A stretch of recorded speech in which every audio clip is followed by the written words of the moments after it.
Alrighty, fellas. Fellas?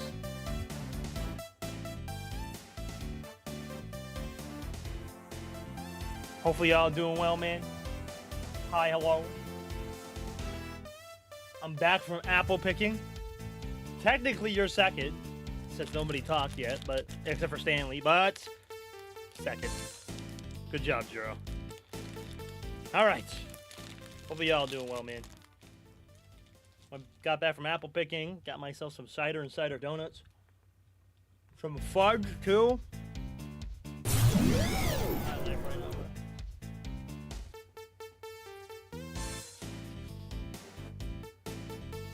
Good old cider.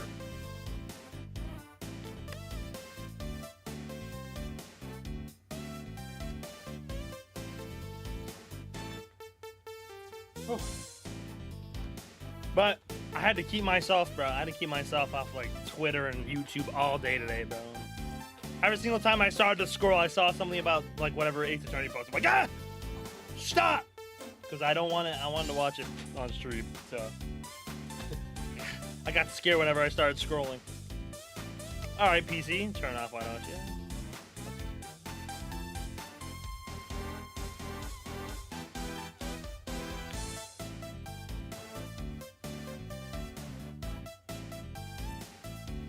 Told me apple picking. You've never, well, I guess. I was gonna say you've never been apple picking before.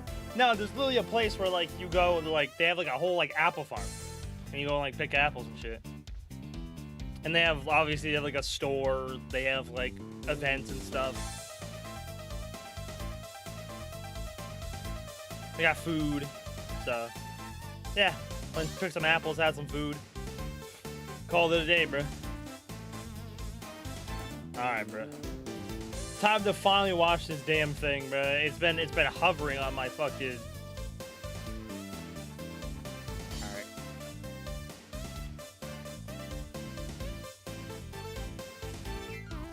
I keep seeing it on my feed, bro. Like, it knows like I want to, bro. Capcom USA? That's the same thing, probably. Oh! I don't know what the hell that was. I have to pay to enter or pick apples, right? Yeah. Yeah. You get like a big like bag to pretty much put apples in. So it's more just like a family outing event.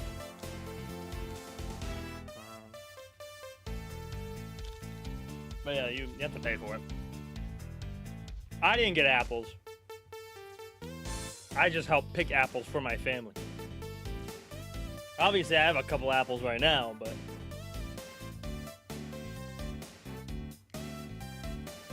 All right, bro.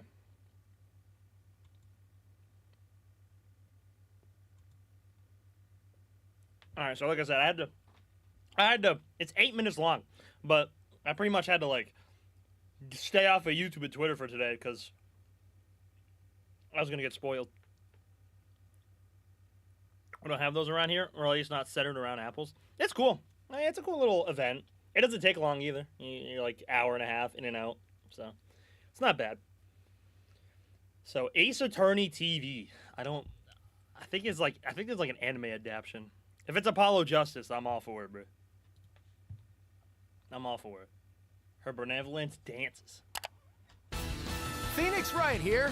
Oh my god. And what on earth is this? That's right, Ace Attorney TV. My friend Miles Edgeworth and I are here today to tell you all about the amazing series we star in, Ace Attorney. All I want to know is what you've dragged me into this time, right? Well, I was told to share what makes this series so special, but I didn't want to do it all by my lonesome, so... The first Ace Attorney game follows the trials of rookie defense attorney Phoenix Wright as he tackles a string of difficult cases. This courtroom battle adventure was initially released on October 12, 2001. That was more than 20 years ago. Back then, no one had even heard of the courtroom battle genre. I had to fight fiercely Courtroom for my battle clients genre. by presenting evidence I didn't know it was against a the genre. witnesses' lies. Objection! Just like that. And yet, the only reward that was thrown your way was a face full of hair. You really didn't need to remind me. But it felt so good when I turned my thinking around, found the contradictions, and trounced that annoying prosecutor. Another thing this series is known for is its cast of colorful characters. That's right. So now let's take a look back at the entire Ace Attorney series and the weirdos from each one. The weirdos. That's right, Ace Attorney TV! Starting from the very beginning, it's Phoenix Wright, Ace Attorney Trilogy. And who was the weirdo of the first Ace Attorney game? Edgeworth. It's you. It's definitely you. Me? In what way am I a weirdo? Let's see, you objected to a witness's talkativeness. Well, I mean, shouldn't that imply that it's the witness who is the weirdo here? Anyway, let's move on. In the second game, Justice for All, we meet Manfred von Karma's daughter, Franziska von Karma. Yeah, Weirdo she number sure 2. loved to crack her beloved whip at me. And boy, did it hurt. The third game, Trials and Tribulations, Godot! gave us the mysterious masked prosecutor, Godot. Yeah, he sure loved to throw his beloved special blend of coffee at me, and boy was it hot! It does warn you right on the box, right? Maybe you should learn a few special moves of your own, too? Is that really what they mean by courtroom battle? And that's Phoenix Wright Ace Attorney Trilogy in a nutshell. 3 monumental games of the mystery adventure genre that laid the foundation of this series together in one timeless collection. That's right, Ace Attorney TV! Next in the lineup, Apollo Justice Ace Let's go! Attorney Trilogy. Apollo. Rookie attorney Apollo Justice makes his debut here as a brand new protagonist for the series. Tough new cases put all of his knowledge and skills to the test as he comes into his own. If memory serves, Mr. Justice's rival is Clavier Gavin. He's a district prosecutor and the leader of the rock band Gaviners. The sound of his air guitar playing leaves quite the impression during his trials. Hold it! The sound of his air guitar is a clear contradiction. You think I don't know that? The 5th game, Dual Destinies, introduces rookie lawyer Athena Sykes to the series. Her expertise in psychology helps her get to the truth. Death row inmate and prosecutor Simon Blackquill also debuts. Yeah, he sure loved to slice off my beloved front spike, didn't he? The 6th game, Spirit of Justice, features the Kingdom of Crime, where spirit mediums call upon the memories of the dead as a method of cornering defendants. It also features international prosecutor and Kura-Eni's monk Nayuta Sadmahi.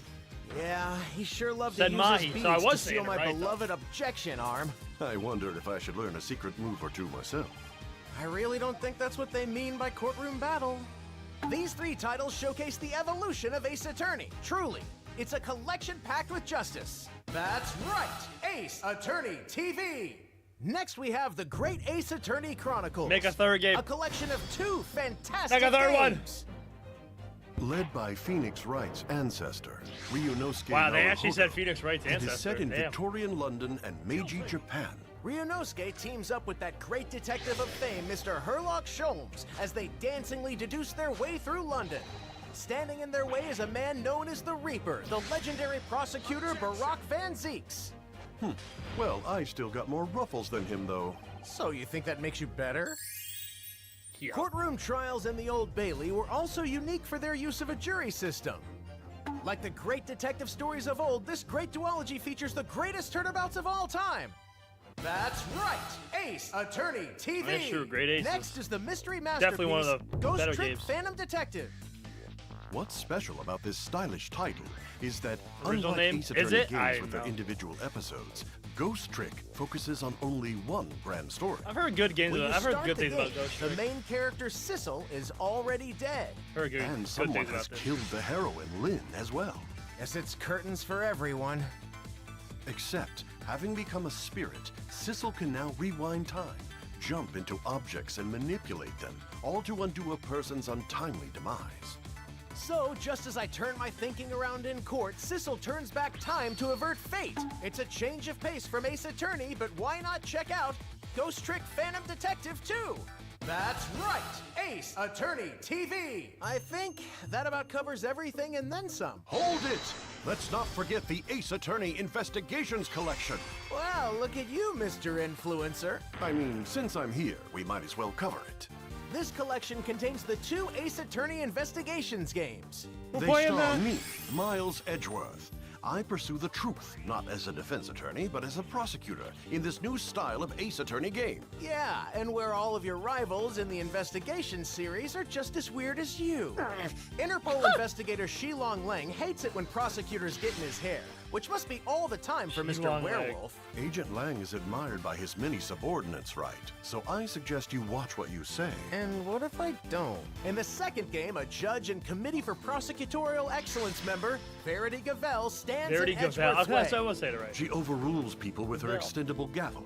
I wonder if she uses that thing in court, too. Same, me too. Get to know me, Miles Edgeworth, better as you investigate behind the crime scene tape in my series. That's right, Ace Attorney TV! Looking back on the series makes you realize just how much Ace Attorney has going on. Indeed. And should any of the weirdos or stories pique your interest, why not check them out? But is it okay to just jump in with, say, Apollo Justice Ace Attorney Trilogy or the Great Ace Attorney Chronicles? I don't remember what happened in the second game, you see? It was like I was hit on the head or something and forgot everything. Oh, right. You of all people. Every title we've showcased today is entirely self-contained, so it's perfectly fine to start from whichever one you'd like. No way! And that about wraps it up for us. Now, subscribe or face our... Objection! So it's just like recapping the entire series? Post-filming? Thanks a bunch, Edgeworth. I couldn't have done this without you. And what about next time? Next time? How about a rundown of the top 3 episodes of The Steel Samurai? Warrior of Neo Old Tokyo. No, wait. We could also cover the Pink Princess's top 3 episodes. Yeah. Alright, so it's just recapping. Okay, so thank God. Let's just say at first, thank God I didn't stay up for that, because I would have been pissed. 2, I guess I didn't expect much. I thought they were at least going to do, like, the late import, but I guess not, so. I was expecting nothing and still let down. Yeah, there was literally nothing, bro. Well, yeah, like I said, they were just going over the game, I guess. But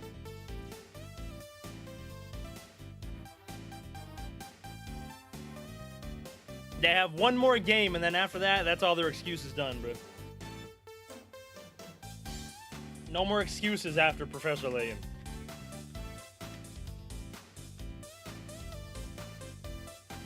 So let's hope.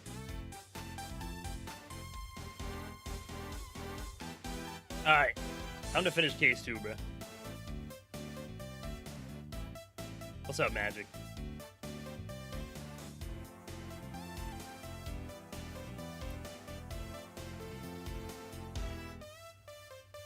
Nah, as I said, I didn't expect nothing myself.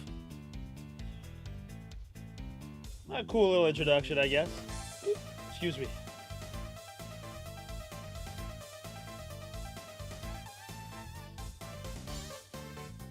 It's just too much of a banger. It is a good song.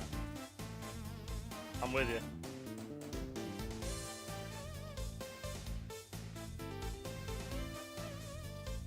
Ooh, wow, wow, wow.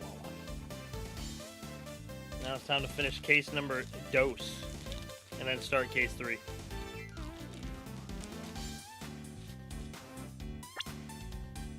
I won't lie, that would have been so hype if they announced a new game. But Investigations just did come out, so couldn't get our hopes up too much. All right.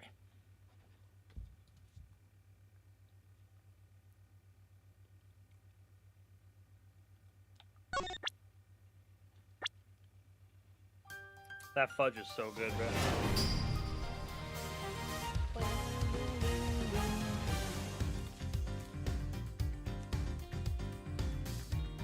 Anybody want some peanut butter fudge?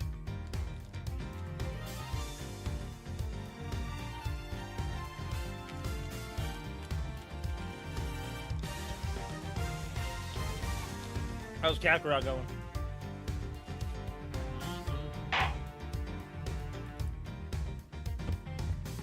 Get a napkin. And then we'll start.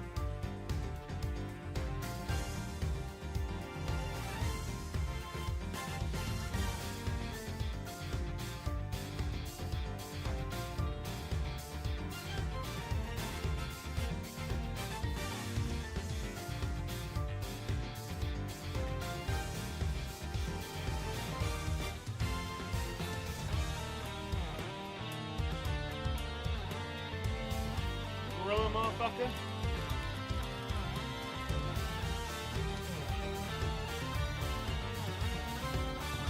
I'm gonna be a little bit more patient and wait for another game announced.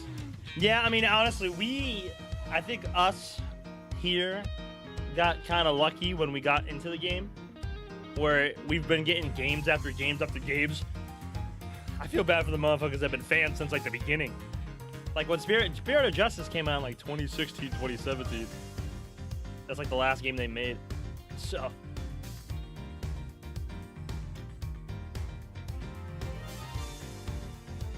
imagine waiting that long.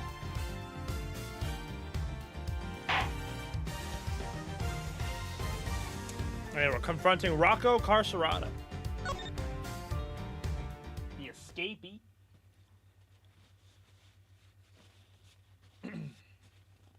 So, we found out that the little motherfucker in the video was Teddy, and that he escaped through the tunnel with the police outfit. So now we're suspecting him, and not the bald assassin. Well, did they announce it? Absolutely nothing. It was literally just a recap of the series. But it had like Edgeworth and Wright just talking about it. There was literally nothing.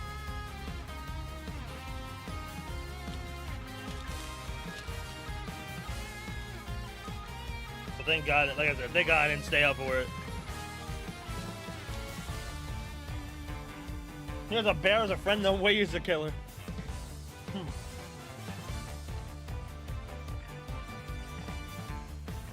Alright. Sorry. Being the only YouTube video is kind of weird. Sorry, Hobie. I don't have a big YouTube audience right now, so which is why I'm starting to multi-stream. So, but no, I don't blame you, homie. I do stream on Twitch if you wanted to feel more included, but I do read both chats, and they can see you too. So, yeah, I'm trying to grow my YouTube a lot more. So, all right. Song's going in though. Holy shit. Let's do it. So it's you guys, huh? You're the ones who found my secret gateway tunnel.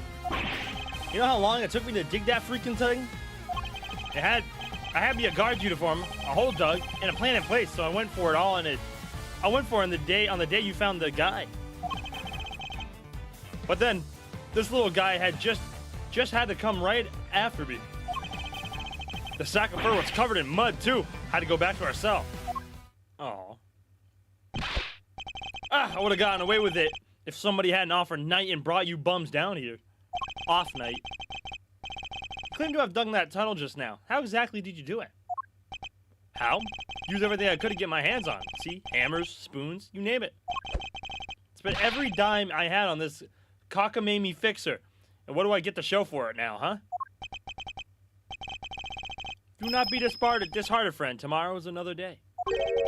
There's an outside chance Mr. Carcerado and Knight met face-to-face just before Knight's death. I should see what other details I can extract from him. But I hope you're doing well, though, Duster. We're freaking forwarders into Twitch chat now? Man, Magic.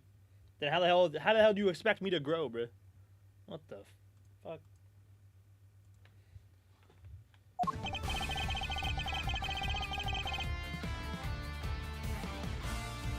Hold it! The tunnel you... Shut up! Who are you telling to hold it? The tunnel you said you don't know nothing. You don't know what I had to do. How to come crawling to the fixer monk. How to grovel and kowtow. Day after day after day. How you gonna give me back the hours, huh? The days, the months? Can't get a word in edgewise.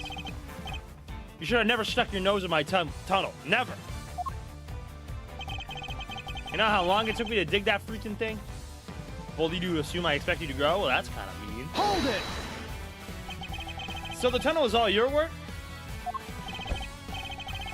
Every inch? You see anybody else in my cell when you was in there, huh? That's quite an effort, even for an athlete. Yeah, now that I think of it, that is an insane amount of digging for one guy. Yeah, well, you don't even know the half of it, kid. But it ain't like I had a choice. Trust nobody and don't get caught. Them's the rules of cons we gotta live by. You know, the rules of being a great thief are pretty similar. okay? I'd rather you didn't start sympathizing with the suspect. I was just joking, Mr. Edgeworth. It ain't no stinking joke to me. You punks owe me. Oh, you shit. Hold it! The uniform. Was that from the fixer, too? Uh-huh, sure was. Heard he had something on one of the guards. Had the guy swiping from the pal's locker. And were you wearing it when you were crawling through the tunnel? Nope. Would've got dirt on it. Had to hold on to it until I got to the holding cell. Once I was out of there and all dressed up, opening the cell door should have been a piece of cake. Here we go, I think. Freedom beckons. And then the furball here jumps at me. Which would be the moment captured on camera. I see you. I'd be grateful if you could add that to your testimony.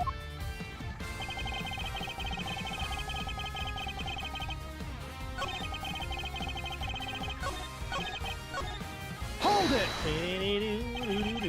Opening the cell door should have been a piece of cake, you say? Sure, anything seems easy after dragging yourself through a hole in the ground. And you were familiar with the layout of the detention center, even though you live in the prison? Why wouldn't it be? Why wouldn't I be? I ain't like I've never been there before. If he's familiar with the detention center, then he'd surely be aware. By the way, during the AA stream, we just saw both Wright and Edgeworth's voice. I feel so out of place because I was expecting your voice. Yeah, that's what happens with these types of games. I do wish I was better at, like, doing voices. I feel like that'd be more fun, but, like, I can't. My voice will not allow me to do voices. But I appreciate that, bro.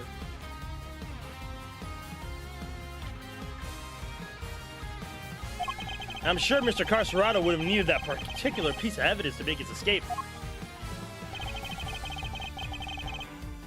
Hold it! When was it that you realized you were being pursued? Right when I got out of the tunnel. Right when I thought I was home free. You didn't notice anything before that? When you were in the tunnel, perhaps? Nah, he wasn't around. I made sure of it. You, the little guy, would have been all over me like a rash if he hadn't been. I was so close, I could smell it. And then there he was, the little bum.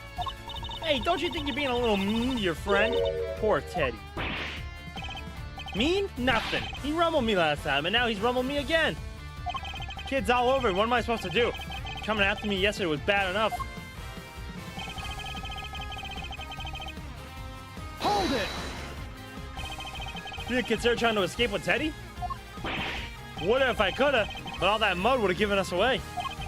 Chances to break out of the slammer don't exactly grow on trees, pal. When one comes along, you gotta do it right. Spoiled by the one who loves him the most. It's almost tragic. There's an outside chance Mr. Carcerado and Knight met face to face just before his murder. I should listen carefully to each of his statements and then overlook the evidence we have.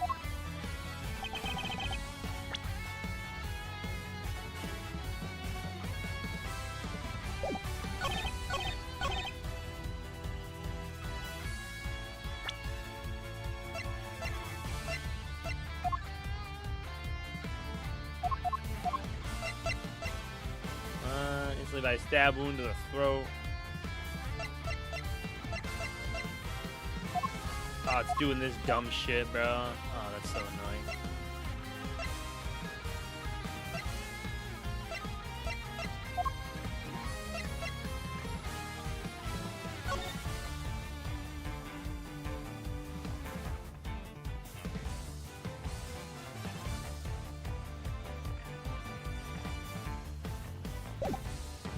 There should be somewhere where it says...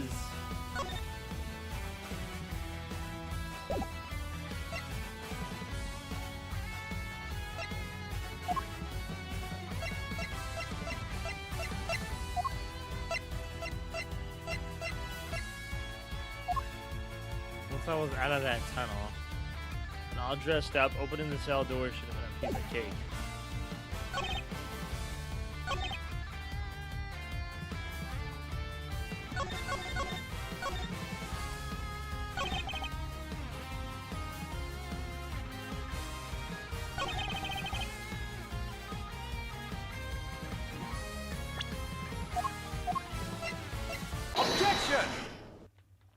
Hi, Bendy. Friend, how you doing, homie? Pathetic.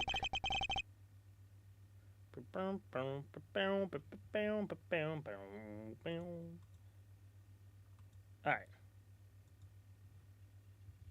Fuck you, Joel. You claim that leaving this holding cell would have been a piece of cake, as you put it. Yeah, you got a problem with that? Because we can make it a problem if you catch my drift. Even once you had reached Knight's cell, you still had another door to contend with. How exactly do you plan on opening it? Mr. Carcerado, I persist that leaving the cell would have been a piece of cake, only because you had the key. I don't got no stinking key. I didn't need one. It was a piece of cake because the door was open. I walked right out. Objection! Yes, I suppose Knight's cell was vacant by that point. There would have been no reason to lock it. And it was indeed unlocked when I went to examine it for myself. So perhaps when you finally succeeded today, it truly was unlocked because it was after the murder.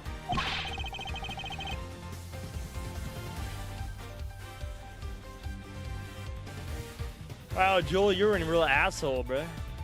What's up, Toady? Toady? Yeah, the security footage shows when you tried and failed because Teddy caught you, which was during the circus performance before the body was discovered. The holding cell was still locked at that time because no one knew that Knight had been killed yet. Therefore, you must have had the key to the cell on you. Without it, your escape would have not been possible. Are you saying, could he really have? I believe he could. Yes, the theft of the key was in fact perpetrated by none other than Mr. Carcerado. He is the one who attacked the guard.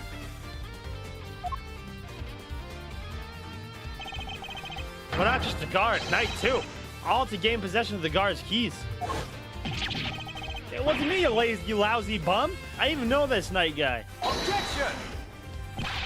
After you stole the keys, you went back up to your cell to avoid suspicion. And then you wait for the perfect moment to escape, a moment when the prison would be almost deserted. Eureka! That's right, the moment of the show. Aya! The moment of the show, just before the discovery of the body.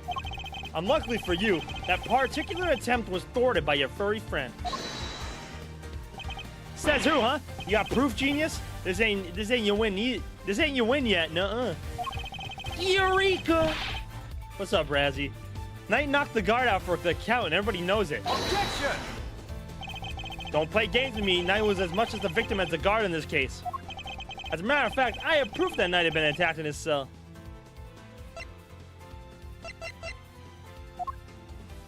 Take that! Bonk, bonk. We found traces of Knight's blood on the cleanly wiped floor in his cell. What could possibly explain such a thing other than him having been attacked? And it was you who attacked him! You ambushed the both of them and stole the keys. Oh shit. Coolin', how are you? Chillin', man. Same old Razzie. I just got back from apple picking not too long ago. Pretty calm.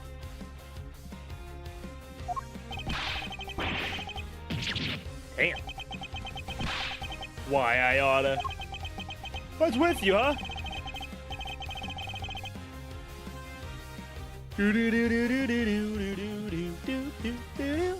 That newspaper wiped that blood up good. Ain't no way you should have found it.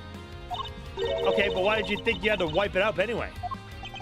If they checked Knight in the guard's hands, they would have seen those two never came to blows.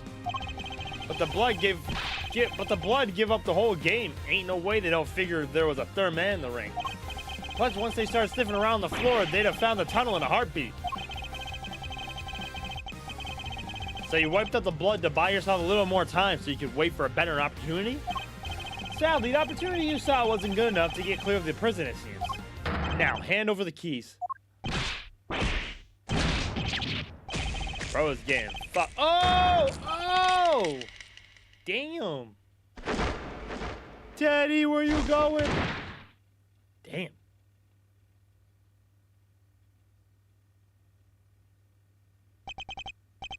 KO'd by a lousy, stinking bum? Fine, you want the keys? Here, I hope you choke on them. Were you tall enough to pick the apples? Yes. And it climbed a couple trees.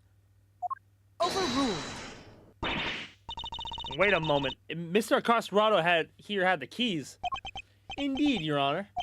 Your theory relies on Knight having used the keys he allegedly stole to escape his cell. That was the only way he would have been able to enter Mr. Saint's cage and be moved to the workshop.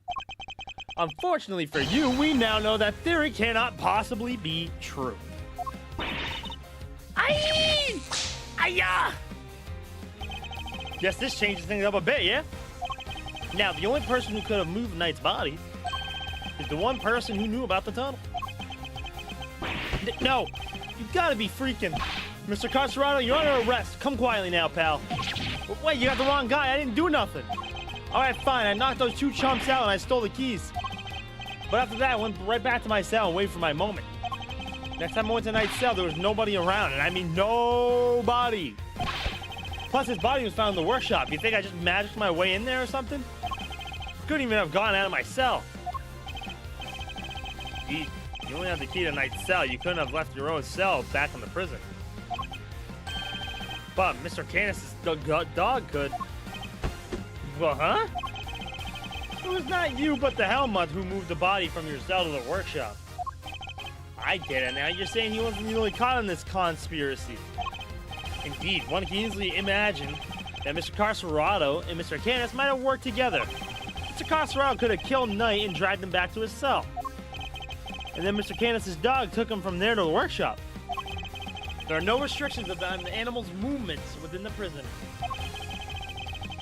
Movement between the detention center and the prison proper, however, is tightly controlled. There was only one possible route, and you could have taken advantage of it, Mr. Carcerado. How can you be so sure, huh? Maybe there's more of them, and you just don't know. Something tells me that digging even a single tunnel was arduous enough. You got that right. Try scraping more than one hole in the dirt with a spoon. Lucky for me, I didn't have to dig the whole way. Somebody already did a bunch of the work for me. And there it is. What? You didn't dig the entire tunnel yourself? Nope, found it when they put me in that cell. But all the way from there to the well in the yard already. Even looked down the well to check it from there. It was the same tunnel already. I just made good on what somebody else already started. Good job, Gorilla. Excuse me. Then what was the original tunnel for? Who knows? You're the one with all the answers, pal. Maybe somebody else tried to break out. Oh, or maybe the animals dug it out. Like to get Walter from the well or something. Heard of more plausible scenarios than that in the B-grade movies, Kay. Well, it's dry, kid. Ain't no water to be had down there. Though, come to think of it, a smell. Yeah, always smell kind of nice down there. Nice? Gee, I don't know. Smelled sort of like dessert, I guess? A sweet scent. Sounds very familiar. Where did we come across a sweet scent before?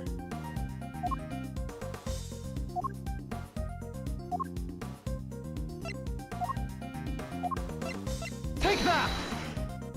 Detective Gumshoe noticed a sweet smell when we were examining Knight's body. With the help of a police dog, we followed the scent of the body and traced its route back through the prison. And that, Mr. Carcerado, was how we found your tunnel. Could that same sweet scent be what you noticed coming from the well? Very clever, Mr. Edgeworth. You mean to suggest that this is the evidence the body has been moved from the tunnel? I do. Furthermore, Mr. Carcerado, you are the only person who could have done it. Nobody else had access. You have our thanks, Mr. Carcerado. Truly. Finally, the truth comes into view. Now, unburden yourself. It is time. Confess your role in this tragic incident. What? You ain't pinning this on me! I'm glad to see that we are finally in agreement, Your Honor. Oh, if only we were there. If only we were, Mr. Edgeworth. Mr. Carcerado may have been an accomplice, but not of Mr. Canis. No, he was working with Mr. Knight. Hold it! What do you mean? I do not believe that he moved Mr. Knight's body. Instead, I believe that he lent Mr. Knight the use of the keys he stole. Oh my god, why would he do that? You gotta be kidding me.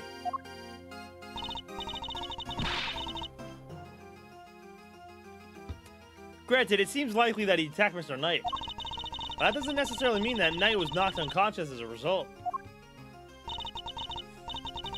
And what if he wasn't? What if he and Mr. Carcerado had reached a certain agreement? What kind of agreement exactly? Mr. Knight was plotting an escape for which he required a means of leaving his cell.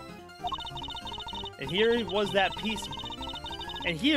precise means in the form of keys Mr. Carcerado had just stolen from the guard. Raz Daz the Jorkin Pig. Man, what kind of name is that? Mr. Carcerado himself would need to pass through Mr. Knight's cell in order to effect his own escape. Mr. Knight needed only to shout and alert the guards, and Mr. Carcerado's plans would be ruined. And so, the two struck a deal. Lady, the only striking I do is my fist. My, still you deny it? So, we're agreeing that we still disagree? Mr. Knight had Mr. Carcerado unlock his cell, that when Mr. Sane arrived, he could escape into the cage. Mr. Sane was then able to move him into the prison proper, just as planned.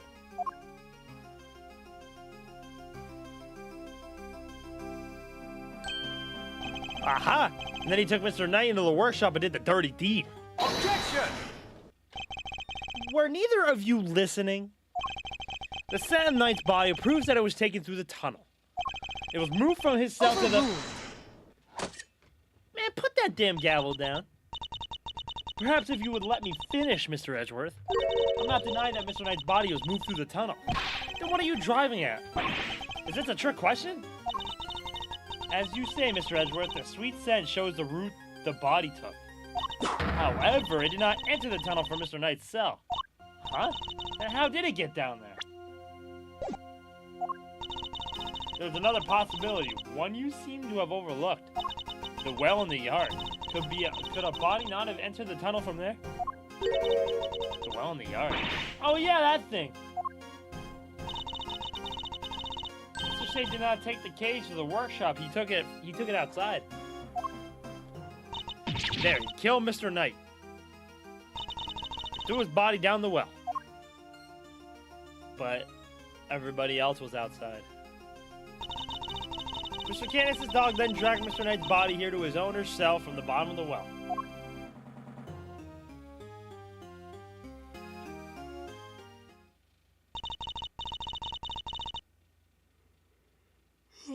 On that note, I would ask you to recall something. What was happening in the yard at the approximate time of body's discovery?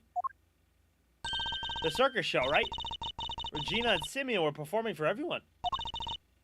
Wait, Simeon? Indeed.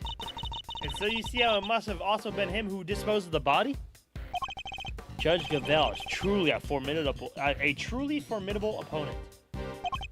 She so effortlessly adjusted her theory to fit the facts.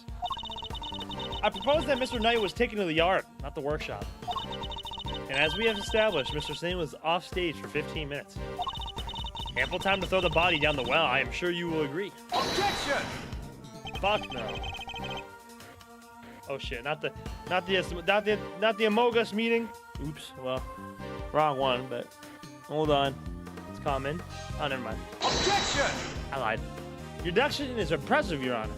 However, even supposing that Knight's body was indeed thrown down the well, you cannot conclusively say that it was during the show. It could have happened at a different time. Overruled! My sympathies, Mr. Edgeworth, but it simply could not have. What? Mr. Carcerado was using the tunnel around the time the show began. Mr. Carcerado, did you happen to trip over a corpse while you were down there? No. The place was clean. The body had been at the bottom of the well before the show began. Mr. Carcerado would have seen it. However, he saw no such thing.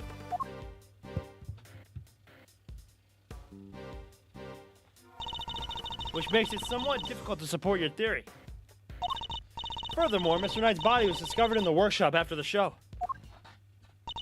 In summary, the body must have been thrown down the well and moved to the workshop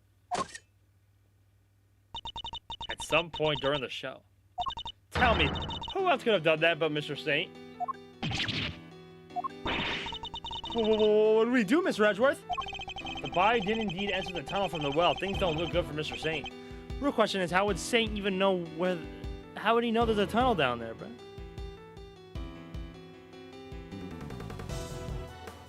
Things don't look good for Mr. Saint still.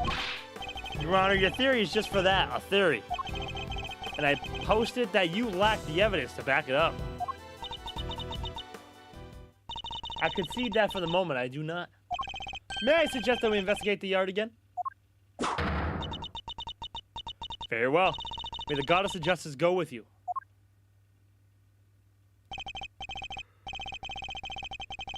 Oh, excuse me.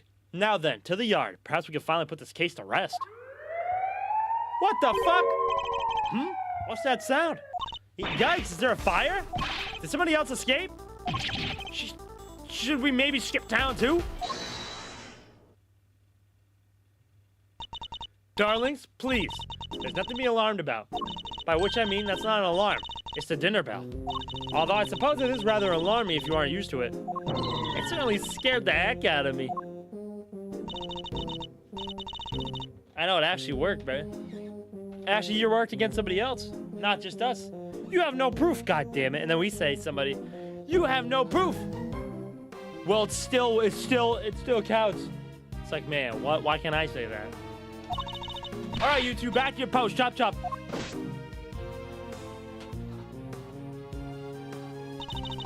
That's for you, Rocco's Carcerado. It's time you went back to your room. God, fine, I get the picture. Come on, Teddy. We're out of here. Aww. Warden Lagarde, we'd like to take one more look around the yard now. Oh, Dolly, don't you have homes of your own to go to? Visiting hours are over, I'm afraid. Tomorrow, No, it's imperative that we investigate it right away. I think we had quite enough excitement for one day, don't you? Murderers, escapees, so eventful. Oh, it was her. Yeah, it was her. It's time our guest went home to Betty Buys, isn't it? Yes, it is. Ugh. Come on now, darling. Don't make me bore you with all that. I am the warden to this. This is an order nonsense. It was her. Warden Lagarde is right. Her words is law here. We must respect her wishes. Mr. Edgeworth, your investigation of the yard will have to wait until tomorrow. You may keep your badge for now. The matter of your standing can wait. I bid you all good day. Oh yeah, she definitely had something.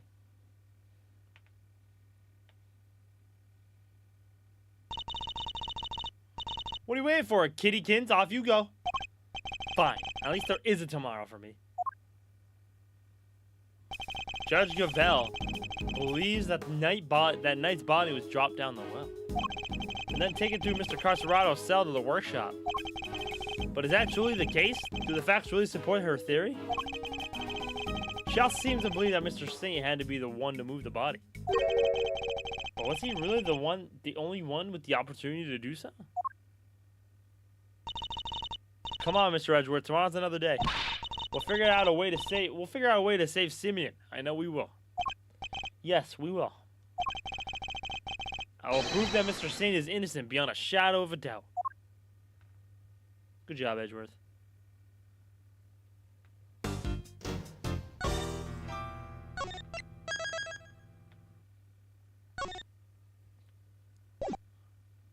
think we're almost there.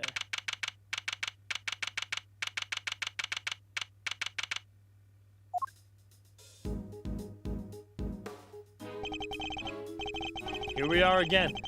Let's hope we can find something this time that will finally reveal the truth behind it all. Although that might be easier said than done. There's nothing left to investigate. Judge Gavel's deduction yesterday.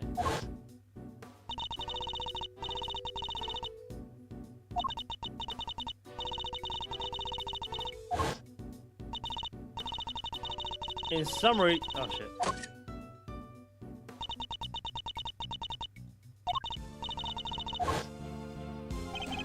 Had Nightbody really been thrown down the well? The answer to that question will surely show us the way forward. But before we begin, I should tidy up my organizer a little. Thank God.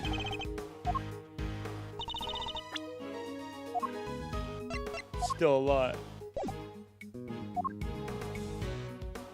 Oh, there's a cover on it.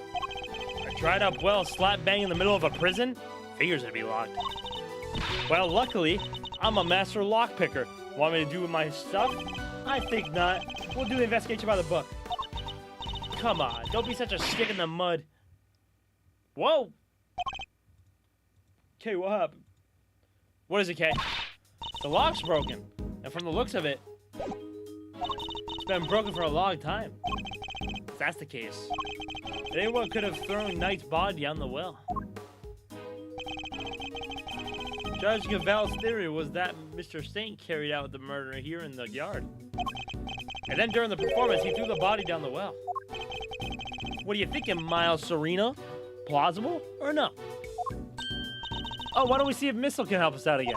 He'll be able to tell us if Mr. Knight's body was here and which way it went. Good idea. I'll call Detective Gumshoe. We need Missile! Gumshoe speaking. Detective, I need your assistance.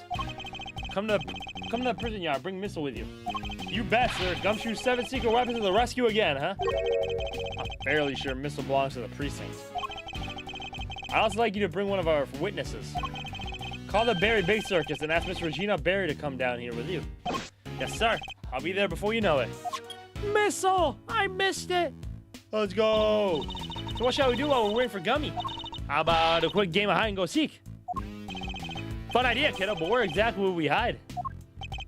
He's not seriously considering it. The game can wait, Kay. We need to call on one of your more practical skills. I think you know the one. Well, you bet I do. One crime scene recreation coming right up. Say what now? Let me show you. It's usually a great thief's great secret weapon, Little Thief.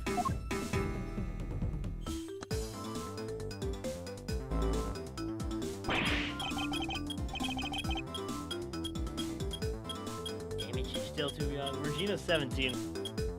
Whoa, screens appearing from thin air? This is some next level tech, little sis. Want to talk me through the deets? What are you doing now? I'm inputting everything we need for the simulation. Allow me to explain. This is Mr. Thief. The device that can recreate crime scenes at specific moments in time based on the data you feed it. Somebody start off with the case. Start us off with a recreation of what the yard looked like yesterday. Good idea. That was when they were in the middle of tearing down the stage. We didn't pay much attention to the well then. Who knows? We may have overlooked something.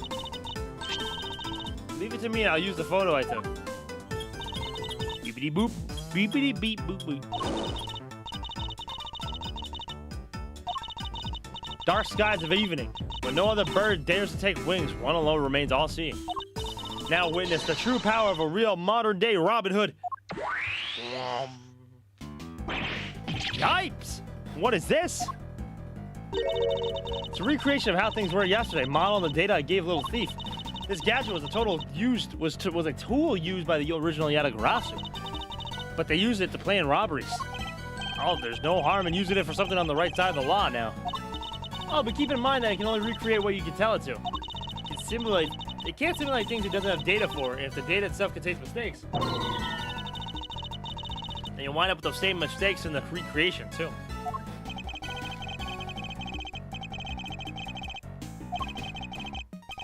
That's enough preamble. Shall we get started? Get an investigation. Yeah, I got it. I gotta restart my controller. I gotta piss real quick.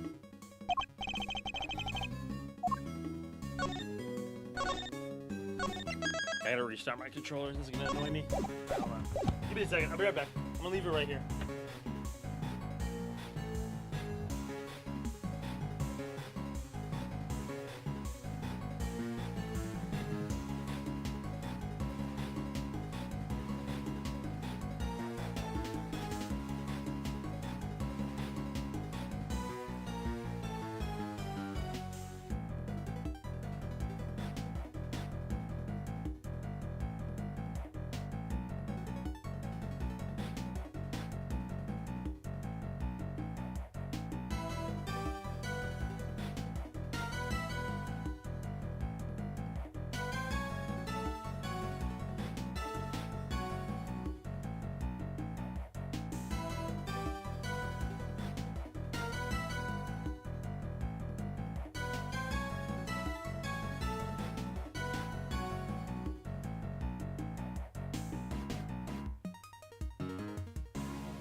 Alright, let's do it.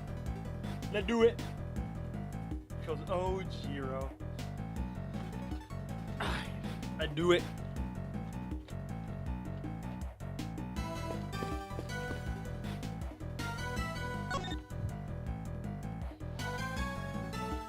We should examine this area carefully. Maybe just hold a clue we need. What are a bunch of pulleys doing here?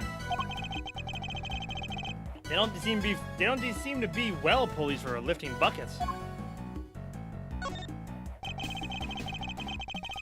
There's a sturdy-looking hemp rope lying on the ground.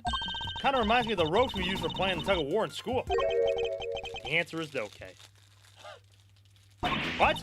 I didn't say anything yet. I see it also has a metal stake attached to the one end. Oh yeah, it looks like something you'd use to put up a tent. But there was no tent, was there? In which case, what was it used for? It's a metal weight of some kind. Looks like it weighs... Projecting makes it a little tricky to read. Do you remember how heavy it was, Kay?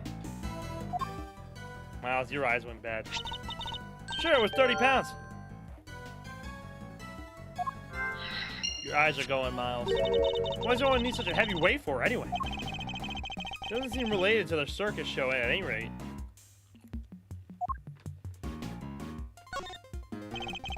What was behind the stage, which means? There aren't many people who could have thrown Knight's body down it during the show. This is looking worse and worse for Mr. Saint.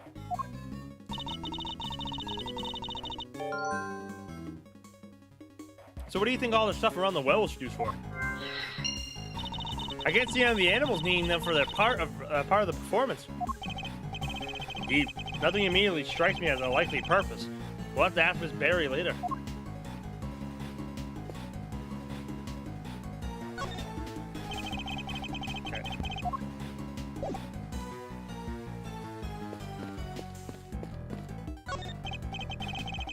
Yeah, this is where the circus show stage stood. Do you think people would be interested in the Great Thieving Show?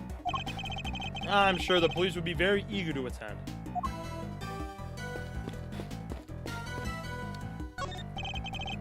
A wicker basket, or rather a cart given the wheels. Hey, wouldn't it be fun to hop in and race it down a hill? Oh, we did this yesterday. Oh, you know what else would be fun? Racing down a hill on office chairs. Where did any of that come from? What's the name of our trunk-happy friend again? Azia the Asian Elephant. Huh. Of course, how could I forget? Not exactly inspired, though, is it? Was Miss Barry having an off day when she came up with it? Oh my gosh, said Mr. Edgeworth. Not for the poor elephant herself. I suspect that's all about there is to find for now. Detective Gumshoe should be here soon, too. Okay, you can power down Mr. Thief now. Sure thing. Prepare to return to normality.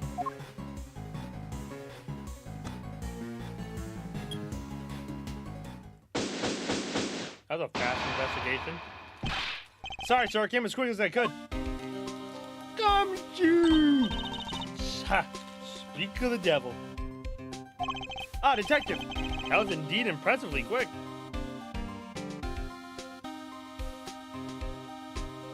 You know me, sir. Never did like to keep you waiting. Thanks for coming all this way, too, Regina. No problem. This seemed way more fun than rehearsal, so I ditched them for the day. It's very much appreciated. All right, detective. Let's get started with Missile. Yes, sir. Hey, Missile, over here, boy. What's the matter? Come on, boy, come on. What's wrong with him? Looks like he's scared of something, sir. Oh, it's a fucking alligator. An alligator? Guess you're not a fan, sir. Well, I doubt he'll be much help to us like this. Any other bright ideas, Miles Sereno?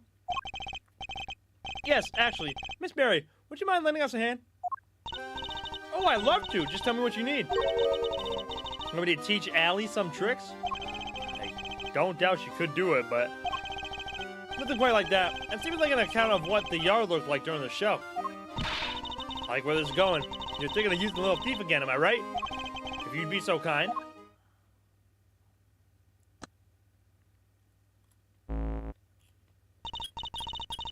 Okay, I plugged in all the data. Fire up in the simulation. Damn. Here you go. This is what the yard was like during the show. The time at which the body was purported to have been thrown down the well. Oh, wow. This is so amazing. It's like magic. I'm about to hear just sweet, sweet data. Show me Regina's profile. 17. Same age as Kay. And the Eustace motherfucker. Which is why the area behind the stage is missing.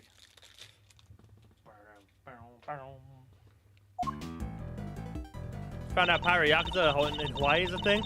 Yeah, they announced that like 2 weeks ago. Pretty fucking fire. I'm super excited for it. What's up, Chloe? Yeah, Regina said she wasn't involved in getting the stage set up. So we don't have any data on what it was like back there. No data, no simulation, huh? Brutal. I'm so sorry, you guys. It's all because I let Simeon do everything by himself. Oh, no. It's all my frilly associate's fault. Objection, Fender? Anyway, we got a freshman simulation now. But we have the other data, too. I can switch back whenever you want the recreation of them taking down the stage. So we can examine the scene both during and after the show. And switch between the two at will. I can switch between recreations by using Y to talk with K. Now then, let's continue our investigation, shall we?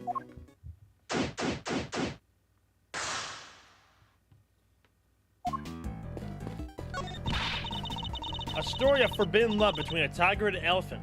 Wish I could have seen it. Wish I could have seen Simeon up there on that stage, too. Oh, he was wonderful. The way he flew off the stage. I guess that scene.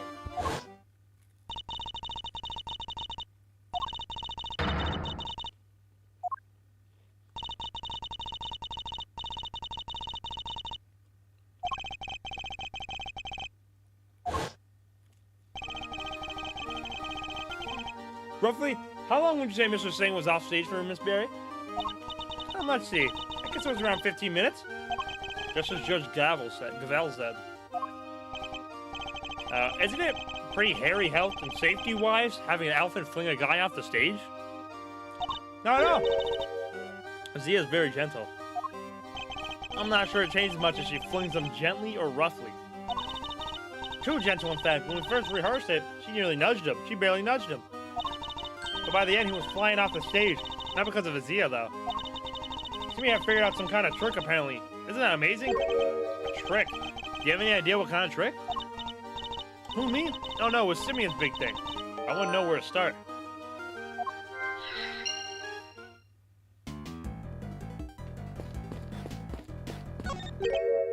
The basket was empty in the other recreation. Oh, yeah, but it was different. It was definitely empty in the photo I took, too. Oops, sorry, I made a mistake when I was filling you in earlier. Yeah? Oh? That basket's for holding Azia's food, but on the more on the show, all the apples that were in it had vanished. Poof. I totally forgot to mention it. Sorry. Disappearing apples. Should make note of this. Disappearing apples. It's a pen that held Azia, the Asian elephant. Now empty as the lady herself is on stage. I wonder how they got her in here in the first place. What do you mean? Well, the entrance to the yard is people-sized. And there's like a gazillion megawatts pumping through that fence. It's kind of risky, no? Not if one turned off the electricity. Yeah, but then all the prisoners would escape. Though an entrance blocked by an elephant? I think not. This is a real puzzle, all right. I need to give it some thought. She seems to be enjoying the challenge. I'll leave her to it.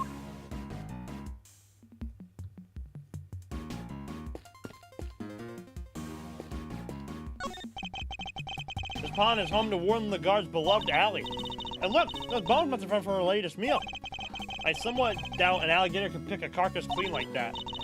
You think? I got the feeling she was rather ladylike in her own way, actually. If you say so. Well, I do. I gotta have a sixth sense for these things.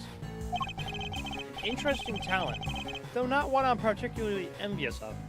AA3 went. I'd be down for an AA3. Chief Prosecutor Edgeworth. I'm down.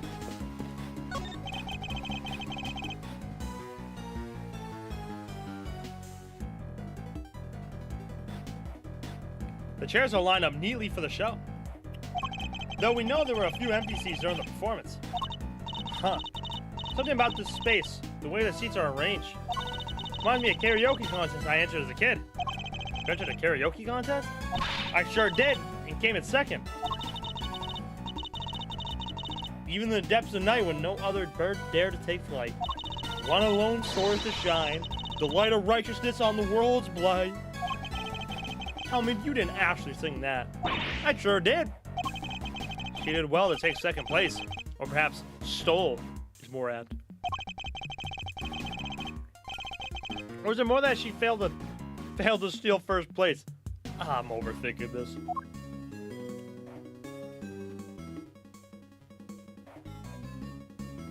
I think it is on the Switch, no? Isn't the collection on the Switch?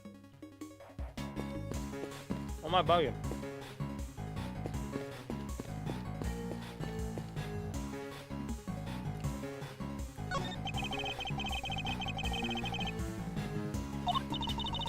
That's about the size of it. You gotta steal some data. I don't steal data, Kay. I use logic and deduction to get what I need. I'm more of an act first, think later, gal. Please don't add to my workload with your recklessness. I would hate to have to order your arrest. I was gonna say, they did a little recap video, or they sent a little recap video of Ace Attorney last night. Who knows, bruh? Next big thing might be coming out soon, bro. I hope, man. Damn. And my patience is slowly waning, Doug.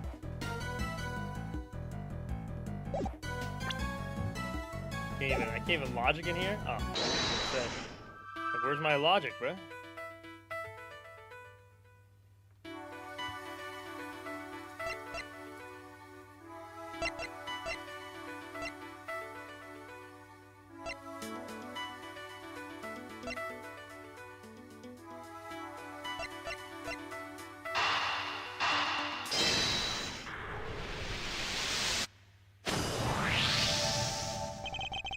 The trick Mr. Saint performed for his big scene.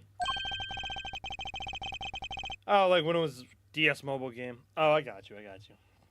Could it have something to do with all the items we have found by the well? Okay, I'd like to have another look at the equipment around the well from yesterday. Can Mr. Deep bring up the recreation from when they were tearing down the stage? You got it.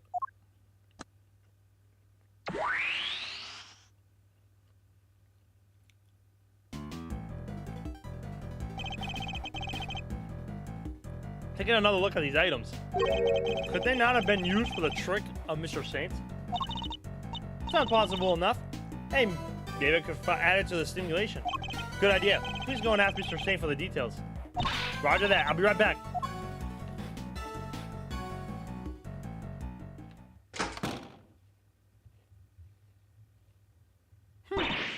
I'm back. He told me exactly how we did it. Excellent. Well, how does it work? He said he used a pulley at the top of the well to suspend a heavy weight from a rope. And lowered that down. Oh, shit. And lowered that down to the well. The other end of the rope went through two more pulleys. It was tied around his body. See, so he used the downward pull of the weight to help him launch himself into the air. But how did he make sure the weight only dropped when he wanted to? He used a stake to stop it, that's how. Mr. Barry didn't seem to know anything about the trick or the contraption he built for it. In which case, I suppose it must have been Mr. Saint himself who pulled out the stake. That's right. And to do that, he used a second length of rope. He tied it to the stake, and then, when he gave it a sharp tug... Whoa! The stake was released, and the weight dropped down the well. Whoa, it's a great trick. I have to steal it. This one has to go in the Great Thief's repertoire. For what? It may not be quite that easy. These kinds of circus tricks will require user practice to master. Let's Simply stealing the idea won't be enough. Alright, practice it is then. Well, before you run away to do so, would you mind updating the simulation? Alright, we can see how it all works for ourselves. Okay, switch it back to the recreation of the performance. Border. And now to add in the data. Little Thief should be able to reproduce a trick now.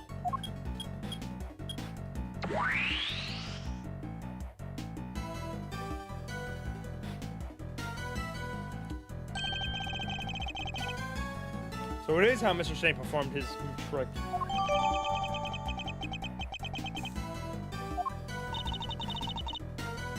Simeon's full of surprises, huh? I mean, dropping a weight down a well to help him fly off the stage like that? That's genius. Indeed, but I imagine you would have needed quite a lot more weight.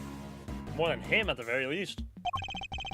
It would have taken some serious pull to lift him into the air like that. Was Knight helping him? What if Knight was helping him?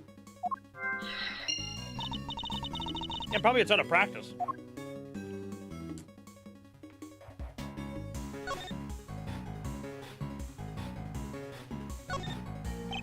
Mr. Shane used the well to construct a contraption that would send him flying from the stage. Made very clever use of 2 ropes. This tarp, it's just like the one we saw in the workshop. This tarp, it's just like the one we saw in the workshop. Yes, but why is it here? Why is it here?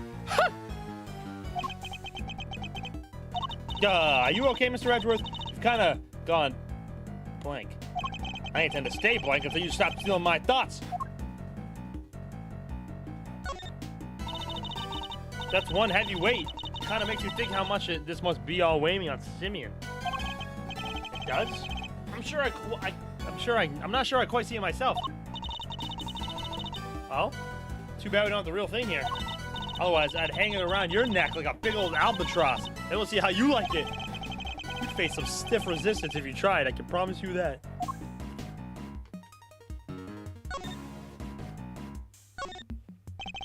I'm pulling a rope. I suppose the two do tend to go together. They sure do. Like a great thief and her treasure. Can't have one without the other. Sorry, but the proper pairing in this case is a great thief and a set of handcuffs.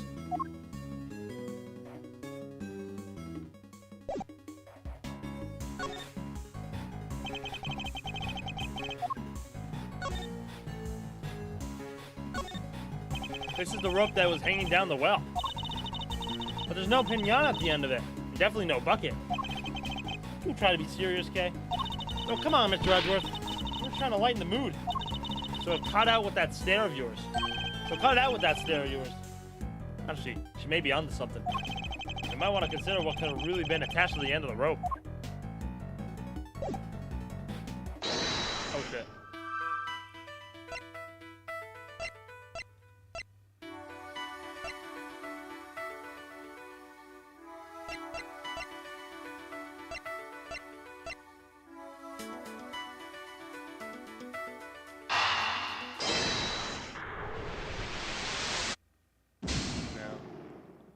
Didn't think so.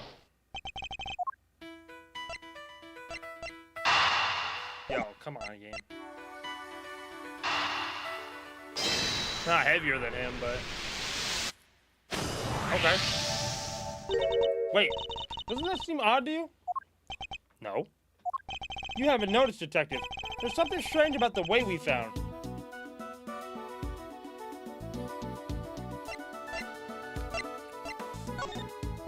The material it's made of is odd. And what's so odd about it? You don't see it? Nope. Me neither. Actually, me neither. Okay, Edgeworth. Come on, Mr. Edgeworth, you gotta take this serious. Let me think about this again. Me neither.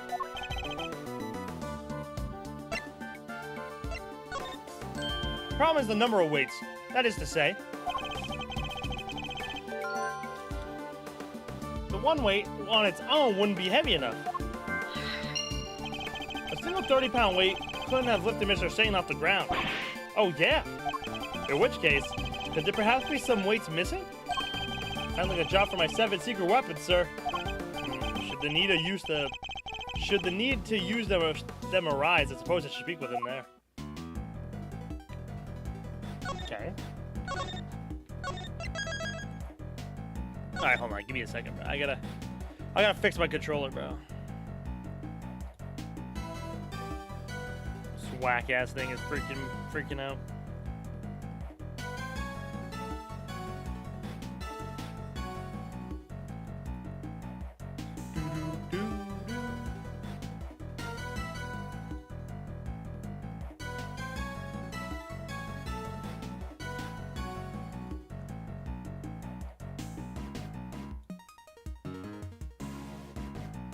Hello? What the fuck? Come on.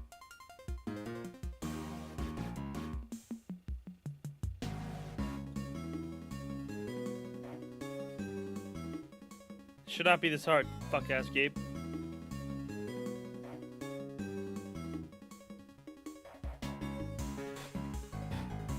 Yo, what the fuck? Now you don't want to connect?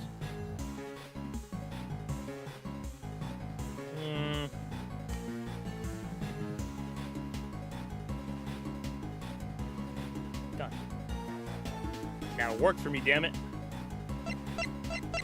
Ah, nope, it's still fucked up.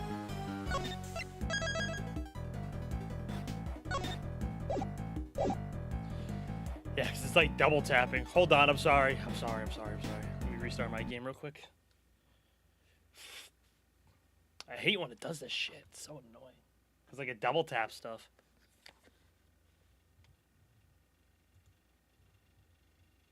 Look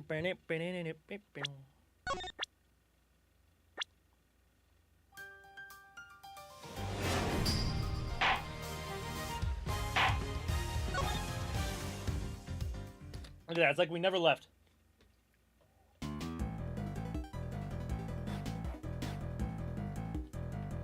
Alright, it's better. There we go. Funny elephant.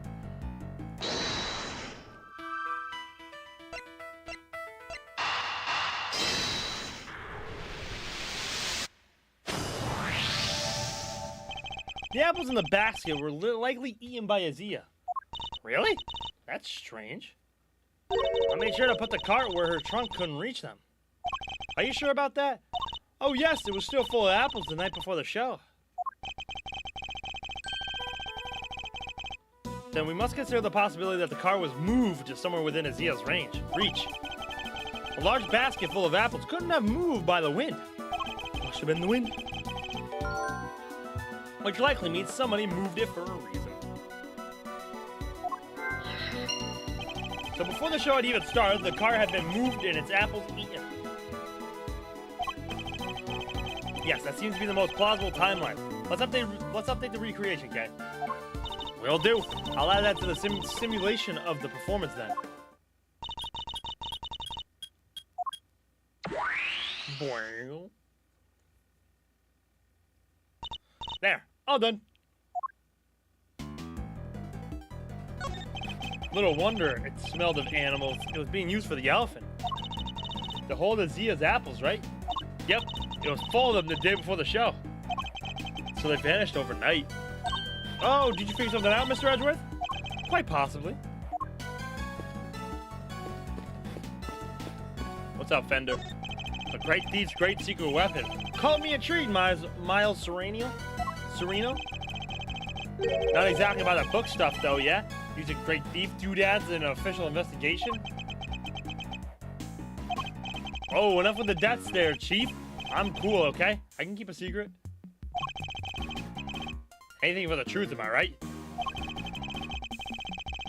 It's possible that the vital evidence has already been destroyed. Without Kay's reproduction of the scene, we have nothing to hope to find. Hey, relax, like I said. I'll just zip it and nod politely while you cats do your thing. Thank you. That would be very helpful. Thanks, Fender. Don't say a word! I know, wait. I know just what you're looking for. It's written all over your face. It is? Missile may be temporarily out of action, but my fishing rod is gonna go to wherever you need it. Oh, and if you want to give the metal detector a shot, I have that too. Never seen him so excited. I'll be sure to let you know if I need either of them, Detective.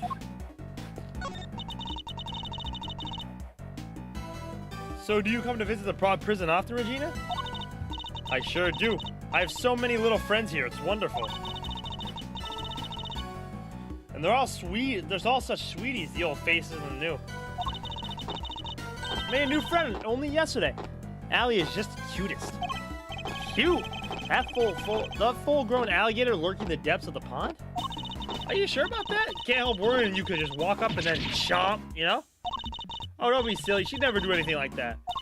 Especially since she's not doing great. I heard she hasn't been herself since yesterday. I'm so worried about her. You guys are worried too, right? Right? Yeah, totally. Super worried, right, Mr. Edgeworth? Yes. Super. Don't roll me into this.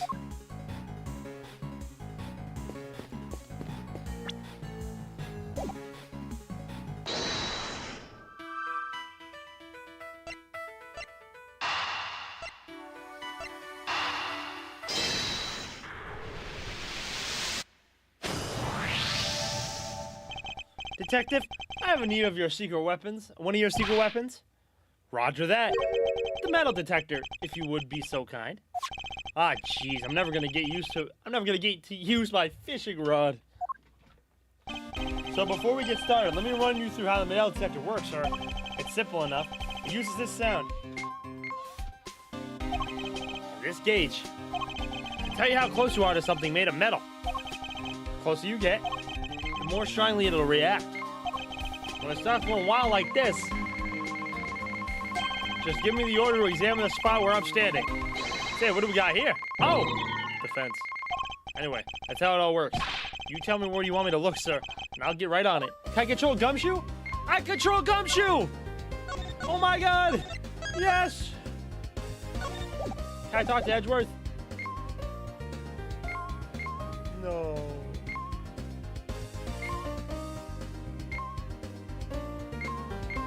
Gumshoe!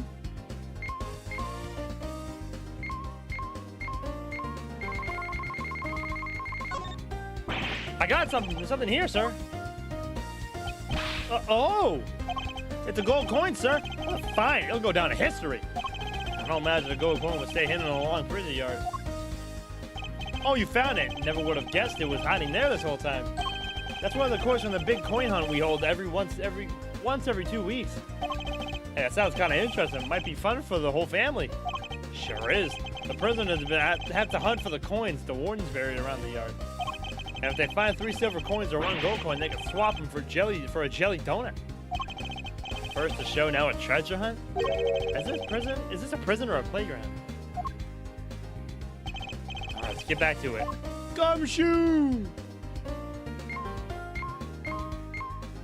Anything, Regina?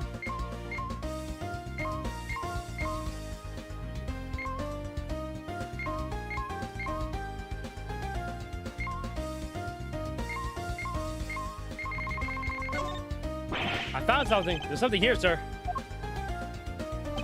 I don't see anything metallic. What did the detective pick up? Guess it must have just picked up some iron sand. Iron sand? As it said you can pick up with a magnet? That's the stuff. You can find it at the beach sometimes. I just got the thing we need right here. Introducing secret weapon number 6 or 7. Are you making this up as you go along? A seemingly ordinary magnet that I found at the hardware store. Watch this. I just bring it close to the ground and ta-da! It's picking out the iron. Ooh! Come on, little guys. Come to Papa. Bro's really trying to pick up iron and sand. Must be nice to be so easily entertained. Regardless, the investigation must continue.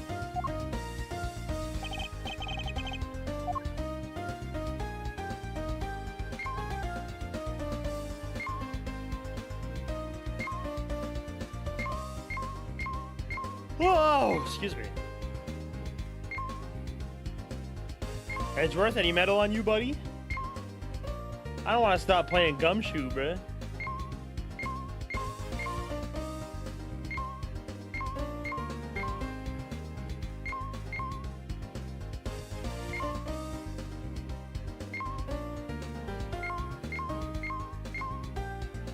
Where?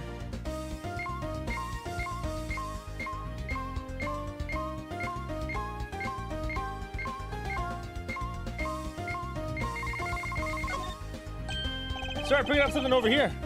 Let's take a look. Let's take a look-see. Huh? Found these little guys in the grass. They're the same weight as we found by the well. It must be from Mr. Sage's trick. Did someone hide these here on purpose? I count 4 altogether, sir. They would be more than heavy enough to send him flying. So somebody hid several of the same weights as one by the well. Yeah, it's in the water. They poisoned the water hole. But why? And why over here? Yes, nice work, me. Good job, Gumshoe. Eee! Alligator? I think you'll give me a heart attack. Huh? What's the matter, detective? It's the metal detector, sir. It's, reacting to the alligator. What? How? You sure it's not responding to the weights we just found? No, sir. I'm sure this is something different. I'm sure it's coming from the alligator. And she's gone. She's laughing. Ha! We scared that big snapper good. I don't think that's it, Kay. Huh? Then what is it? Allie hasn't been herself lately. That's the name. Allie, the warden's favorite pet. She wouldn't even look at the food warden Lagarde brought her yesterday.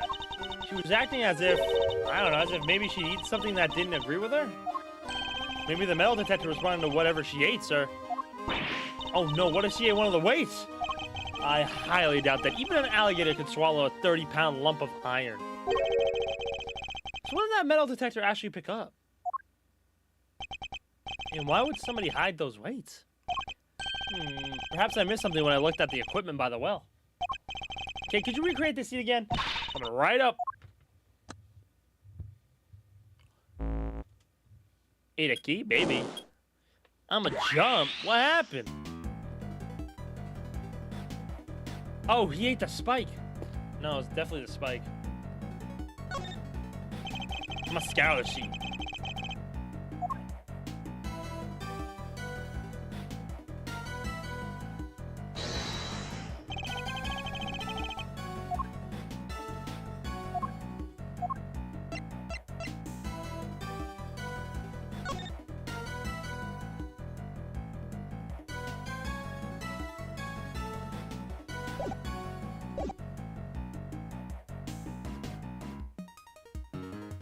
Got Himiko light cone instead of well?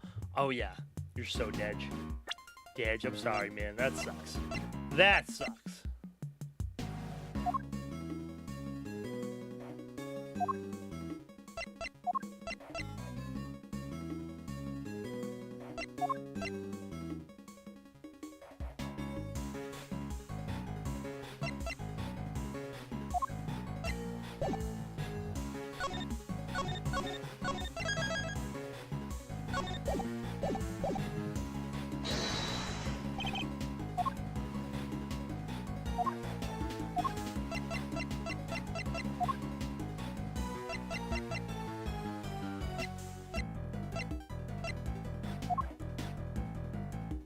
Eureka! Think about the two recreations, the one during the performance and the one we're looking at right now. There's a major difference between the two. Namely that one of the ropes is missing. Oh yeah, Mr. Saint's trick wouldn't work with one of the items we see before us. So what happened? Where did the missing rope go? I think one of the pieces of evidence we've collected might tell us exactly that. Really? What shows where the missing rope went? The actual rope? Take that! This rope was found beside Knight's body. Wait, you mean... Yes, it must have been the other rope used in Mr. Saint's trick. So you're saying, yes, that this rope did indeed have a weight attached to it. But it wasn't any of the iron weights we found. Those were hidden inside the bushes and replaced with something else. What was it, Mr. Edgeworth? Come on, I'm dying here. Think about what the rope we found in the workshop was related to. Do that and you'll soon figure out the answer. The weight dropped down the well and the place the iron weights was.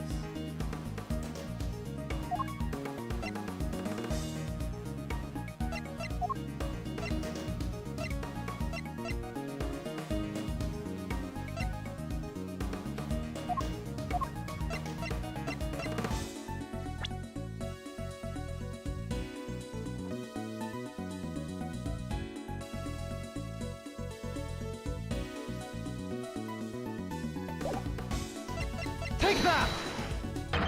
Can only have been Knight's body that was dropped down the well. What? Mr. Knight's body was the weight? Yeah, somebody first swapped out the weights with used for Mr. Saint's trick.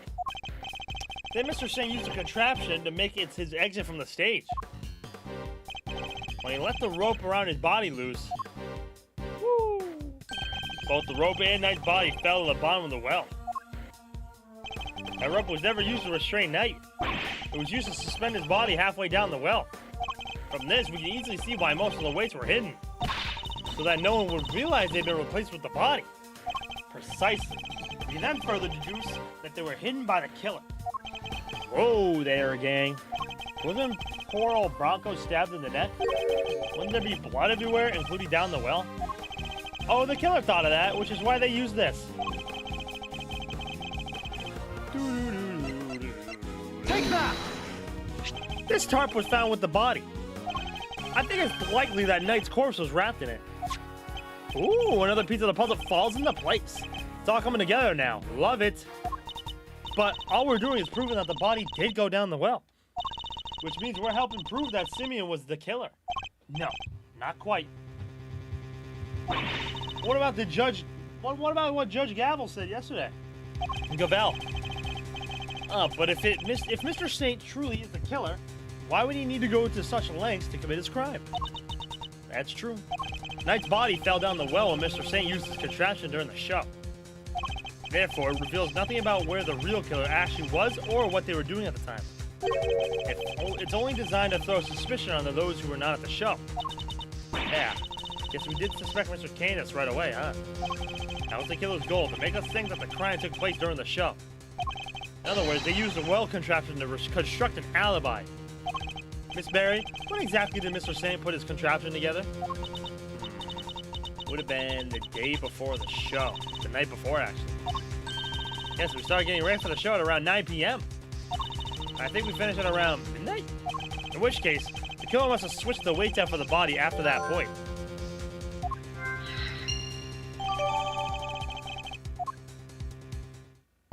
Did Canis know about this contraption?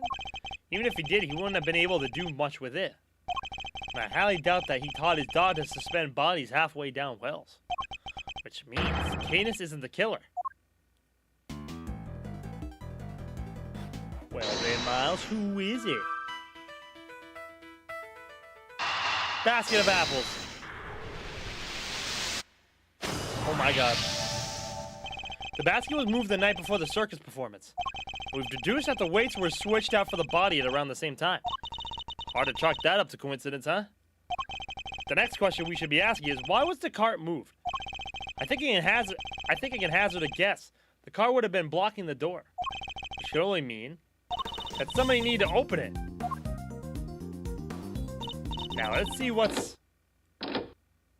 Oh, great. It's locked. Let me ask the guard for help. Hey, Mr. Guard. Yes, miss? What can I do for you? That was fast. Guard, where's the key for this door? Oh, the warden keeps hold of that. I'll go ask her. The warden, huh? Warden Lagarde is the only one with a key? Meaning if somebody did open the door, they would have had to get it from her somehow. Thanks for the help. Look at all these breakers. They must control the electricity for the whole prison. So we're thinking somebody got in here the night before the show, right? But why? What were they trying to do? Well, I doubt they came here by mistake thinking it was the break room. They must have come to tamper with the switches. Did they turn off the power or to something? Come to think of it, wasn't there something that lost power? What might have lost power had a breaker been flipped?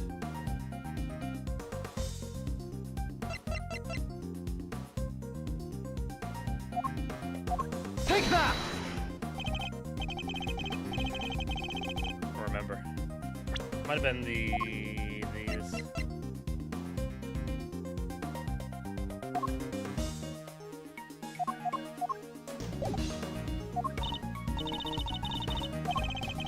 Don't let your preconception hold you back, man. You need to think outside the box.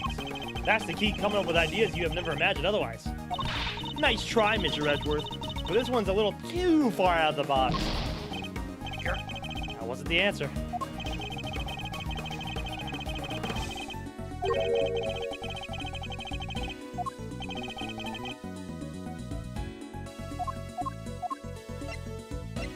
Take that!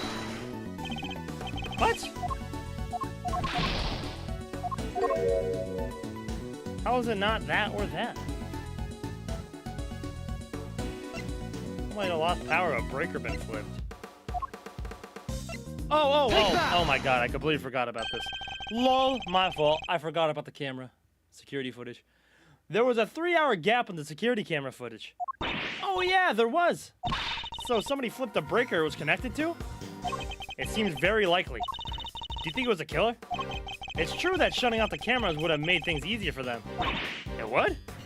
Which means the killer would have to be someone who had access to the breakers. It seems only one person has the key. Couldn't be, could it?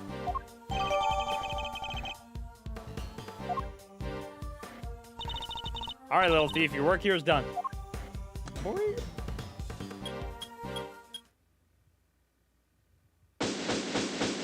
Complete.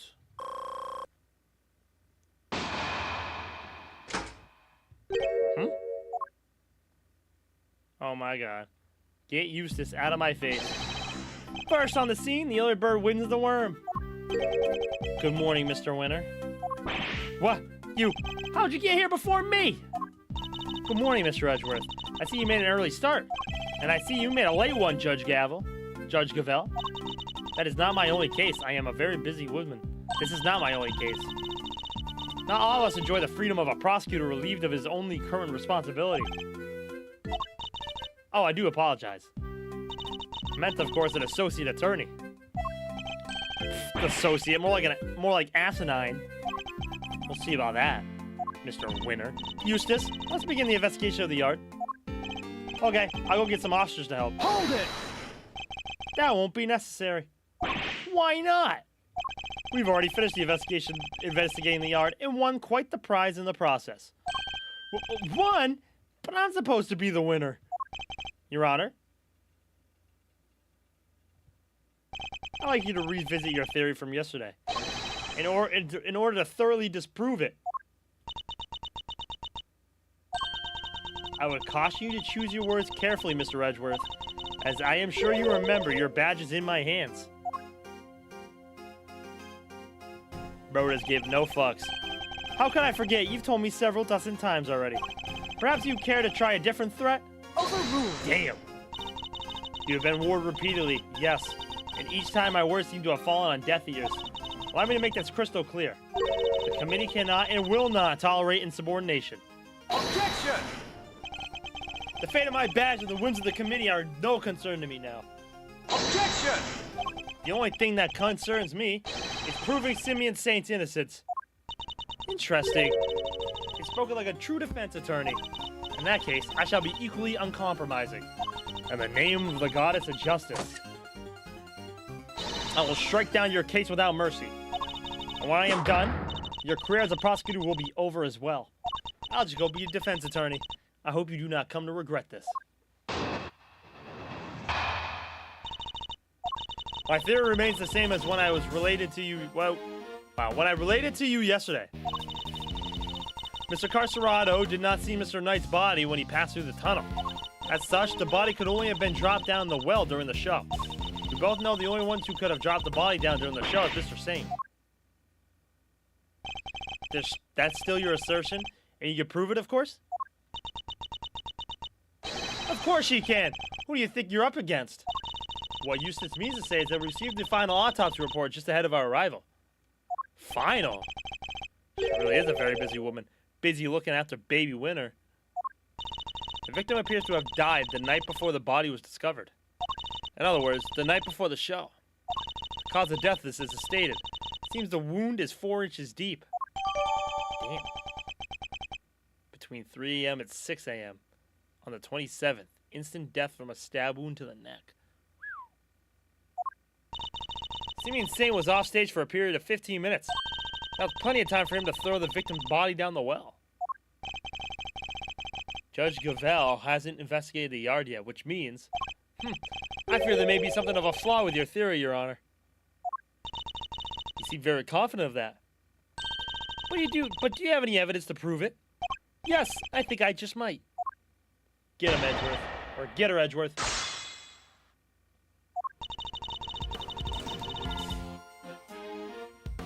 Hold it!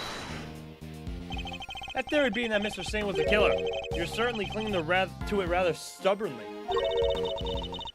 You are certainly clinging rather stubbornly to the idea that Mr. Sane wasn't the killer.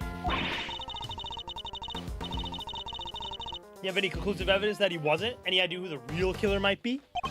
I'll just see what evidence you yourself have first. I hate you with a nuh-uh. I'm an emissary of the goddess of justice. My words are her words. But her words are wasted on you, I see. You would challenge me as if I said the sky was blue. Is this a court or a cult? If you truly mean to refute the word of the divine, then come, show me your evidence.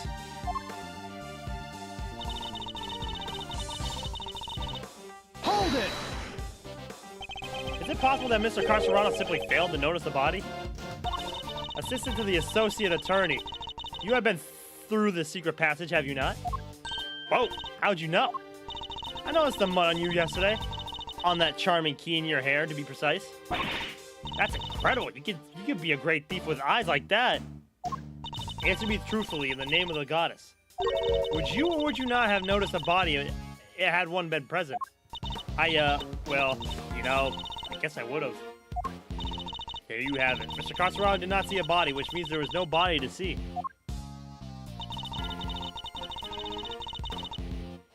Hold it!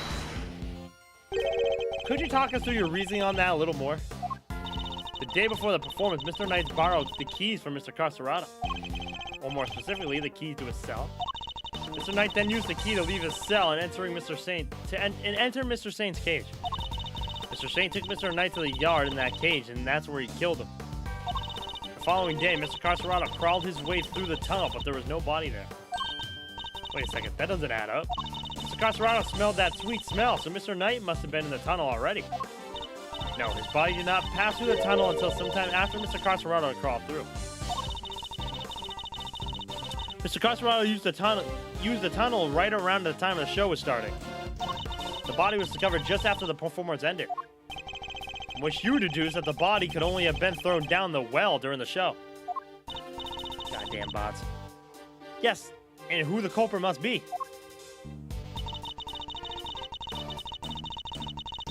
Hold it!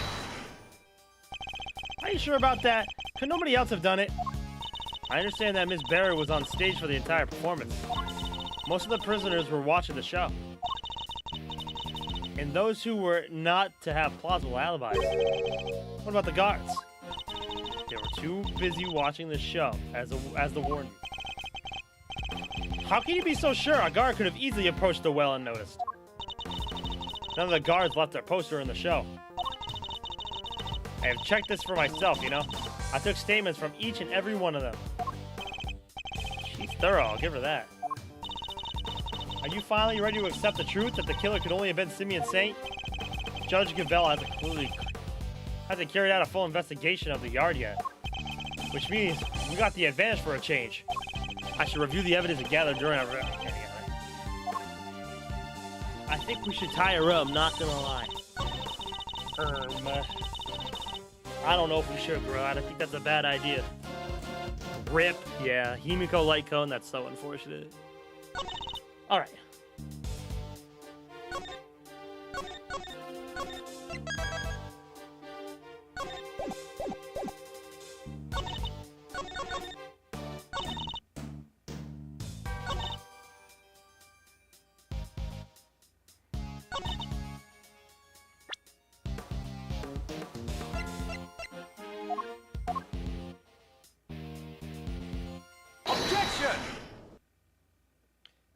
Pathetic. Sorry, Your Honor, but there's something else you're going to have to take into account. The well in the yard was rigged up to create a certain unique contraption. A contraption? Come on. Well, I mean, Himiko's really good for pure fiction farming, but not much else. I mean, that's what I use it for. That's literally all I use it for is pure fiction.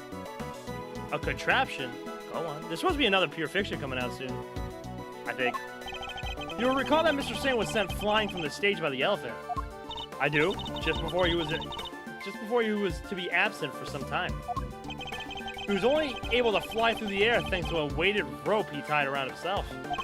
Dropping the weight and end down the well allowed him to complete the trick. Objection! Objection! Wait, wouldn't that send him flying as soon as he set foot on the stage? Hold it! It's simple, really. He kept away from falling by using a stake to keep the rope in place.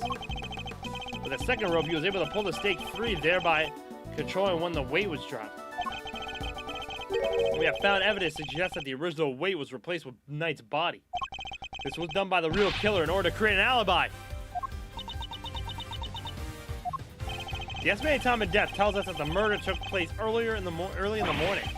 The killer could have tampered with the contraption in time between the murder and the show. Objection! You're saying Mr. Singh himself set this contraption up, right? Well then, who do you think is the number one most likely person to have used it to dispose of a body? Even you must see how this looks. Objection! If Mr. Singh was the killer, he could have simply done as Judge Gavel theorized, without these extra steps. Miss Barry. Yes? Does anyone else know how Mr. Singh's trick works? Well, let's see. We had to get the prison's approval on what we were going to perform. So I don't think Simeon's the only one who knows. And there you have it. Look at Regina and Edgeworth. Rip. Dynamic duo. Overruled. Interesting. You have certainly been diligent in your investigation. And yet, I fail to comprehend your actions still. Why do you not work to do what is right? Is what I'm doing wrong? If so, who is it that deems it so? How can you not grasp even that? How can you not see that you are doing wrong at this very moment? You are a prosecutor, and yet you aid the defense. You literally took me off the case! What are you talking about? This flies in the face of common sense. You are breaking every rule in the book. I think of what is right and just, and act as I see fit in each situation I am confronted with. Yeah, Sag. This is the path I have chosen. Whether you can comprehend that choice is immaterial. But if you mean to stand in my way, I will fight back with all I can to bring to bear. W. Edgeworth. Perhaps the goddess of justice is testing me. Very well. If it is her that we must fight, if it is her will that we must fight, then I shall end this once and for all. Listen well, Mr. Edgeworth, for there is another reason why only Mr. Singh can be the killer. Of course there is. Can I tie her up now? No, you cannot. Do-do-do. If the body was moved from the yard to the workshop, then Mr. Knight must have first been brought here to the yard in his cell. The only person who had the opportunity to do that is Simeon Saint. And thus, he remains the only plausible suspect. Mr. Saint took a cage with him to Mr. Knight's cell. But why would he do that? Why take such an unwieldy object all the way to the holding cells? Yeah, it is pretty sus. But we've all met Mr. Saint. That's exactly the kind of thing he would do. It's entirely plausible that he took the cage with him out of absent-mindedness and nothing else. It may be plausible, but it's no more or less plausible than him having helped Mr. Knight to escape. Ugh, need some real solid evidence and want to get her to budge. But a Jorkin? Yeah, hell no. You keep doing what you're doing, bro. Brudge sit.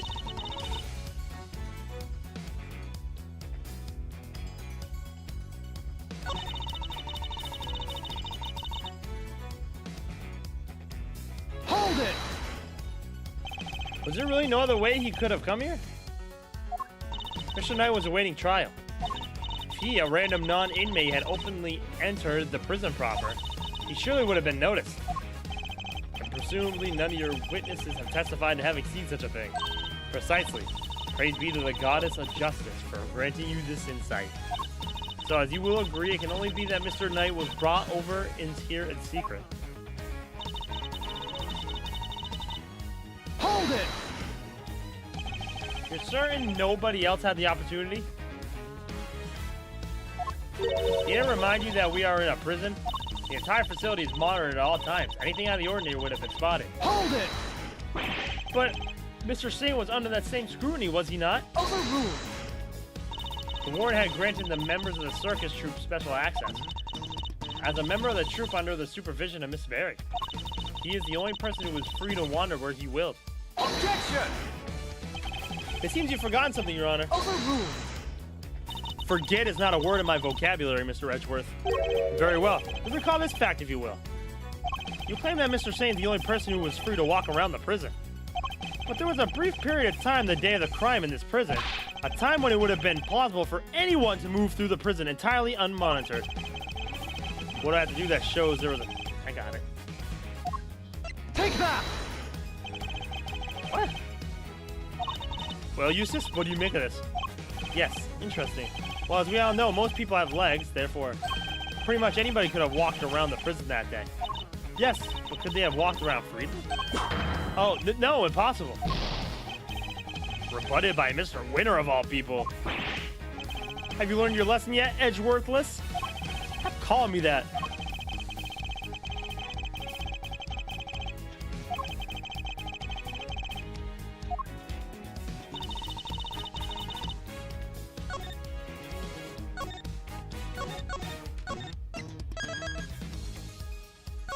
I really thought it was the Breakers.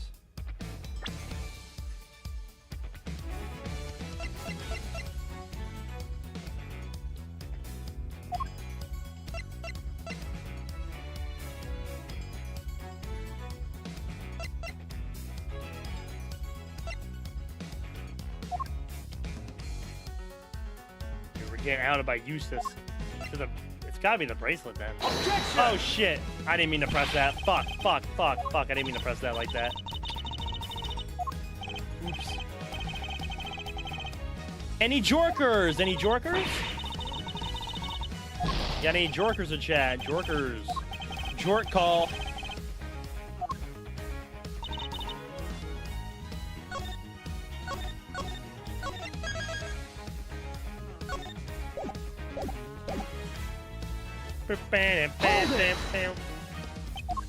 Hold it!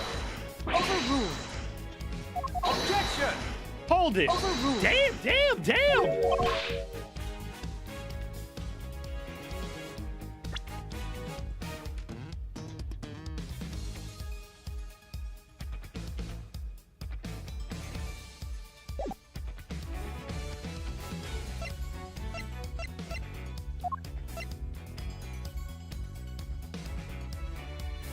I guess you're the only jorker right now, Gorilla.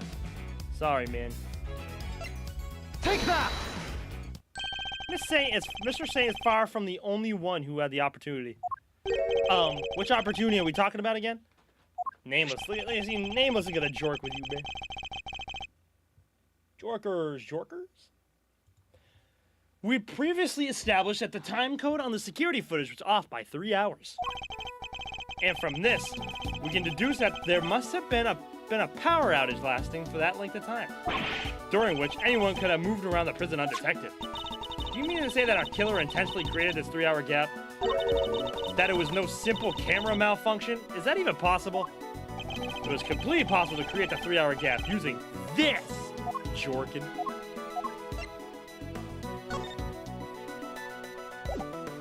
Take that! Our investigation of the yard turned up something rather interesting.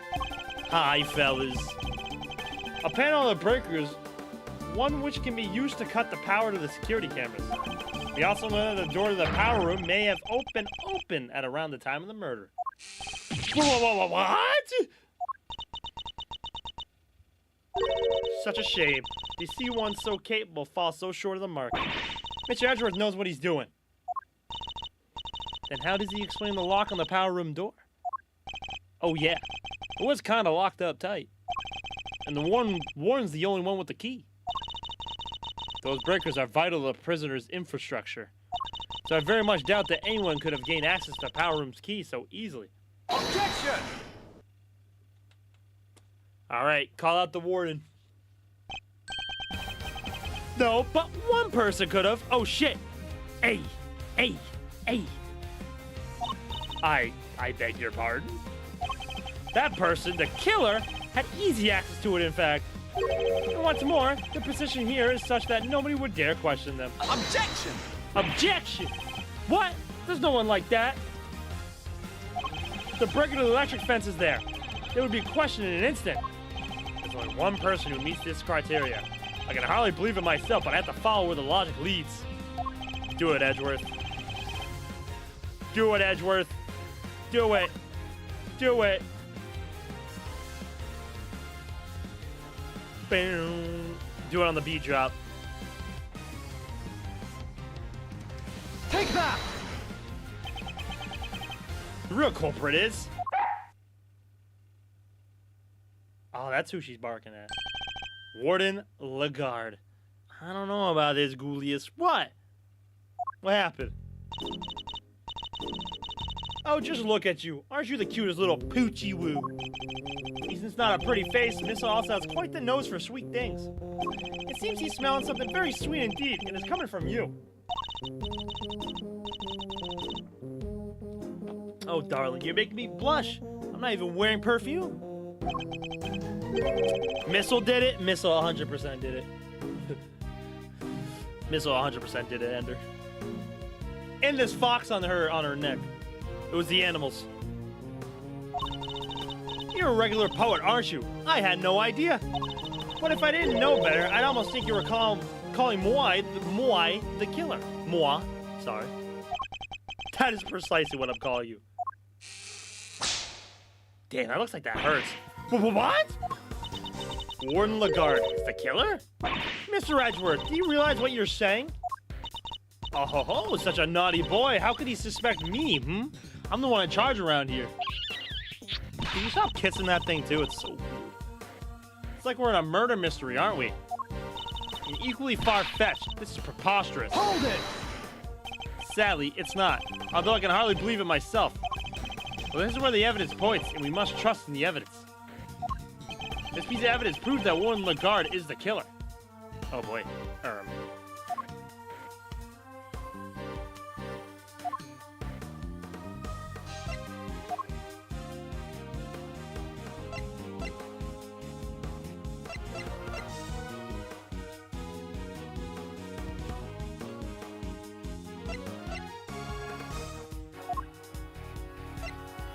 Burn, burn, burn, burn.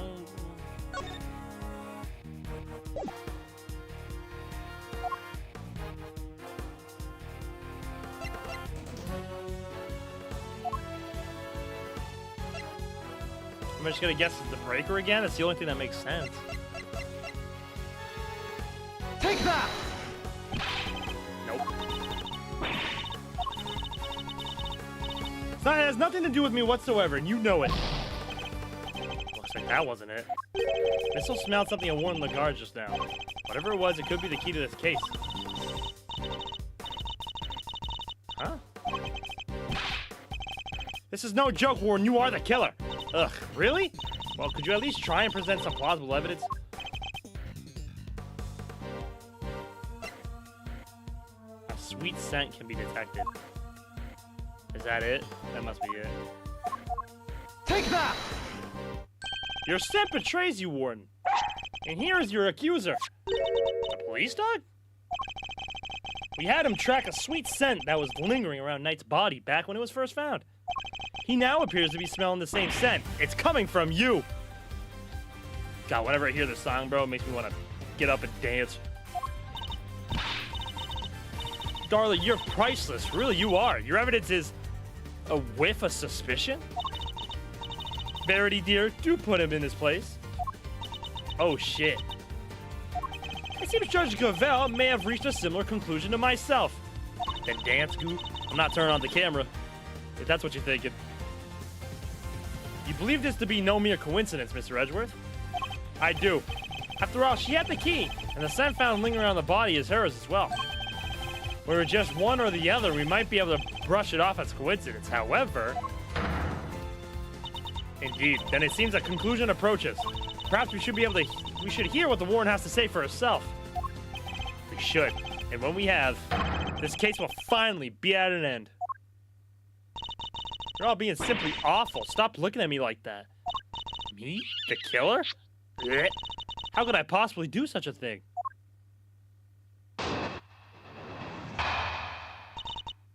That poor fox had to watch you kill someone. They already told me everything she knows about the case, sweetie. The victim died in his cell, so by your logic, I would have had to kill him there.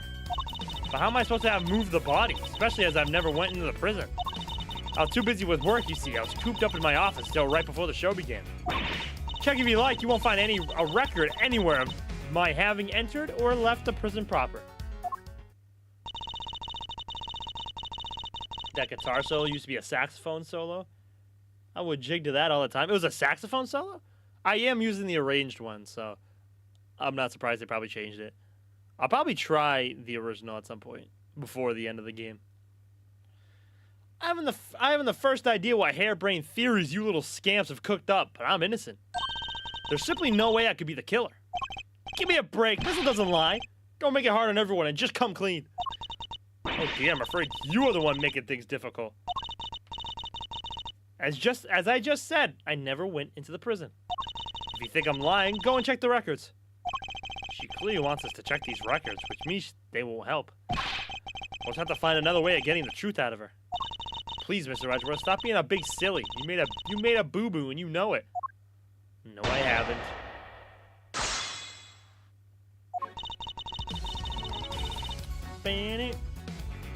Hold it! Judge Gavelle told you everything. Are you close? Thick as thieves, darling. Why do you ask? Are you jealous? You're jealous? Of what? I'd asked Warden Lagarde for a lot of information on the first day of our investigation. It seemed only right that I share information in return.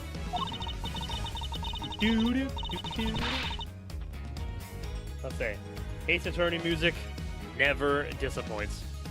Especially these investigation games. These have been going hard. I simply shared the truth in our conversation. It was the least I could do. I'm not sure what's going on, but these two, they're terrifyingly formidable together.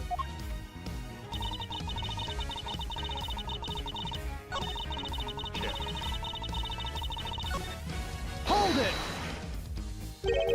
The murder took place in his cell? You seem very happy to accept that. Why should I? Why shouldn't I be? It seems the most likely place for it to have happened without drawing attention. And besides, they found Knight's blood in his cell. Yes, but that was from being struck by Mr. Carcerado. Don't I need to tell her that, I suppose. I take it there has also been no testimony to the contrary? What does it matter? Knight being killed in his cell doesn't go against any of the facts anyway. Hold it! Do you have any evidence that you didn't enter the prison? Please, darling, let me finish. Sorry.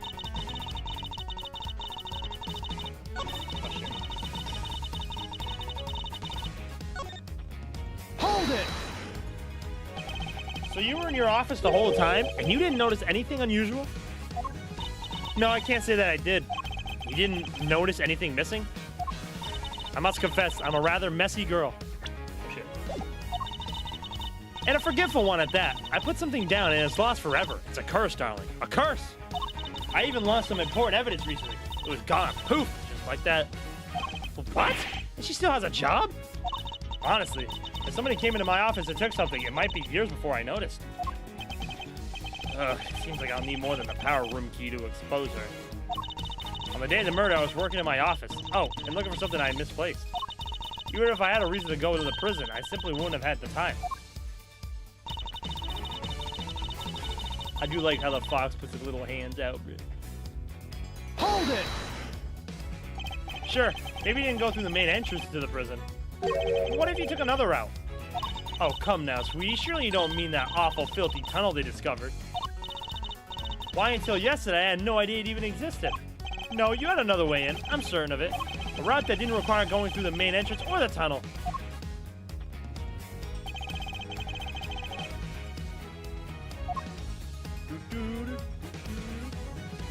Take that! Through the fence? Warren, you took Knight from his cell and brought him to your office, which just happens to be connected to the yard. If you had a way through the fence, then you would have been able to circumvent both the entrance and the tunnel. Gold star for creativity, darling. How would I have gone through the fence? The extremely high fence topped with razor wire with thousands of volts of electricity going through it. Yeah!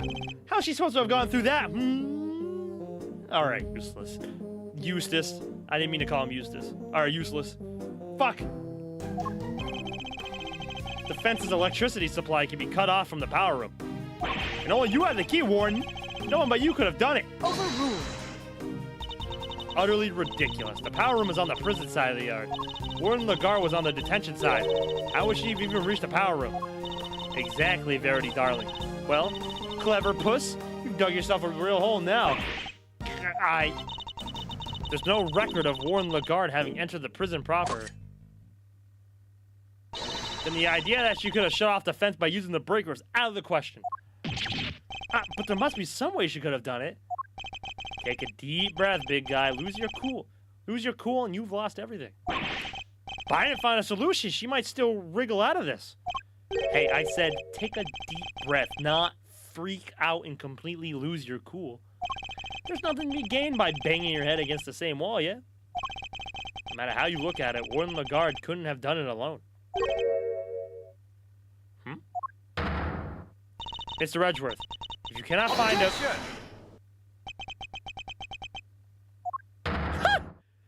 You aren't doing yourself any favors by obstructing justice with your silence.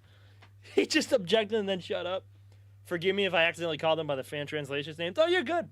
Actually, I had someone earlier in a comment tell me that, like, yeah, because they had, like, the fan translations, and they did, like, all the objections and hold-its, too. I'll eventually have to go back and look for that and try it out myself. Because that sounds pretty cool.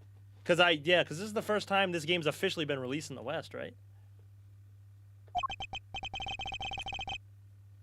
That was a reflexive objection. But now that I've yelled it, if I don't come up with an answer, it's all over. Bluff it, Edgeworth, bluff it. I have one more thing to add if you'll permit me. Something that explains how the warden could have shut off the breaker from the wrong side of the fence? Yes, because it's not as impossible as it seems. What enabled her to shut off the breaker?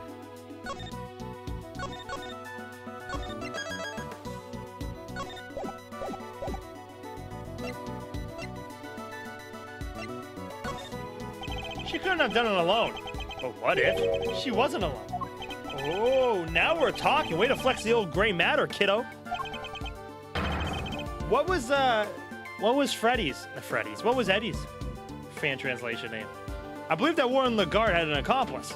Overruled. Enough. You disappoint me, Mr. Edgeworth. What do you mean? Mr. Edgeworth has said nothing wrong. The inmates of this prison are all issued with security bracelets. The ones that raise the alarm if people were to go off, they're not supposed to... I see that you've realized your error, and we are, of course, within the prison grounds. We're not only are the bracelets worn, but even the guards surveil each other for signs of wrongdoing. And despite all that, no one noticed Mr. Carcerado's escape. The only ones who are free to roam are the animals. They most certainly could not have operated the breaker. No, so our accomplice must be human. Overruled. Then who did it, given that they cannot have been a prisoner or a guard? Objection! I wouldn't be so quick to rule out either, Your Honor. The fact is, there's one person, someone whose movements weren't restricted. And I have just the evidence to show you who that roaming free person was. Fine. This has been sitting here for so long. Take that! This is one of the prison's bracelets. Like, while everyone sighs and says Eustace, I say Sebastian. Sebastian or Useless? I kind of like Sebastian. Sebastian's a cool name. Raymond Shields. That's a cool name. Raymond Shields. Indeed, a broken bracelet belonging to a certain self-proclaimed model prisoner. What do you mean? And who is this prisoner?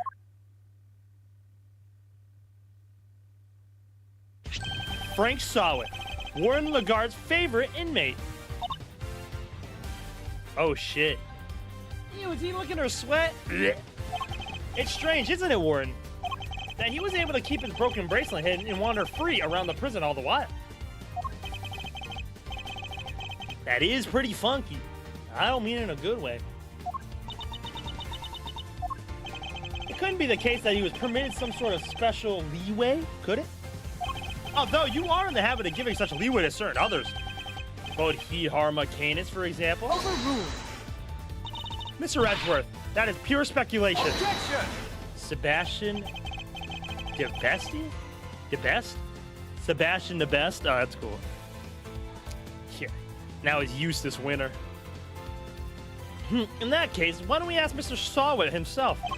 I'm confident that he will confirm for us that he and Warren Lagarde were accomplices in this crime. If the two of them work together, a certain route into the prison becomes viable.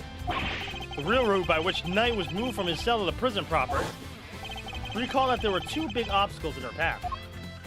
First, the security camera outside Knight's cell. Second, the electrified fence in the yard. But she was able to remove both obstacles in one fell swoop by having Mr. Sawit shut off the corresponding breakers. All right, Mr. Edgeworth, you've had your fun. And? Do you still deny it, Warden Lagarde? No, darling. You've got me. I admit it. Warden? Tell me this isn't true. Sorry, Verity, honey. I'm afraid it is. Frankie helped me do it. No way! You did it, Mr. Edgeworth. You got her. Nice shooting, cowboy. She won't be wriggling out of this one now. Mr. Edgeworth said I had Frankie switch off the breaker. But we didn't kill Knight, did we? No, Sweetums. No, we didn't. What? Warden, explain yourself. Oh, Verity, dear. I doubt your precious goddess will want to hear my excuses now. She is all merciful. You have but to confess, and you shall be saved. Oh, gosh. All right. I was being threatened. I had no choice but to do as he said. Who's he? Bodhidharma Canis, that awful assassin. Canis? How long has it been since that awful man came here to my beautiful prison? I'll never forget the day he arrived. Damn. The moment we were alone, he said this to me. You should know that I have other dogs. Dogs not confined to this fine institutions. Others? Yes, very loyal dogs. Dogs who will do anything I ask of them. Of course, he wasn't talking about real dogs. He was talking about his very human cronies. And then he said one last thing. I would recommend that you take care in how you treat me during my stay here. I wouldn't want to have to set my dogs on you, or your precious family. I had no choice. I gave him that cell. I gave him everything he asked for. Everything? Wait, is that how he became the fixer? Yes, darling, I obeyed his every command and smuggled it in for him. All that he wanted. Bodhidharma Canis is so hard to remember. Sirhan Dogan. It's just easier for me to remember. Nah, yeah, that's definitely an easier name than... I already forgot his first name. Bodhidharma Canis. Saxo Fender. That would be a crazy name. Eventually, I brought dear sweet Frankie into our little conspiracy. I don't know if Ace Attorney would do that name. That is a crazy name. Eventually, I brought dear sweet Frankie into our little conspiracy. He agreed right away, of course, because I made things easier for him, too. So you were smuggling in contraband? How exactly?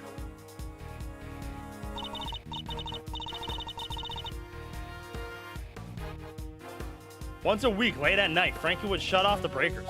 That allowed me to go from my office into the yard without being seen by the cameras. And I simply dropped the packages down the well on the prison side and went back through the fence. Each one of them spritzed with a little of my perfume. So that's what the sweet smell was. Yes, it was a signal for Canis' dog. When he picked up the scent, he would fetch the packages and bring them back to his master. We had to make sure Rocco wasn't in his cell at the time, of course. Can't have been easy keeping him from finding out. Oh, we're all very much creatures of habit here at the prison, darling. Everything runs to a schedule. Meals, exercise hours, that sort of thing. We knew when he wasn't there. Wow. And that adorable little bear. of his freezes with fright at the sight of Canis' dog. Poor thing. So there was no risk of him raising the alarm either.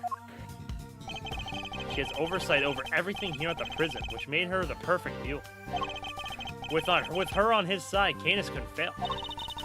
Frankie would sneak out again, early in the morning to switch the breaker back on, and our work was done.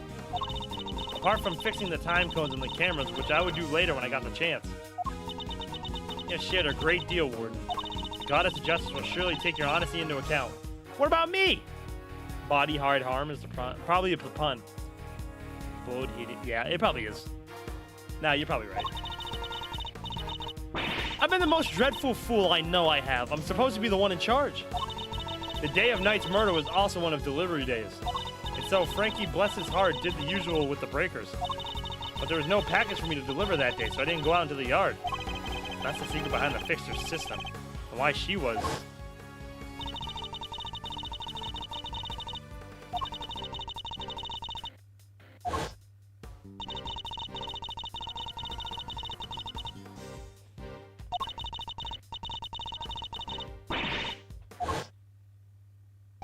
That's why you were interrogating Mr. Canis over and over. Exactly. I was trying to track down those horrible hench people of his. Oh shit, that is a crazy sprite. Oh shit. I borrowed everything the police had on that rotten scoundrel. I watched his every move, intercepted every letter he wrote. His letters. And you're supposed to know about his correspondence chess games too. But no matter what I did, I couldn't turn up any clues as to who his underlings were. Living in fear like this, you just can't comprehend it. As you have just heard yourself, Mr. Edgeworth. The words of Warden Lagarde's confessions have cleansed her of all suspicion. Surely there's no need to hound her any longer. Has she really been cleared of all suspicions, though? Or is there more about her to uncover? There's definitely more. I'm sorry, Your Honor, but this conversation isn't over yet. I think the Goddess of Justice would agree. So you mean to make her suffer even more than she already has? Unfortunately, her suffering under Mr. Canis does nothing to prove her innocence in Knight's murder. She admitted herself that she knew of and even facilitated the so-called fixer's delivery route. I believe she used the same route to move Knight's body. Where is your evidence, Mr. Edgeworth? It's the fact that the sweet smell of Knight's body is the exact same scent Warden Lagarde uses to signal a delivery. What do you make of that? Well, that's because we've done it so many times by now that the whole well probably smells of it.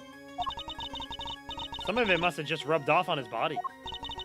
That does match the statement that Mr. Carcerado provided.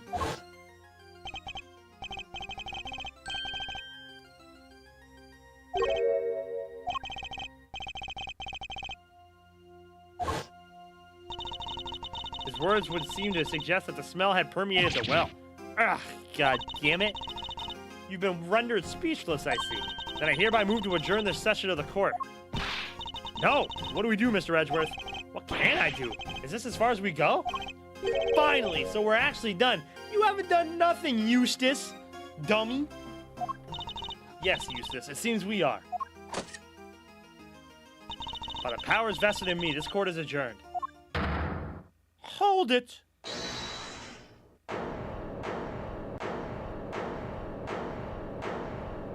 Who is that? Good old Eddie. There he is. Hey, with this theme. Come on, Judge G. Things were just getting good. Fender? Are you objecting to my adjourning the session? No, no, no. Would have shouted objection if I wanted to do that. You do you, G. Adjourn, don't adjourn, whatever floats your boat. What are you doing, Mr. Fender? Don't worry about what I'm doing. Let's all just take a chill pill, shall we? By which I mean a square of chocolatey goodness. Anyone? Are you trying to get yourself charged with contempt of court? No, my bad. I just had a quick request to make is all. As Simeon Saint's lawyer, that is. Ah, yes, I had forgotten that you were his real attorney, Mr. Fender. Not gonna lie, I think you can make a good cosplay. The Goo-Yuke. Hell no. You'll catch me dead putting on something like Eustace, bro. Ach, no. If I had to dress up as somebody in this game, Like in the series, who would it be, bro? I don't even know. I haven't really thought of that. I don't know. Who would I do? Maybe Apollo. I don't know. Fender? Ooh! Fender's a good one. Actually, Stanley might just be right. I got the hair. You're right. I do got the hair. I could go Fender. Eustace does the best job at prosecuting. He's the winner every time. Fuck Eustace. Blah, that guy. Objection! Yeah, you know what? I think you're right on that one, Stanley. Definitely Fender. And it's not too hard either. I just get the hat, get the tie and the shirt with the little note. Oh, yeah. Halloween costume? Awesome. Call me Miles Areno. I got you, bro. I'd cosplay Eustace or Barack Van Zeeks. Zeeks was awesome. So I've played the entire Great Ace Attorney and the Apollo and Phoenix Wright. So this is the last game of my Ace Attorney journey, but yeah. So Zeeks would be cool. Zeeks would be a cool one, but yeah, I definitely don't look like Zeeks. But Fender I could do. Get the facial hair? I actually kind of already have the facial hair. I just don't have like the little goatee thing he's got going on. Can you blame us? You've been making Mr. Edgeworth do everything this whole time. Right you are, which is why I figured it's time to put in some work. Work, you say? Somehow, I don't believe you worked a day in your life. Let's say this is me doing some prep work for the upcoming trial. Mind if I question the witness? Now? Amusing, but what is there left to ask? I've got a feeling in my funny bone that feels here has something... I got a feeling in my funny bone that Thief's here has something more to tell us about the killer. Do I? Yes, indeed. See? As a major player on Team Simeon, I can spot a sympathizer when I see one. And you don't think he did it, do you? So tell us, who did? Come on, spill the beans. We're all ears. And give me a hug, too. Mr. Edgeworth, what's he doing? He's trying to coax Warren Lagarde into giving something away. Simeon cosplay? Hell no. I look like the opposite of Simeon. Simeon would not work for me. Because she wanted to frame Mr. Canis. She did? No way. If he was convicted of committing murder, that could be grounds for a transfer to another prison. Most likely a more secure facility. And where he'd be out of her hair forever, huh? Precisely. She saw her opportunity and seized it. No. Saint can't not be the killer. That's not fair. I was all ready to prosecute him. I know, right? But maybe we should find out what she thinks first. Don't want to get the wrong guy, yeah? Nice. Now Mr. Winter has to go along with it, too. Like, I don't know if anybody in here could do Simeon. I mean, look at him, bro. Old bag. Hell no. Nah, but I like the Fender idea. Fender actually might be a good idea. I actually do like Fender a lot, too. That's a good idea. Well, Warden, are you happy to testify further? Granny Goo? Fuck no. If I were to do old bag, I'd do like the astronaut with like the space helmet, bro. So you couldn't see me.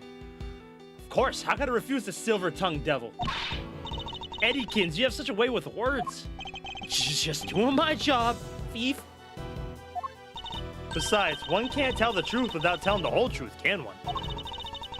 I'm simply dying to tell all. Verity, darling, do say you'll let me. As you wish. Court is adjourned. Can't believe you pulled that off, Mr. Fender. Whew, me either. Thank you for the timely intervention. Hey, it's the least I could do. Kay's not wrong. I've been leaning on you hard. And besides, the defense never rests. Am I right? Simeon's depending on us. Sadly, I think I just about exhausted my reserves of cool lawyer chat there, and we can't foul this up now. Which means you're up to bat, Miles McSmiles. Show him that never rest spirit. I shall. Fabulous. Now let's get started.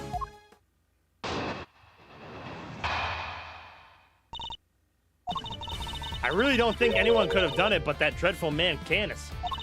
There's no telling what went on between him and the victim. Perhaps he simply took a disliking to him. certainly the type. But whatever the sordid details, it was him. He stabbed that poor man to death. And then he had his dog dispose of the body. That simply has to be what happened. The victim, Mr. Canis, yes? I did him the most terrible disservice. Yes, you killed him. I suppose you could put it that way. If there weren't such a sorry excuse for a war, and this would have never happened. And that's why I have to clean up this terrible mess. Warn the guard. As ever, your honesty is truly your credit. I am certain Mr. Knight is looking down and weeping tears of gratitude. Fuck no, he's flipping his gun up there, bro. You've clearly never met Mr. Knight. I was about to say, bro's whipping his gun up there.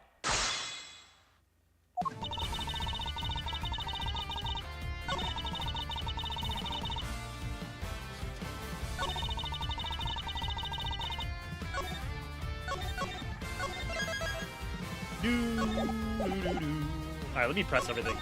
Hold it! You seem very confident in your assertion. Why is that? Because all the other children in my little home are absolute sweethearts. Mr. Bronco is definitely not a nice person. They have a faith in themselves and in one another. They have a faith in the guards and me. They won't work every day to better themselves. None of them would dare commit murder. It's a very touching reason indeed. I don't believe a word of it. Oh, damn. But Canis. Ooh, he's rotten to the core. He's the only one who would do something like that. Hold it! Nate was being kept in a holding cell while Mr. Canis was in the prison proper. What could possibly have happened between them when they were at the opposite ends of the facility? Prisons aren't as big as they seem, you know. All kinds of awful things can happen. But Knight only arrived 2 days before he was murdered. Can't imagine anything significant happening in that short space of time. And you don't know Canis, my dear. He'd find a way, I'm sure of it. Hold it! How could he take a disliking to somebody all the way over in the holding cells? I'm just plucking possibilities out of the air, darling. As I said, there's no telling what really went on between them. You're so awfully serious, aren't you? Not that I mind, of course. Why is she looking at me like that? So noble, so dashing in that marvelous suit, so clever. I can feel myself becoming your biggest fan, darling. I really can. Yo. Why is Edgeworth the cougar hunter, bruh? Stay with me, Mr. Edgeworth. I wasn't prepared for that mental onslaught. First old bag and now Lagarde. Hold it! What more can you tell us about those sordid details? Well, we all know what Canis once did for a living. I doubt the killing part gave him much trouble. Especially as the victim was already injured. His neck, I think. Couldn't turn his head to the right, poor dear. That's what they told me when they brought him in anyway.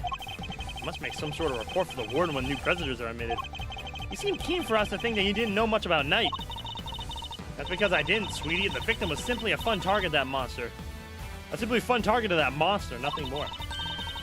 I expect Canis used the chisel that was hidden in the chest set, don't you? Awful, grisly business. Just imagine, the man probably didn't even have time to cry out. She is super down bad. I see. Thank you for your thoughts. They were very helpful. Actually, I'd like to hear about them in a little more detail if you don't mind. Oh, Mr. Edgeworth, if you're making me blush, I could chat with you all day. Oh, don't look so nervous, darling. I'm only teasing. Of course, we can talk about them some more. Edgy knows how to dust them cobwebs. That is so gross on so many different angles, bro. What the fuck? Oh my god, why is there so many goddamn things now?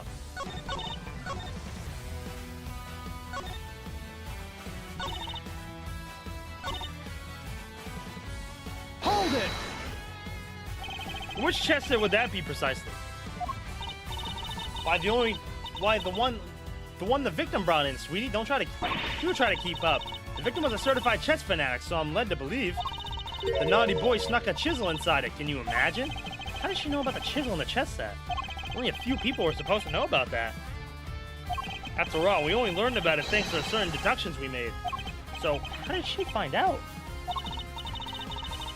course, in the hands of the killer like Canis, even chisel could serve as a deadly weapon. Hold it! You seem to have a very strong feelings about Mr. Canis. Well, of course I do. I told you what he said to me. What an absolute menace he was to interrogate. He could slither out of anything, this snake. He sounds as tough as a rock. And that infuriating, self-satisfied look on his face when they took him back to his cell. Ah, my blood just boils thinking about it. I certainly don't blame her on that count. Hold it!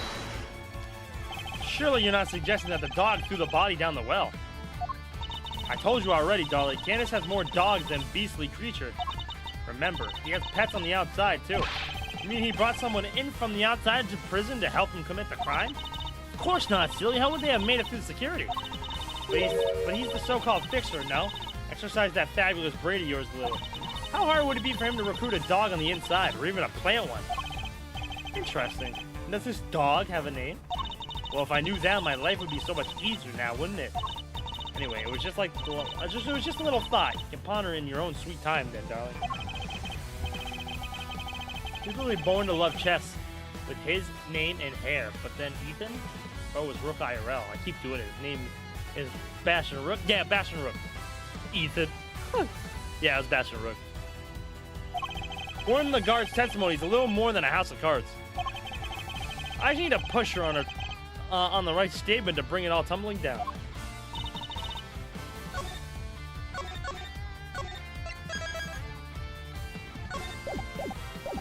I mean, look at this guy. Scary guy.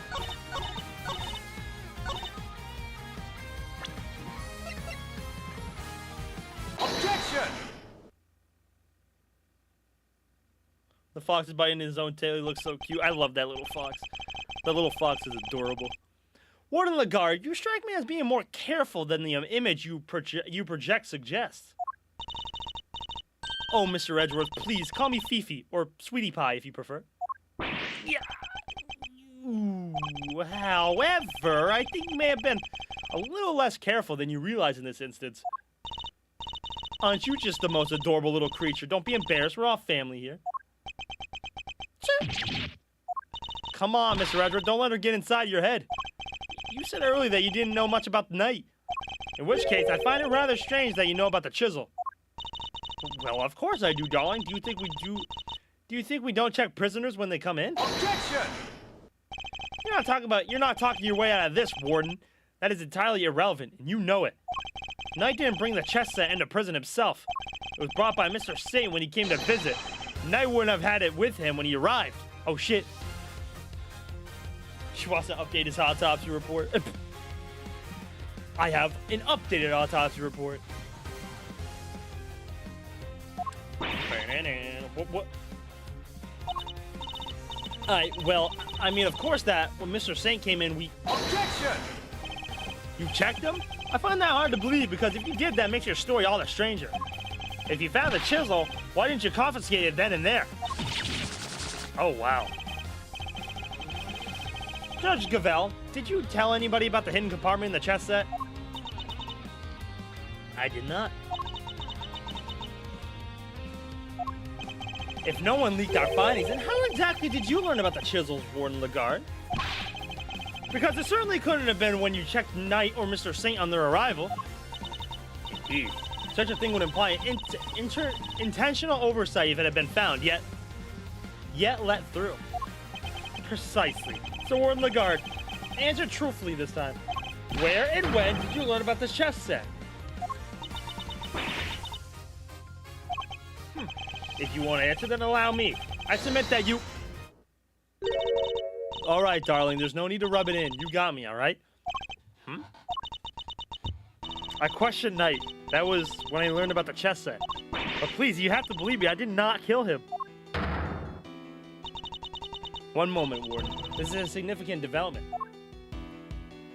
Court requests that you make detailed statement on the record. Any objections, Mr. Edgeworth? None, Your Honor. Thank you, darlings. I'll clear this up. I'll clear up this awful misunderstanding, I promise. Stop that! Ew!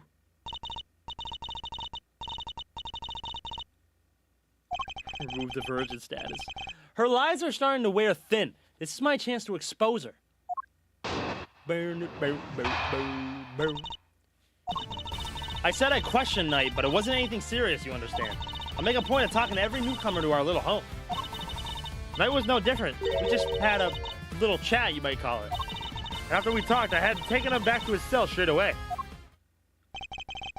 The more she lies, the more thorough she seals her fate. So it was simply a conversation with a new detainee?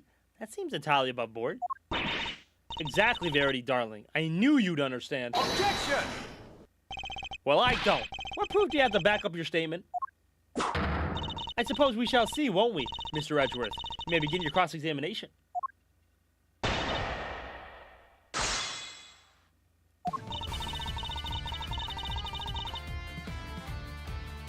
get accused of murder every other day. That's Miles. Being a prosecutor at Ace Attorney is so easy. Well, Miles is the only prosecutor that really gets hit with being accused of murder. At least in the investigation games. But yeah, nah. Literally, a prosecutor, you literally just sit in the court, and be like, this happened. Do you have any evidence? Nuh-uh. Now you gotta show the evidence. It's like, what? Where's your evidence that it didn't happen? It's like, all right. Like, what kind of bullshit is that? Hold it! So am I right in assuming that you talked to Knight the night before the show? Exactly, darling. It would have been, around 3 a.m. on the 27th? 3 a.m. I fell squarely with the window of time laid out in the autopsy report.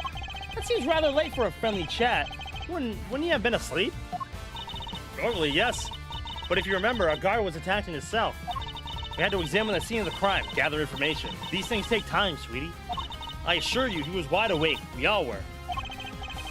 Regardless, I find it somewhat odd that you would choose to question him at such a late hour. Oh, you're such a tease, aren't you?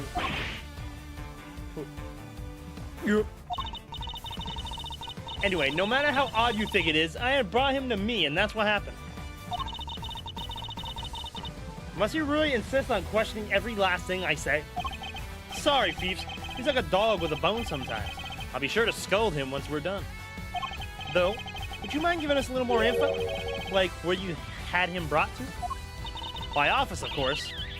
Where else? Her office, which is where we believe the body was moved from. Would you mind appending what you just said to your testimony? Anything for you, darling.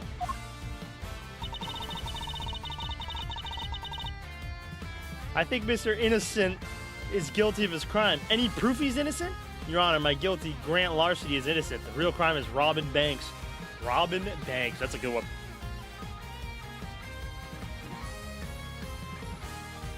Hold it! If only I could get away with killing. Twitch, that guy right there. Remind me where your office is? You've seen the sign in the detention center corridor, I imagine. Didn't we have a Robin Ford and Robin Newman in Dual Destinies?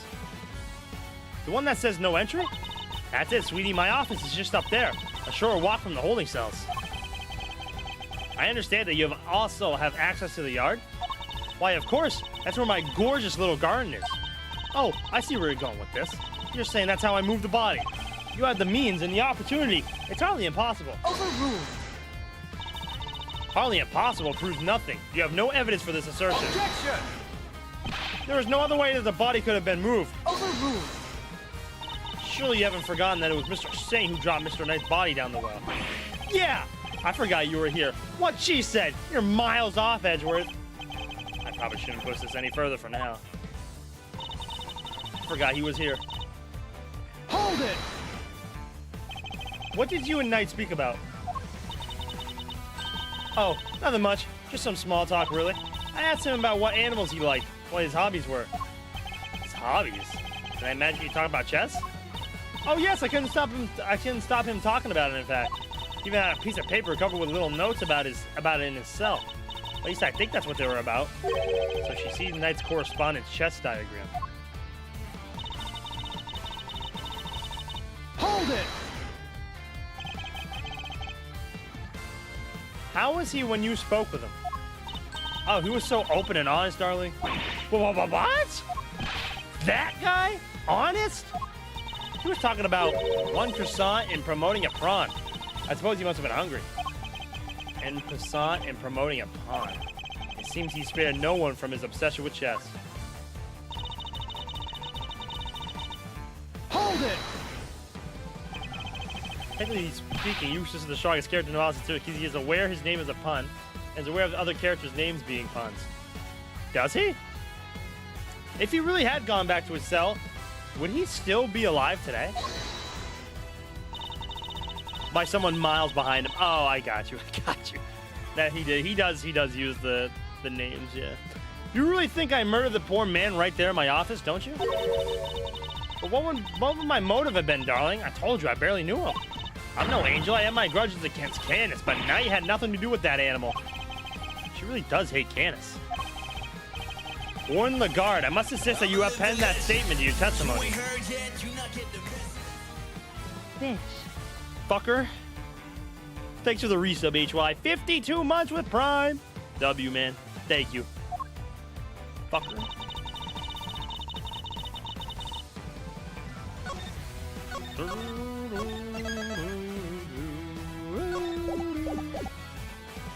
Are we fucking? No, we're not fucking. Don't you worry about that. Objection!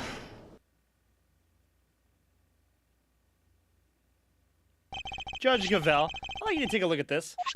Notes about a game of chess. What's the significance of this, Mr. Edgeworth?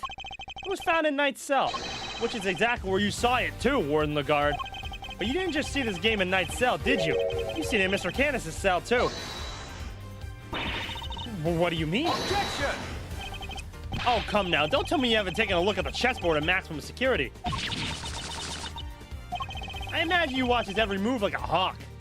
Or rather, I imagine you feel that doing so is your only option. If you wanted to find out who his cronies are, right? Personally, interrogating your own prisoners is highly irregular to say the least. But as you said, Mr. Candace had threatened you. He put your precious home at risk. That's why you took it up upon yourself to question him. You wanted to find out who his dogs were. Also, what if I did? You also told us you read his letters, which means you must have known about one key fact. You knew he was playing correspondence chess. And then who should appear but Knight, carrying him with a diagram of a very particular game. We ourselves used that diagram to infer a connection between the two men. It seems you came to the same conclusion. But in your fear, you took your reasoning one step further. You surmised that Knight was Mr. Candace's henchman sent to kill you. Which is the real reason she had that chat with the Bronxer. If his boss wouldn't crack, maybe he would. And when you questioned Knight, you made another discovery. For there inside his chest set, you found a hidden chisel. The murder weapon itself? As far as you were concerned, that chisel meant one thing, Candace. Thus, you convinced yourself that Knight was working for Candace, and this is why you killed him. I see you have no more excuses. Judge Gavelle, your verdict, please. Objection. Much as it grieves me, there would appear to be a little room for doubt. Objection. I hereby give my verdict. Bronco Knight was murdered by... break. She's gonna break. In the name of Goddess of Justice. Who is it this time? Oh, shit. Warden? It's a joke. It's all a big, stupid joke. You people just don't get it, do you? I think we've proven that it's you who doesn't understand things correctly. Me? Please, darling, I understand it all perfectly well, thank you very much. Oh, shit. Oh, that's cute. And I understand there's a glaring contradiction in your theory, Mr. Edgeworth. You're just grasping at straws now. I have no time for this. Your Honor, the verdict. Overruled. I am curious to hear what the warden has to say. What? You're a doll, Verity. I just have one last thing to say, then Mr. Edgeworth can declare himself the winner. You rang? No. Does anyone remember a certain autopsy report? Of course, we received the finalized version of this this morning. I don't think I've even read it. Stab wound, instant death. Wound was 4 inches deep. Sharp blade of some sort. That's right, and I was listening to what you told us about it, Verity. It's even if nobody else was.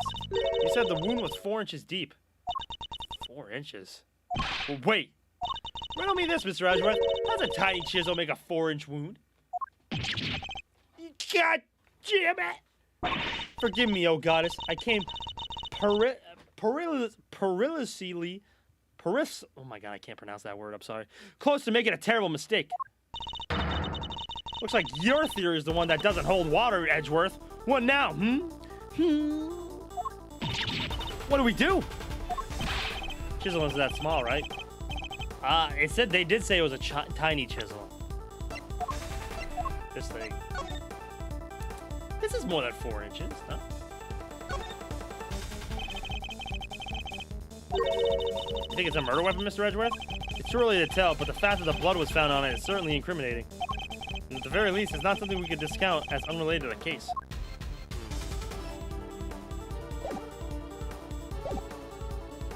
It'll be fine. Mr. Edgeworth always comes through. Right, sir? Looks to me like Miles of Tron out of commission. You're an attorney too, aren't you? Why don't you do something? Turn things on their head with desperate bluffs. Blurt out the first mind-blowing thing that comes to you. Look, detective, I'm as much of a man as action as the next guy. But without evidence, we're up creek without a paddle here. This might be the end of the road. Can't give up now. We have to do something. I'm certain that Warren Lagarde is the killer. Yeah, I was gonna say, I mean, you just stab it further, but who knows? It's a stone, Luigi. You didn't make it.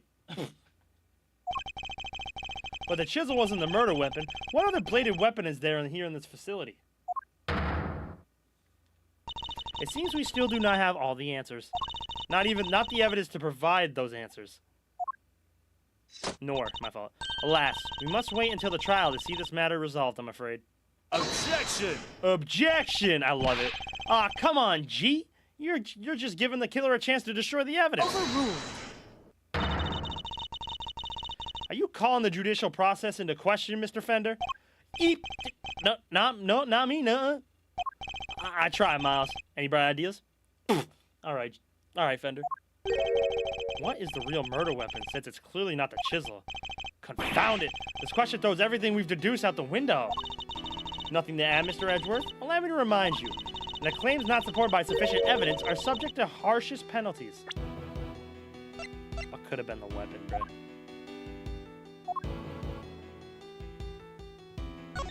It was that dog piece!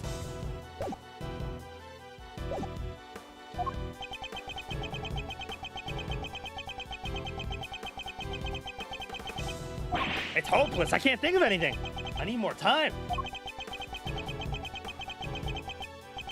Loath as I am to admit it, You can't give up now. Remember what Mr. Fender said? Simeon's counting on us. Without us, Remember how upset he was? He was devastated. He looks so devastated. Nobody's in more pain than him over Mr. Knight's death. There's no way he did it. But if we can't save him, who will? Phoenix. And what's more, he believes in us. He's sitting in that cell waiting for us to bring him some good news. I, for one, won't walk away until we have some. Okay. Gee, Miles. Your little buddy there is quite the motivational speaker. And she's right, too. When you find yourself on the ropes, think of your client. Picture them pleading with you to help. Doesn't that make you want to fight back as hard as you can until the very end? Think of your old man, good old Gregory. No matter how bad things looked, he'd always find a way to turn it around and save his client. And you're just like him, right? If there's any way to force a turnabout here, you're the one who will find it. Simeon's counting on you. Judge Gavelle, you seem to have recovered your composure, Mr. Edgeworth. But if you mean to attempt a defense, I would advise you to consider the ramifications. You have repeatedly proposed misguided theories. What? What are you talking about? And have made numerous false accusations. If you do so again, I will have no choice but to judge you unfit to serve as a prosecutor and relieve you of your badge for good. She's right. I have to put forward a number of theories. I have put forward a number of theories that prove to be flawed in one way or another. Have I made some sort of fundamental oversight? Wait, she said my theories were misguided. I was gonna say, so is she! It all started with her! Monkey Man can do prison OnlyFans. I'm sure that's a thing somewhere. Man, what? We're playing this game knowing all the answers is actually hard for me. I keep getting answers wrong due to being 69 steps ahead. No, I feel that. I feel the same way when I'm watching people play the game for myself, like the Ace Attorney games. I'm like, I know what happens, but then I get it wrong. I'm like, oh. Nothing to say? Then the court will tolerate no more of your time wasting. I hereby, Sir, Mr. Edgeworth, give my verdict. That's it. I've been thinking about it all the wrong way this time. My theories weren't misguided. I was being misled. The defendant, Simeon, say... I think it's a little soon for that, Your Honor. I'd say it's well past due, darling. Wouldn't you agree, Verity? Mr. Edgeworth? You may proceed. What? I'd like to remind you of a few things. The sighting of his dog, Helmut, the fact that he wasn't at the show, and these other factors made Mr. Canis the obvious suspect of her. Overruled. This again, Mr. Edgeworth? You seem almost proud of your blunder. Hold it! Let me speak! But what if the real killer wanted us to suspect Mr. Canis? What if it was all carefully arranged? And what if the same was the true with the chisel, our purported murder weapon? Knight had been stabbed multiple times in the same place with a bladed instrument. What if he was stabbed with a chisel after the real murder weapon had been removed? Just to leave traces of blood on it for us to find. That was somehow the killers misled us into thinking the chisel was the murder weapon. But why mislead us in this way? Why indeed? Why make us think the chisel is the murder weapon, rather than whatever was really used?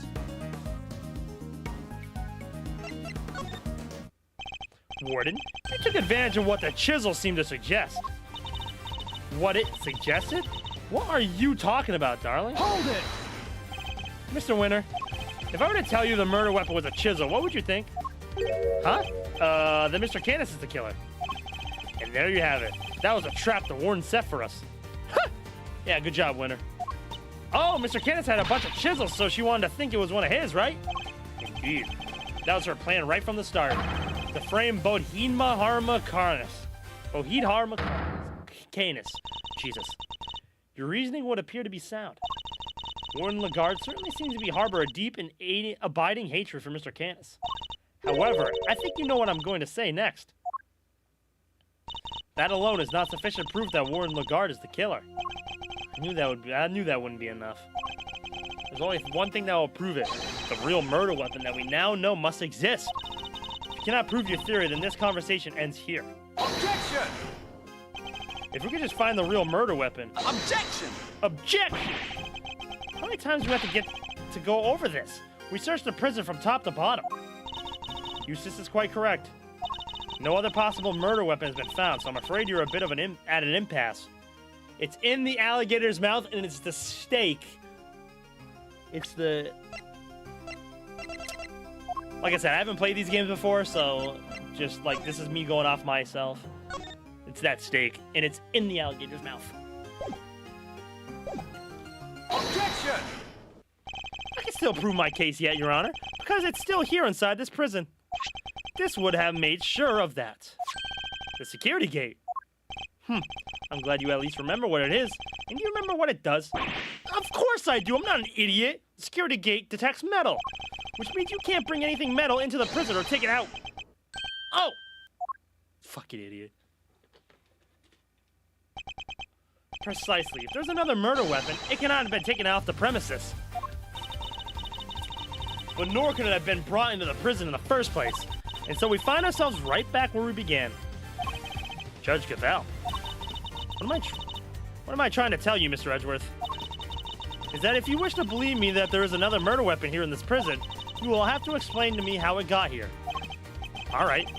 We know that the chisel was smuggled into the prison inside a pocket chest set. But our contention is that the chisel is not the real murder weapon. So if the weapon came from the outside the facility, then there must have been a way to bring it in. The question of the hour is this. Can you show me this alternate route? How did the weapon Warren the guard use to get to the prison?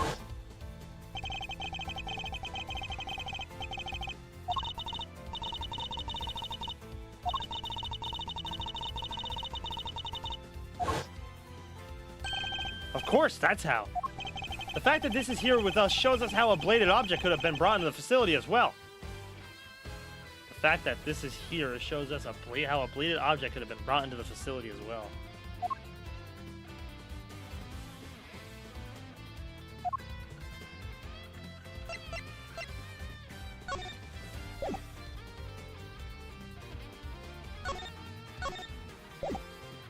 Take that! Nice thing, that's a great way to get something made of metal into prison. Okay. Overruled. Alright.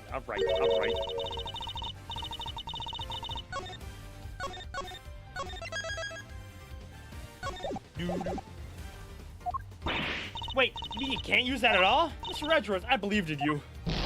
Oops.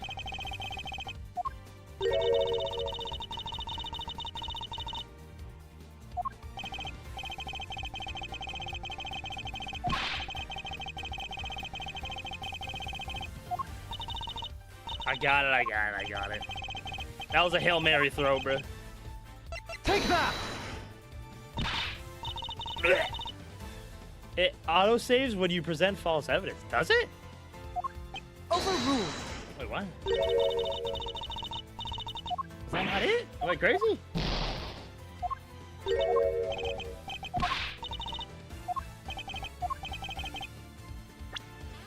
We have a piece of evidence that shows how metal objects can be brought in. Oh, shit. Take that! Oh my god, what the fuck?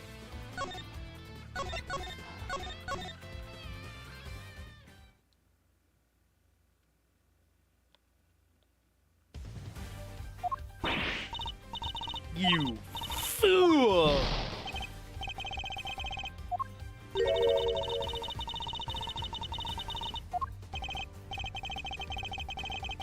That weren't brought by a visitor.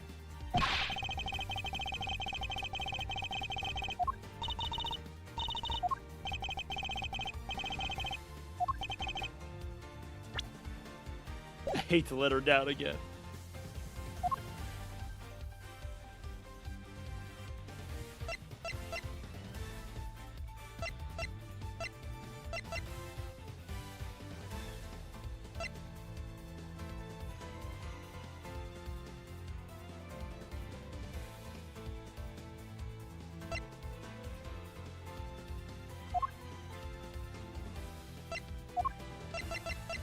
Has to be the tunnel. It's the only thing that makes sense. Take that!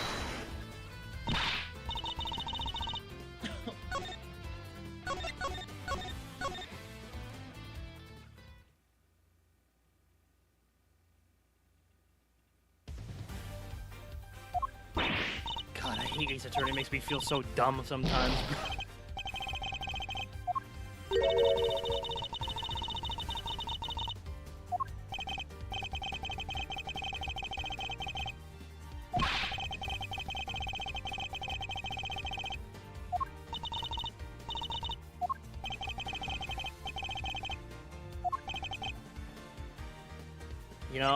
You know, I completely forgot about the fucking ring.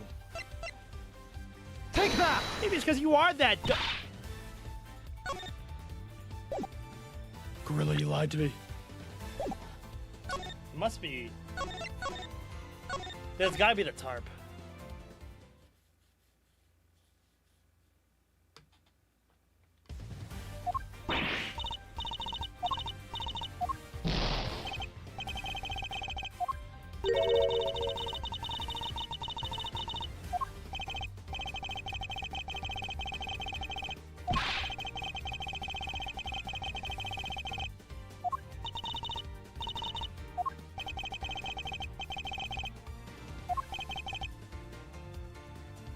The fact that this is here with us shows up how a bladed object could have been brought into the facility as well. The fact that this is here with us. It's the chisel?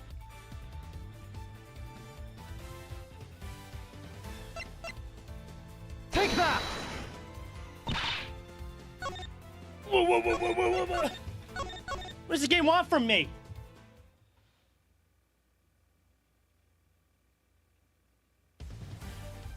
Look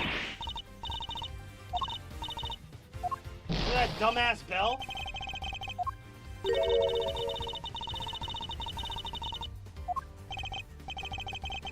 You haven't presented the bell yet.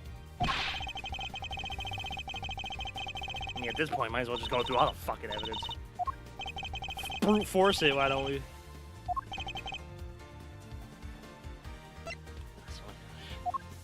I don't really see anything that makes sense, huh?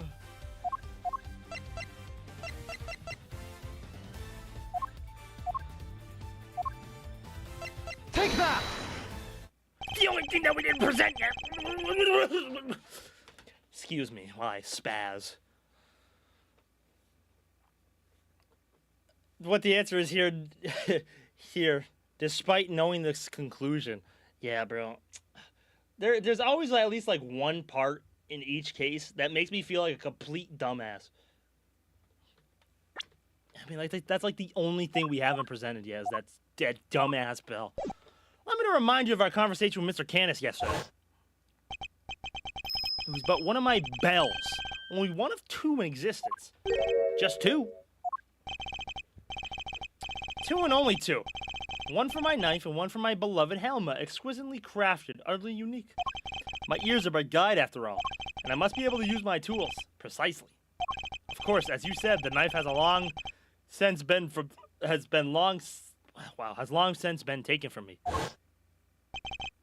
So you see, there was a way for objects to be brought into the prison unscrutinized. As part of the evidence, Warren Lagarde borrowed from the police. What? Yeah, my face! Mr. Canis' knife was part of the evidence in the case against him. That evidence was here in the prison. Not only that, but the knife had a certain bell attached to it. The bell was attached to the chisel. Correct. The killer took the bell from the knife and attached it to the chisel. Well, that can't be right. The chisel only had Mr. Knight's fingerprints on it. Easy enough to explain if the killer wore gloves. She made it look as if the chisel was a murder weapon and then attached the bell to it. In doing so, she made sure that all the evidence pointed to Mr. Canis. And who had access to the evidence from which the bell was taken? Why, only the person who may have been entrusted. Who was it, sir? Who'd been messing with the evidence? I believe that would be you. Isn't that correct, Warden Lagarde? But bells aren't exactly rare, you know. Anybody could have set that up. Objection! Unluckily for you, that isn't quite true. These particular bells are unique because there are only two of them in existence. Bang, bang, bang, bang, bang, bang. What? By attaching that bell to the chisel, you as good as declared yourself the killer. But you don't have any proof that the knife was ever here to begin with. Hold it! I don't. Not yet, anyway.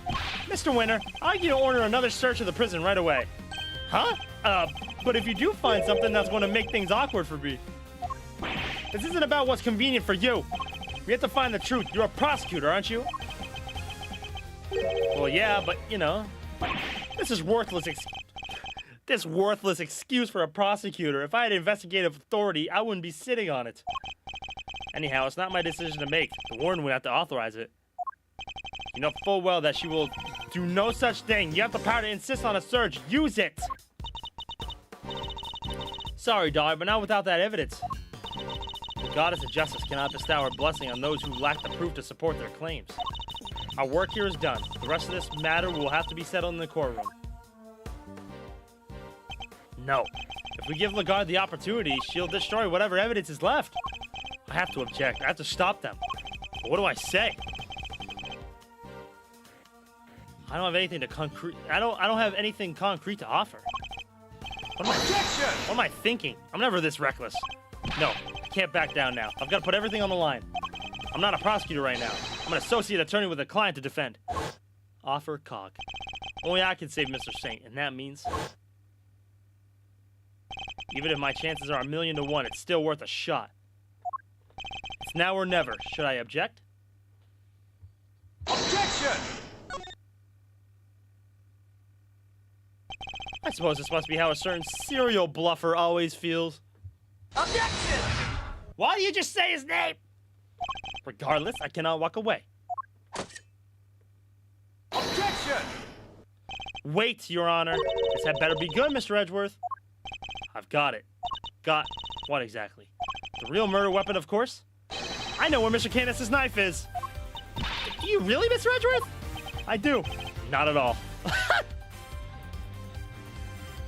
If I did not know better, I would say that you were bluffing. You wound me, Your Honor. I don't know the meaning of the word. Ugh, this is terrible for my heart. There's no way you could. It's not here, I tell you. Well, would you be so kind as to enlighten us? Where's the real murder weapon? Think, Miles, think.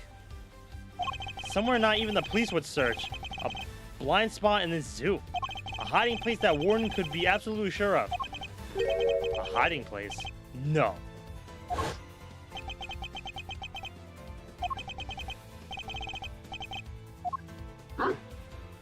Game straight up told me where it is. I know, Gabe. Did she use the same trick? No, that's ridiculous. Isn't it? But, I want to think about it. How many foolproof ways to evade detection could there be?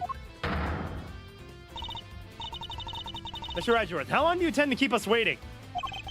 There's the faintest possibility. I'm right, but if I'm wrong, we stand to lose everything. Your Honor, this is where the real murder weapon is hidden. Take that! I told you it was missile! Here, in the yard? Indeed. I don't believe I understand. Would you care to explain a little more? Where exactly is the real murder weapon hidden? Take that! Open wide, Allie. Of course, that's what it must have been.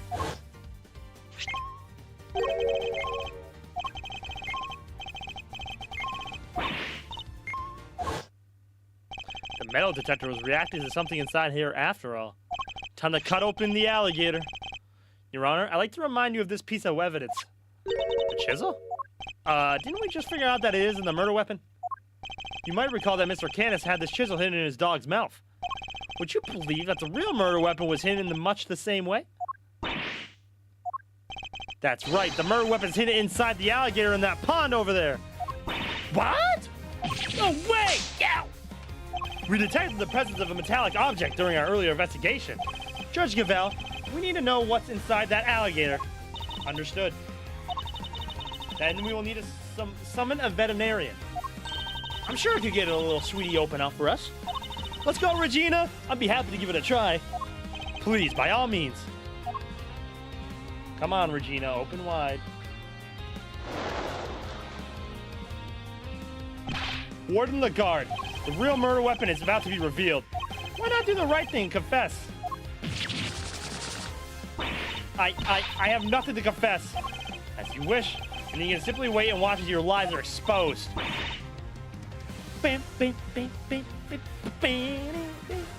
Sir, we got it. This has to be it. It's over, Fifi Lagarde. The real murder weapon was Bud Harma's Canis' knife, making you the only person who could have killed Bronco Knight. I'm not the criminal here. This is all Canis' doing. I did the right thing. Knight was a threat. He was Canis' lapdog. Curse that despicable man, Canis. Why did he have to come and ruin my perfect little home? We could have been happy forever if it wasn't for him. He ruined my paradise on Earth. He ruined everything. Curse him. Curse that pitless butcher, that awful, terrible, despicable man. Curse him! Rip off the jacket.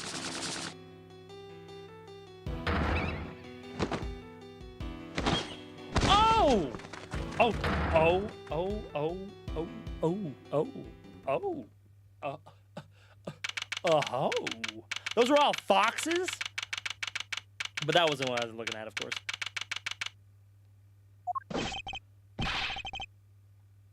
Prosecutor Thwinner, sir. The results have just come back. Biggest plot twist is she isn't fat. I didn't think she was fat. I just think it was the big coat. But yeah, that's what her that's what her coat was doing. It was all foxes too. That's crazy. Thwinner. I guess we've all been under a lot of stress. Traces of Bronco Knight's blood were found on the Mr. Candace's knife. It's just like you said, sir. Congratulations on a stunning victory. What? Thank you, officer. Excellent work. You can continue complimenting me if you like. Yes, sir. The winner wins again. I think I'm welling up a little. With rage? Excellent work, Eustace. Just a few loose ends to tie up and we're done. Why is Eustace getting all the credit, bro? He didn't do nothing. Huh? What are you talking about? I just solved the case, and No! You didn't! You did nothing! We have yet to confirm whether or not Knight really was working for Mr. Candace. It would be vital to know if Warden Lagarde was simply jumping to conclusions on that front. Huh? Huh? There's Clueless. And there's you. Well, then I guess we better get back to our investigation. Alright, officer. You're with me. You're about to see the winner win a whole lot more. Prepare to witness first-rate investigative talent in action. Yes, sir, I'm right with you, sir. Can't wait to watch you at work. We ain't do shit. No, it makes sense she was hiding big boobas. Things are massive. It's winning time! Thank God, get him out of here. I expect this case will cause quite a stir. The attempted murder of President is news enough, and now his would-be assassin has been murdered? But Knight never sought to kill the President in the first place! The truth is not always as important as it might seem, Mr. Edgeworth. In the eyes of both society and the law. How can you even say that? You don't have to believe me, however. As a prosecutor, Mr. Edgeworth is obliged to accept that this is the reality of the world he operates in. Being a prosecutor is about more than proving people guilty. That's what I believe. We are all free to believe as we choose, but the law is not to be toyed with for our own personal goals. If you refuse to accept this, then you must prepare to suffer the consequences. What does that even mean? Well, you're not gonna take his... I'm afraid I must be going now. Farewell, Mr. Edgeworth. Dark age of the law. So it starts. Judge Gavel is right. There must be only one set of laws for everyone. But if following the law means sacrificing the truth, can I really do that in good conscience? Hey, buddy. Simeon, you're out! Hi, Regina. Is everything all right? They did let you out, right? Yeah. But I'm so confused about what's going on. Some guy just came in and said I was free to go. And then I have Mr. Edgeworth to thank. You sure do. Mr. Edgeworth found out who the real killer was. Wow, really? You did that for me, Mr. Edgeworth? Oh, just say yes. Oh, no. Stop staring at me like that. I'm innocent, I swear. Don't pull the rug out from under me now. Stop it, silly. It's true. He saved you. So thanks already. Okay. Thank you, Mr. Edgeworth. Thank you. And a great big Regina Berry thank you from me, too. Mr. Saint talking directly to me? Small victories, I suppose. Yo. Can I just ask one question, Mr. Attorney? Sure. I'm not actually an attorney, though. I thought Bronco was my friend. No, my best friend. I trusted him, but now... But now? Well, it's just... I never knew. I never would have believed that he could hate somebody enough to want to kill them. If he kept something like that from me, then he never really trusted me, did he? That's not true, Simeon. Of course he trusted you. No, he didn't. If he had, he just told me. I could have stopped him. Could have told him that hate never helps. That he had to let go of all that stuff. Mr. Saint, I think you're forgetting something. I should show him the thing that proves Knight trusted him. Is it the chess set? I think it's the chess set. If I get this wrong, I'm so sad. I think it's the chess set.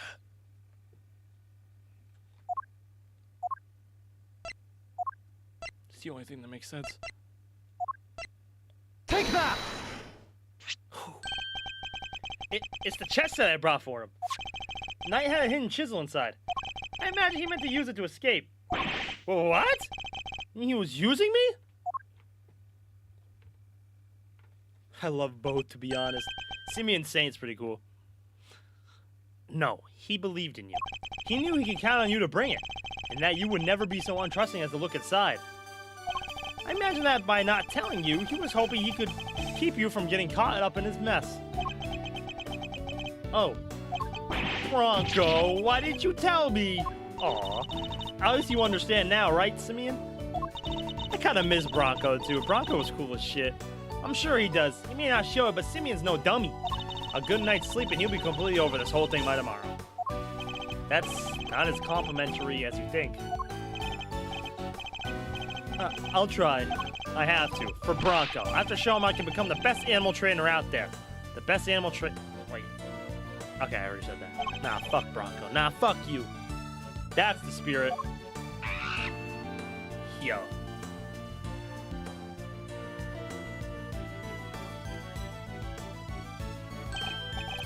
Oh, I almost forgot. We're, doing a new show soon. I'd love for you to come, Mr. Edgeworth. Not Mass Galactica, bruh. I'll be joining Regina on stage for this one. That's right. The Bear Big Circus is the biggest, most fabulous event in town. We have oodles of fun. Sounds great, doesn't it, Mr. Edgeworth? Come on, we have to go. Well, I'll think about it. All right, Simeon, we got some training to do. I think it's time for you and Regent got acquainted. What? Regent? The tiger? No way, I can't. No. Oh, you'll be fine, silly. You'll never meet a nicer kitty cat.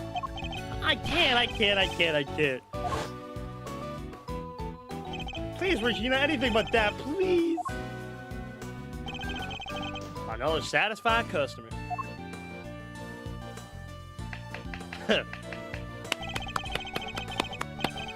Well, that was really something, Smiles. Talk about pulling it out of the bag. Couldn't have done it without you, Fender. Without your timely intervention, she would have gotten away. Besides, I have you to thank for even being able to investigate the case in the first place. Oh, stop it. Pat me on the back any harder and you're gonna make me blush or topple over. I suppose it would be asking too much for you to take this serious. Seriously? Miles, my friend, I'm always serious. Anyhow, how does it feel to save an innocent client? That's what it means to be an attorney, after all. Be an attorney. Gotta say, I had a blast. Reminded me of the good old days. Like Gregory was standing there right beside me. It's been like a zillion years since I felt this warm and fuzzy on the job. That's good? Bittersweet? I'm not sure. Say, Miles, you ever thought about going into the defense game full time? Yes, do it! Of course he doesn't, but do it! No way. And Fan Simeon would say, no way. Fender is the most normal lawyer besides Wright. True! I think he's more normal than Wright. Excuse me?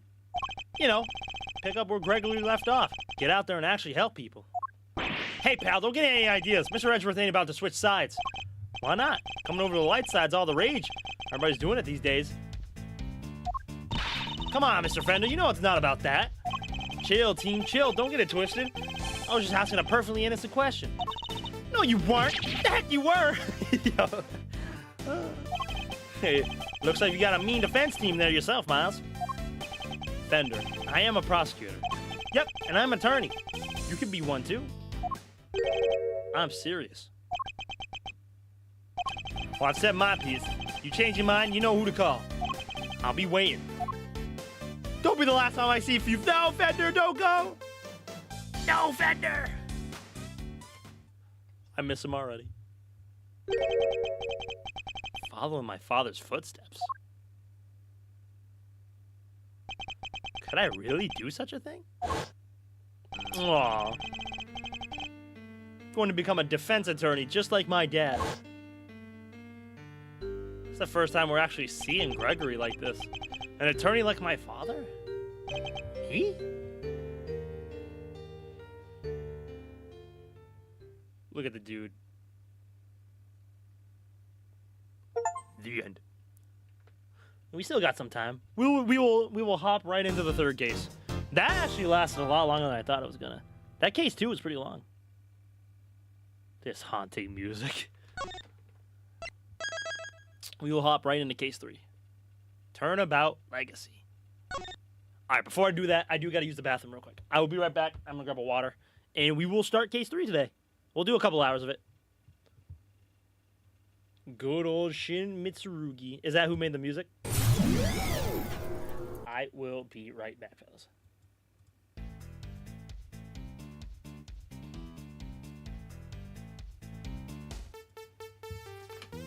Couple hours? Yeah, like 2. I mean, I've only been shooting for like 3.5 hours. I'll be right back.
All right, I'm back.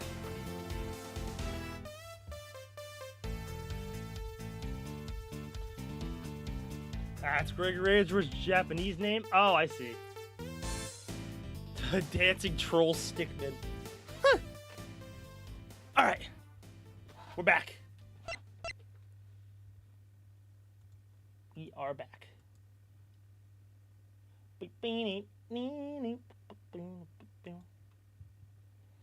Let's.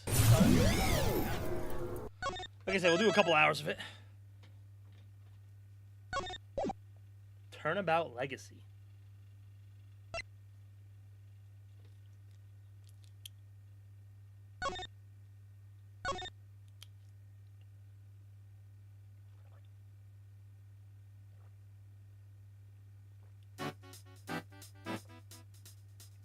Your 3 p.m. cake extravaganza. Samson. And Judy's Bake and Ball. I just realized there's voices. Macarons, waffles with cream, chiffon cakes that are light. Oh shit. Laugh and sing, smile, it's true. All that sweetness waiting for you. Well, where over there? Nova's got something special to share. Ping. Oh wow. Now let's see what we got for you. Yeah. It's cooking time. Are you ready to make something special together? Yeah, yeah. Ooh, I am, yeah.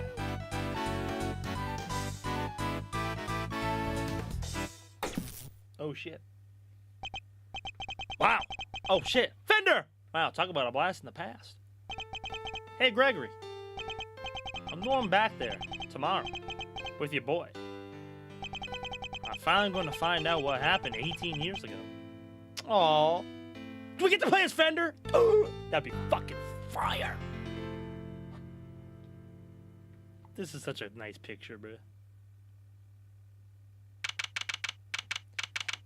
That'll get you through the prologue? Hey, so be it. So be it. I love longer games, so I'm all for it. I usually stream like 6 hours a day, so.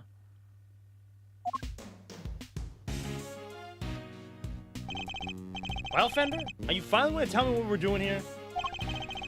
Why have you brought me to an art gallery of all places? Hey, you had nothing going on. Seemed like the perfect chance to come and enjoy the magic of star sign and stuff together. I'm leaving. Chill, big guy. I'm just joking. You know about the IS-7 incident? Yeah? Your old man's last case? Of course. Von Karma took pleasure in showing me the files as soon as I became a prosecutor. And I reviewed them again last night after your invite. See? I was also present at the trial all those years ago, although my memory of it is somewhat hazy. Best case of the game, by the way. I'll hold you to that. Look at Gregory, bruh. Oh my god. As a child, I was completely in awe of my father. The sight of him in court was inspirational. Gregory Edgeworth, attorney at law, and opposite him, the man who would become my mentor, Manfred von Karma. It was quite a case. I'm the guy who killed your father, but that's neither here nor there. However, it ended with the conviction of the accused. Ah, so you were there too? You were in the courtroom for Gregory's final outing? Well, that'll make explaining things easier. I wanted you to know something else, see? That's something being what really went down. Not the truth in those files, but the capital T truth. It was 18 years ago, smack dab in the middle of a real doozy of a winter. The buildings were covered with a blanket of snow. It looked like the streets were lined with popsicles. But things weren't so innocent behind those frozen doors. In fact, some pretty sordid stuff went down. Aw, this was back before yours truly was the fine figure of an attorney you see before you today. 18 years ago.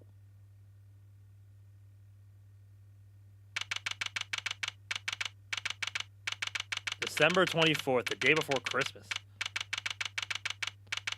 Now it will be a real surprise when I tell him that his father was a master at bluffing like that guy. Hey, Mr. E, this one really came out of the blue, huh? It did.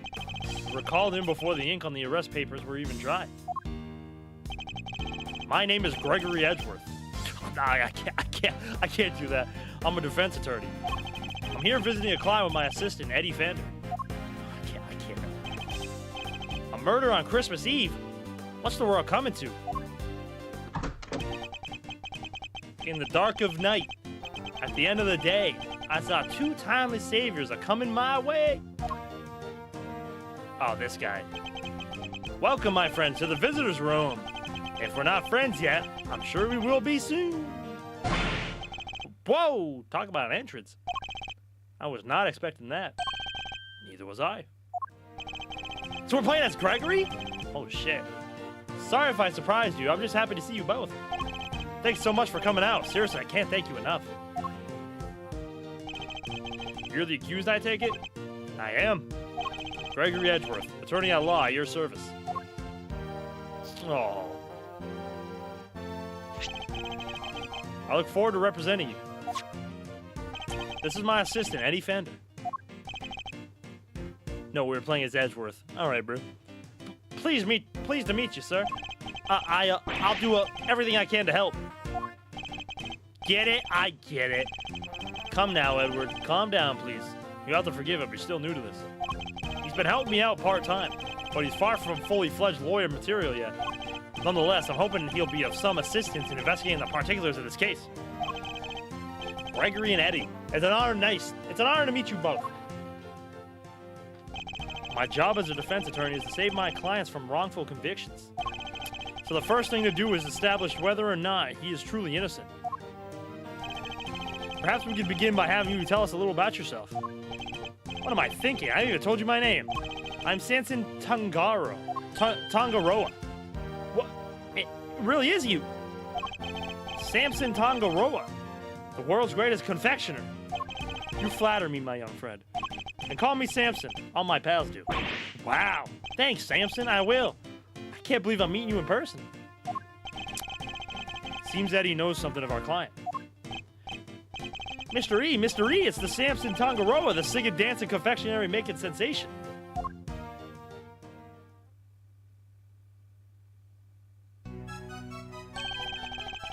What shall we make today, kids?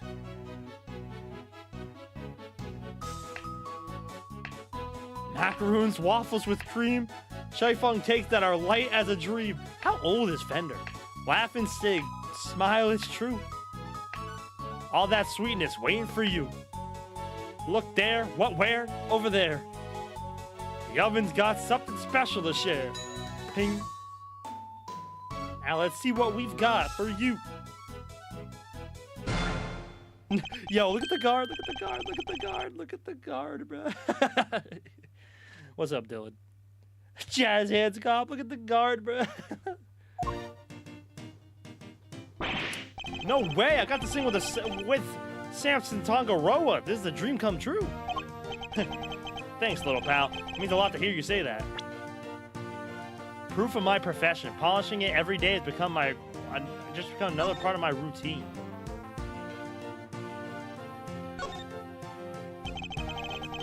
Got a fucking Blackstone. I don't know what that is, but W. Is this your badge number here on the back? That's right. The number itself doesn't mean much, of course. Well, if it doesn't really matter, then I want mine to be a string of repeating digits. I'd actually pay to see that. Your badge is in the shape of a sunflower, right, Mr. E? Does that even have some kind of special meaning, or...? It does. Sunflowers follow the sun, correct? In other words, they always face the light. Just as we attorneys do, we should always aim to be on the side of liberty and justice. Wow. I'm gonna work hard and just be just like a sunflower when I'm an attorney. Oh, cast iron griddle. W. I've no doubt that you will. He's 18, a student working part-time at offices of Edgeworth & Co. studying to be an attorney. 39, my client and a man said to be the greatest confectioner to his generation.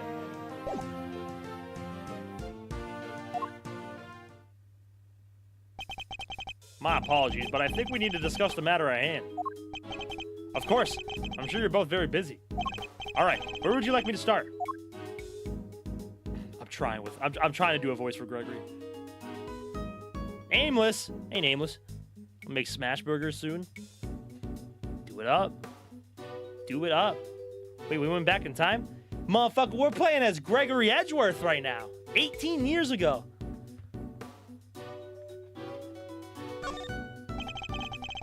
Oh, I like his animations. So you're not just a confectioner.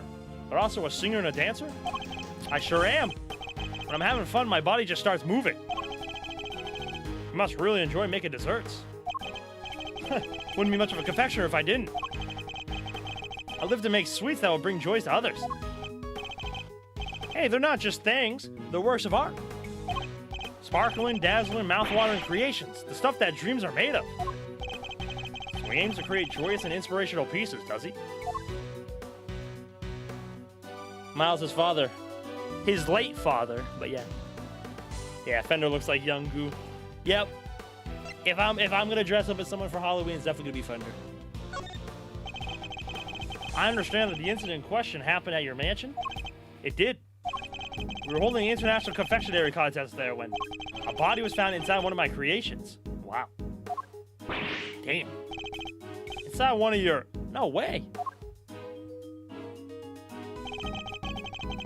The detective in charge placed me under arrest because of it, and now here I am. But I can never take a life. Never. I'm sure the police will see that too in time. They'll realize their mistake. The real question is who's gonna be like the prosecutor type? Oh, Manfred. Lol. I sure hope so. What can you tell us about the victim?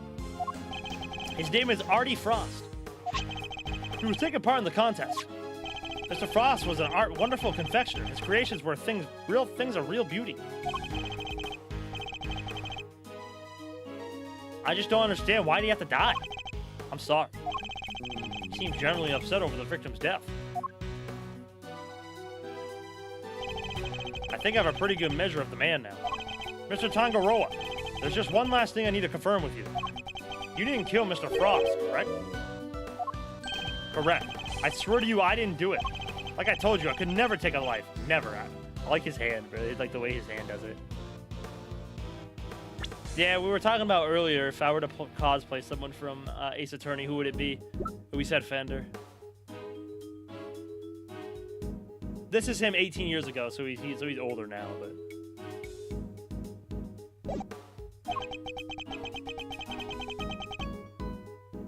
Is that Chad from Bleach? Who? I've never watched Bleach. He seems quite sincere. Fender, ask about the meaning of the attorney's badge. It's a sunflower which represents that we are seeking the truth. Maya, Nick, why did your badge always look like that? You think I know or give a fuck?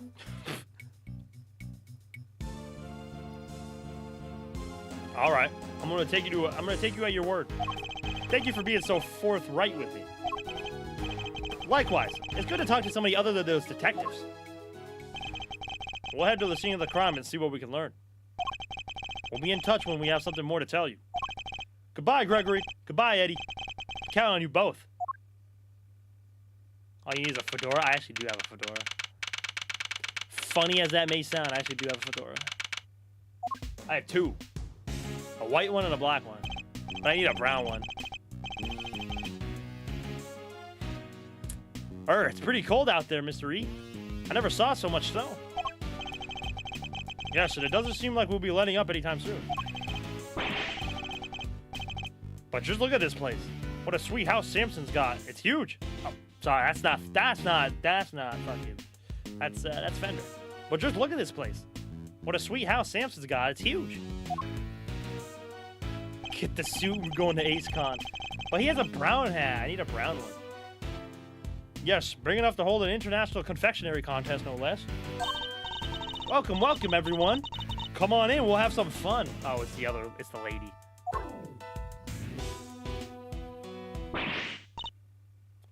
Oh, no. Are you all right? I'm sorry. Would you happen to meet Mr. Gregory Edgeworth by any chance? I would. It's a pleasure to meet you. I'm Eddie Fender, Mr. Edgeworth's assistant. Mr. Edgeworth, Mr. Fender, welcome to our humble abode. Judy Bound. Judy Bound. It's an honor to meet you both. In the house, I'm the housekeeper here, and Mr. Tangaroa's assistant. You're no housekeeper, you're Judy Bound, the Judy Bound. You know a little something of my work? A little? I'll watch you on TV every chance I get. I'm Bacon Bop's biggest fan. It's very kind of you to say so. We'd be nothing without our fans. And And what might be Bacon Bobby? Yeah. It's only the biggest show on TV. Every kid on the planet loves it. The dynamic duo of Samson and Judy make delicious sweet stuff, all while singing and dancing. Like this. Check it out. Are we watching this again? Oh, I thought we were watching it again. What shall we make today, kids? Oh my god, here we go again. Cookie dough, caramel too, fluffy show cream, tiramisu. Everyone come along. Baking treats with a smile and a song. There, ooh, there. I can't do it. The oven's got something special for you. Just take a bite and you will see. That's it. That's all I got for you.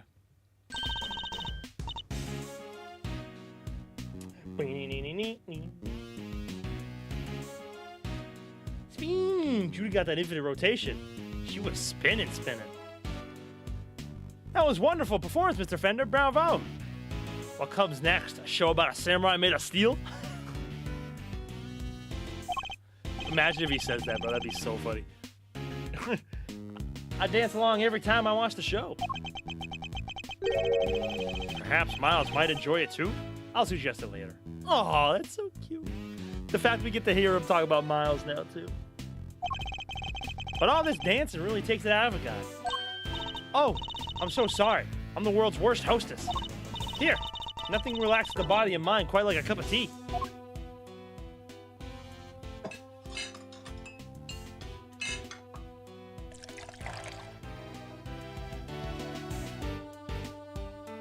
Take a bite and you will see.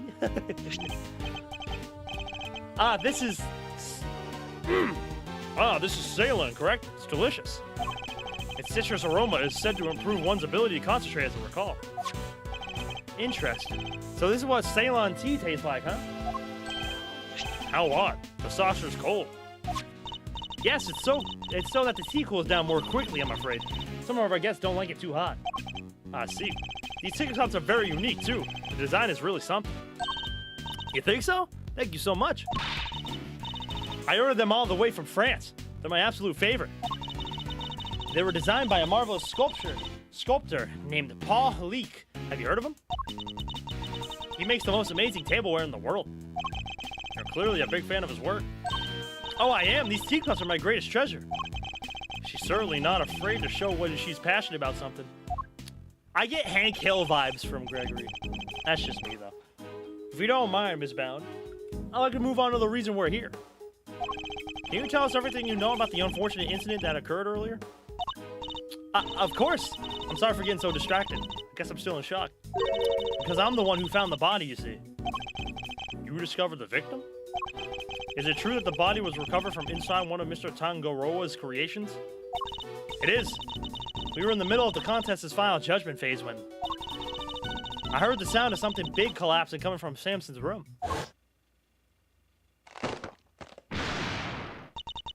Brian! Samson, are you in here? Now I'm giving everybody Western accents now, bro. I gotta stop. Samson, are you in here?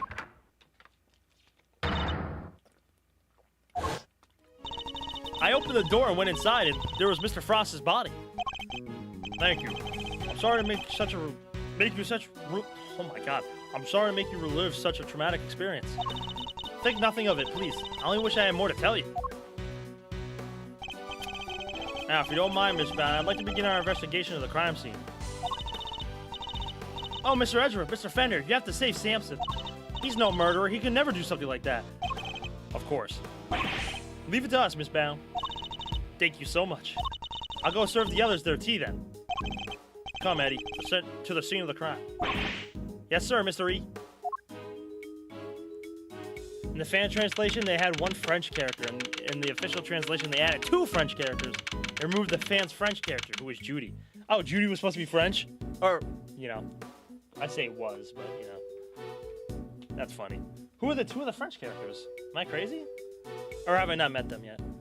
I love her name, and it's easy to remember, but I always read her in a French accent. He not saying Madame or Madamusu is uncanny. Yeah, that's what happens when, you know, the fan translation and the official get jumbled up. Oh shit, I wasn't even looking at the screen. It's bad! Bad! You look so young. No way. Everything in this room is made of chocolate. I can't believe I'm getting to see so many of Samson's creations up this close in person. I might be more excited myself if this room wasn't a murder scene. Just hearing you say that sends a shiver down my spine. That might just be the temperature in here. It's rather cold. Yeah, now that you mention it, it is pretty chilly. Ah, achoo! Black! Defense on the scene already. That was fast.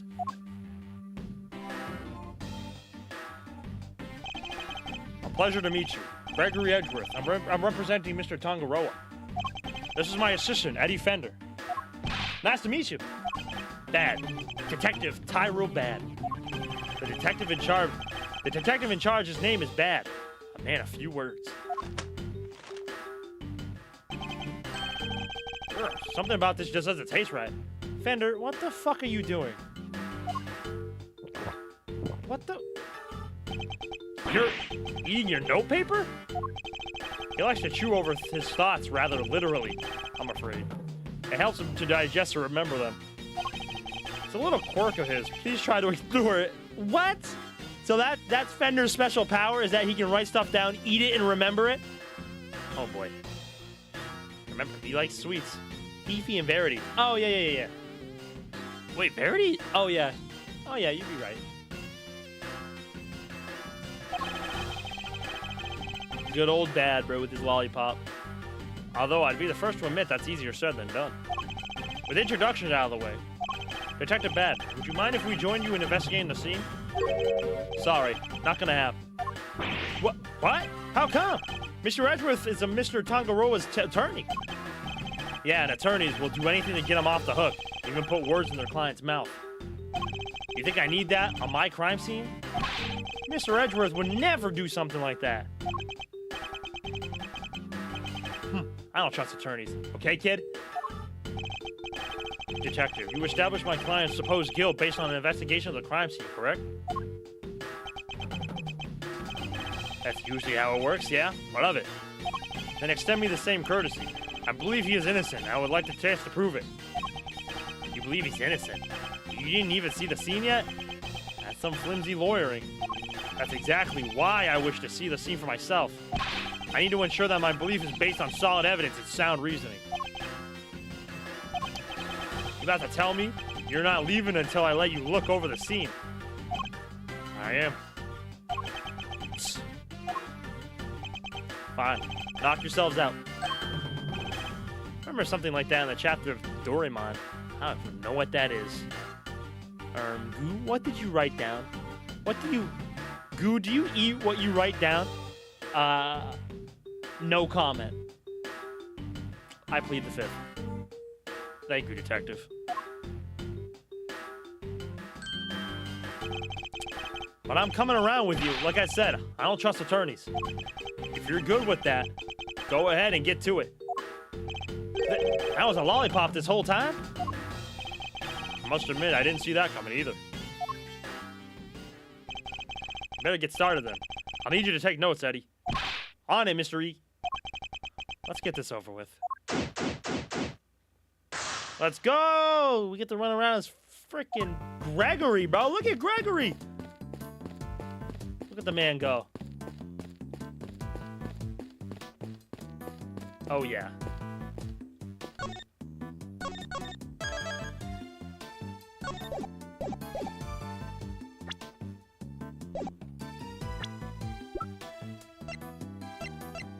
Judy's 16? What in good gracious? Dad was 42 in this.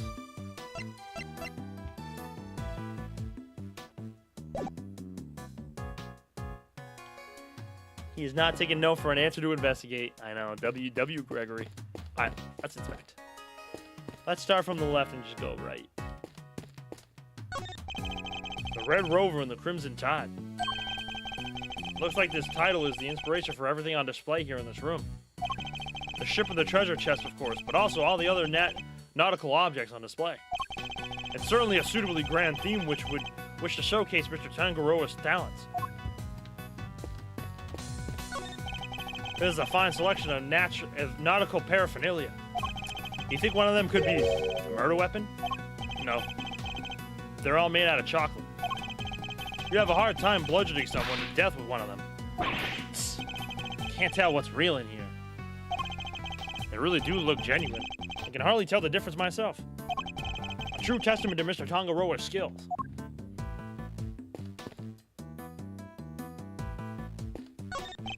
What are you investigating, officer? Sir, I was just taking the temperature of the water here. What have you learned? Oh, it's warm, sir. The stream in each room flows into the main fountain, and then the water is circulated back to the rooms. Unusual to say the least. I've never seen a house quite like this one.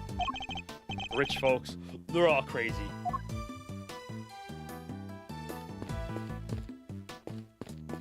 Way to put minor for no fucking reason. How is it looking over here, officer? Nothing of interest in that cupboard, or? Yes, sir. So, there is? Oh, no, there isn't. Just a blowtorch used for cooking and some table oil, sir. You heard the man, Mr. Attorney. Nothing to add, am I right? No. So, you do have something to add? Oh, no. Can't get a straight answer out of anybody. Perhaps you should ask a straight question.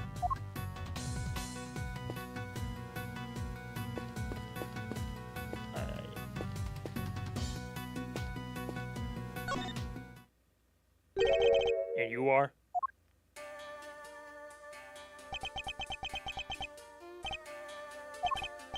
Sorry, meditating. Did you want something, detective?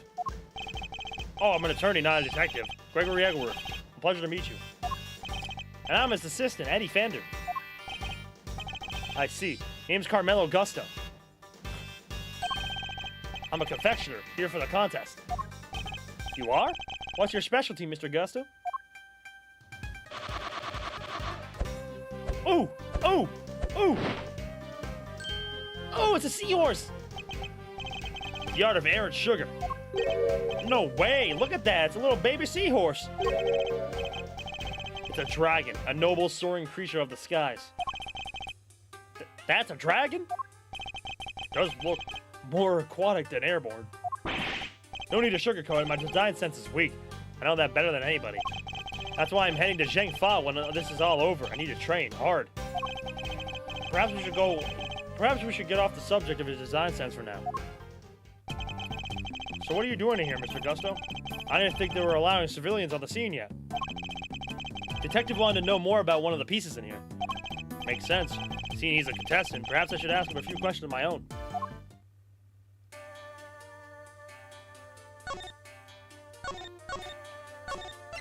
Good old Gregory Edgeworth.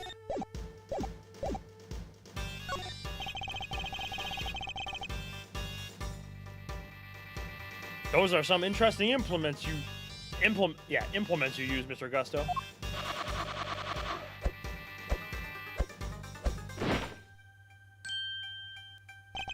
Sugar blowing pumps. They put air into the sugar. They're so cool. It's like watching a sword master do his thing.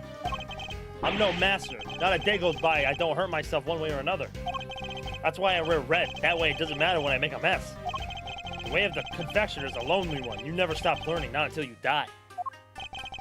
I do like this music. Is this his theme, or is this like a different type of theme?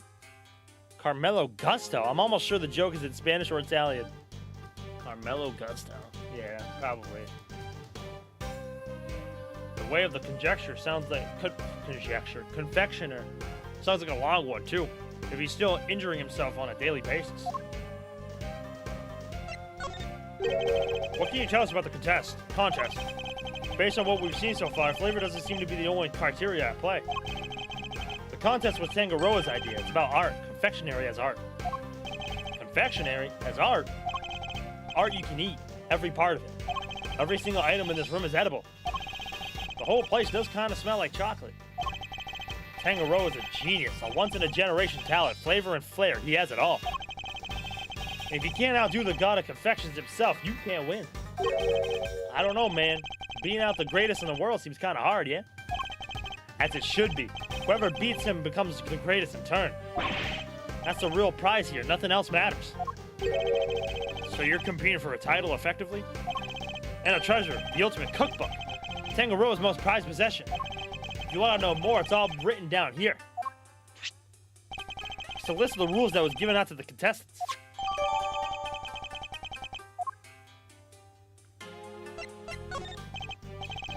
Sorry, I don't know much about what happened.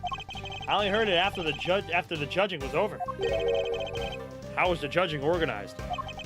It started at 3 p.m. Tangaroa began making the rounds right around then. Oh, wow. He left his own room, then worked his way around the venue clockwise.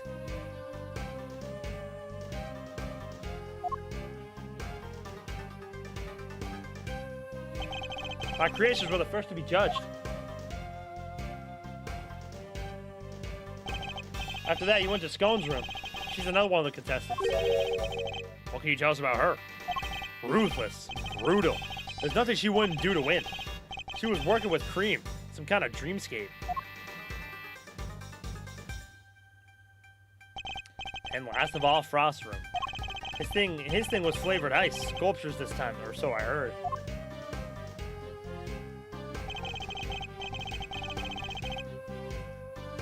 Ooh, excuse me. Bound found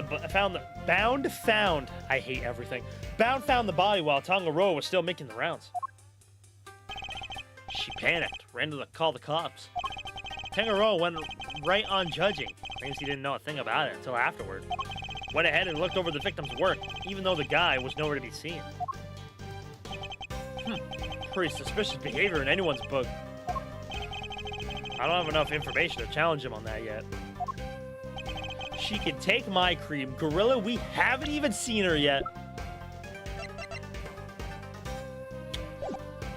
By the way, Detective Bad. What were you and Mr. Gusto talking about earlier? I was going to ask about the piece on the wall here. The one in the frame. Seemed like something was off. She seemed like a 78-year-old woman, Gorilla. And then that's all you, buddy. Thought I'd better ask somebody. Who knows about this stuff? But then you bozo showed up and pulled me away from my very important work. Perhaps we could take a closer look at it together. Can't take a hint, can you? Mr. Gusto, would you mind helping us out? Of course. Confectionery is my life. If you have any questions, I'll be happy to answer them. Thank you. It's very kind of you.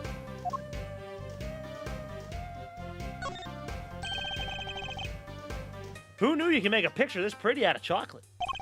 Samson really is a god among men. Is it really made out of chocolate, though? Looks far too much like a regular illustration to me. You have a good eye. I'm impressed. That's no piece of candy. That's the ultimate cookbook. The ultimate cookbook. In other words, the grand prize. What? So it's made of chocolate. So it's not made of chocolate after all? No, the book is simply framed in some. Tangaroa showed it to all of us when he gathered here to explain the rules. So the participants knew the grand prize was in this room the whole time. Anyway, you see it too, right? The frame. Something's missing. Ah, the oddity Detective Bad was going to ask Mr. Gusto about earlier. Yes. You're right, Detective. Something is missing from this frame.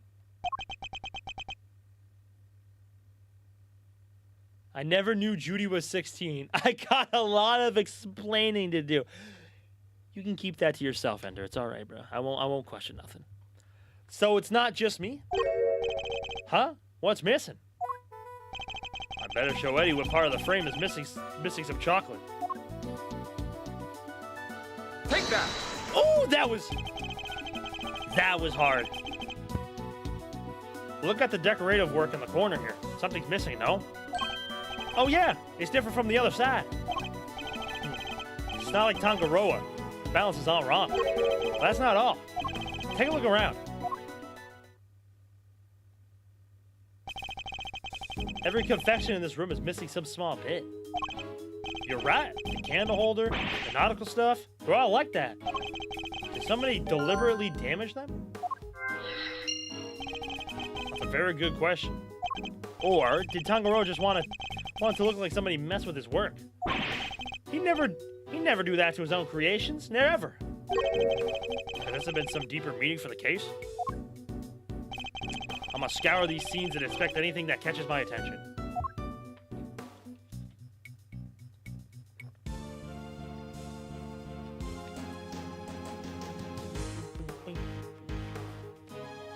God, I love this song too. God, this game has so many bangers, bro. Nah, this game is fucking so good so far, bro. It's a journal belonging to the captain of the chocolate ship, also made of chocolate. A diary of despair. That's some title. Come Hurricane, see how we crossed the sea and rode the red tide to misery. Quite a jaunty rhyme for such a tragic sounding tale. A candelabra made of chocolate. There's a title here, The Light of Life. Well, this particular light seems to be missing one of its life-giving flames. Does it have some sort of symbolic meaning, or could it be?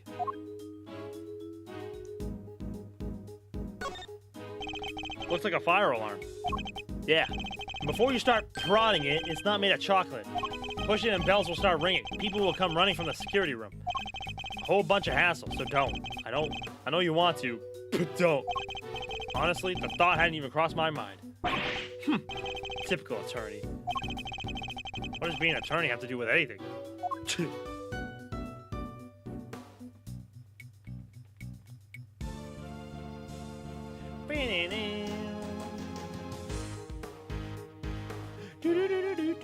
Oh shit, I didn't even see that. Oh shit, that's like a handprint. I didn't even see that. Are these finger marks? Yeah, but we don't know whose yet. Still haven't figured it out. No fingerprints, no ID. Finger marks without prints. They could certainly be important to the case. It's a real head scratcher, all right. Not really. I'm guessing whoever it was wore gloves. Aw, where's your sense of romance, of adventure?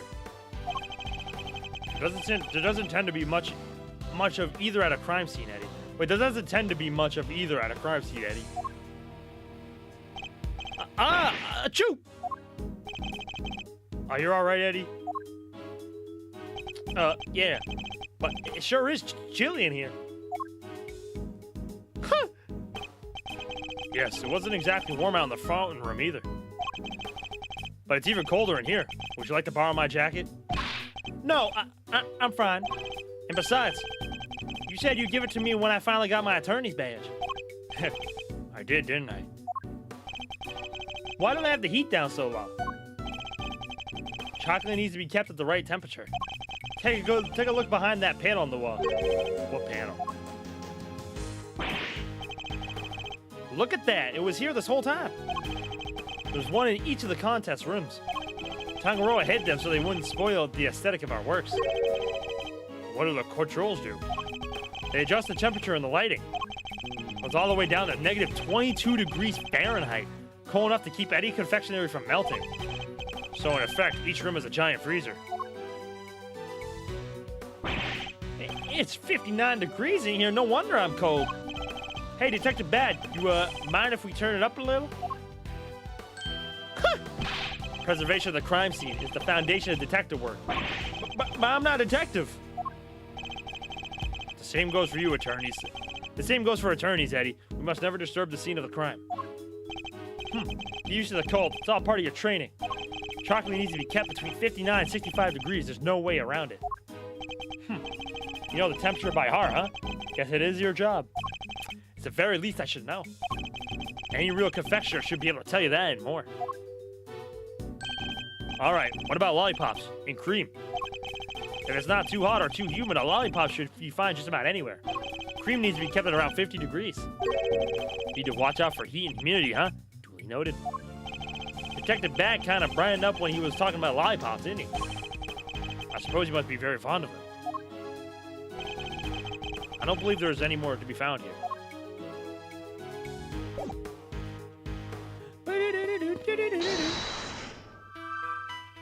Oh, they even have his little picture at the bottom. DIY drain cleaner. Oh shit, that was meant for Google.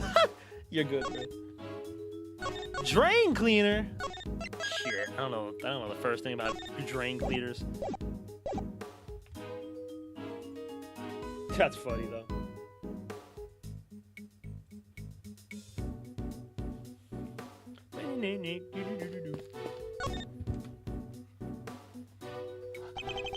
So this is where the body was discovered. Yeah. They took it away already, but everything else is just how we found it. Damn. It appears the body was inside the treasure chest. Yeah, a woman by the name of Bound found it. Bound found. Can we stop? Samson, are you in here?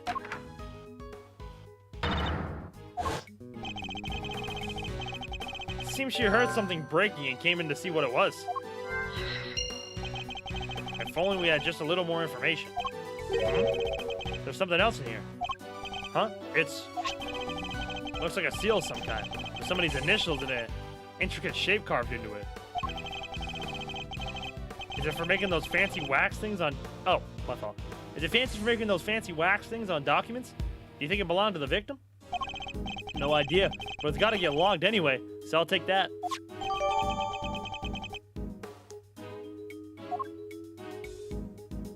PH. Yeah, that's what I was thinking, PH. Who the fuck would be PH? Phoenix, alright.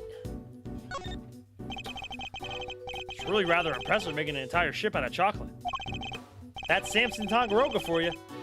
Don't you just want to take a big bite out of it? Which part to bite first, though? That's the real head scratcher, you know? Play any part of it, kid, and you'll be off this crime scene so fast your head will spin. Hey, it was just a joke. Stop staring at me like that.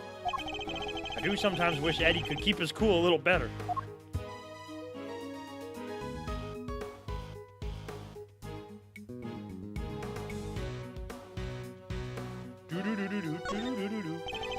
One of the stands for the ship is broken. The ship must have collapsed onto the treasure chest and smashed it open. Wait, do you think? Could that be how the victim died? Was he crushed by the ship? If he was, this becomes an accidental death and not a murder. You too serious? Don't worry, detective. For the moment, we're simply discussing a possibility. I was being serious, though. Ow. Detective, can you tell us a little more about the state of the victim's body? Let me see. Got a picture here someplace. You can see for yourself. Death was from blunt force trauma. And what about the weapon? Has it been found yet? You can ask. The prosecutor in charge about that. The detective's not one for sharing much, I see. Would you mind if we borrowed this? No skin off my nose. It's not like it's official. Bound took it with an instant camera when she found the body. An instant camera? Like, it's disposable or something? No, it means that it develops the pictures right there and then when you take them. No way! Sounds pretty convenient. Now then, I better get my facts straight and take down some notes of my own. There's something in this picture that contradicts with the current crime scene. I need to call my own powers of deduction to figure out why.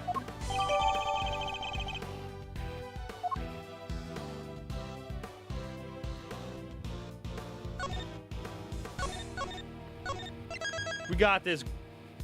Come on, Gregory.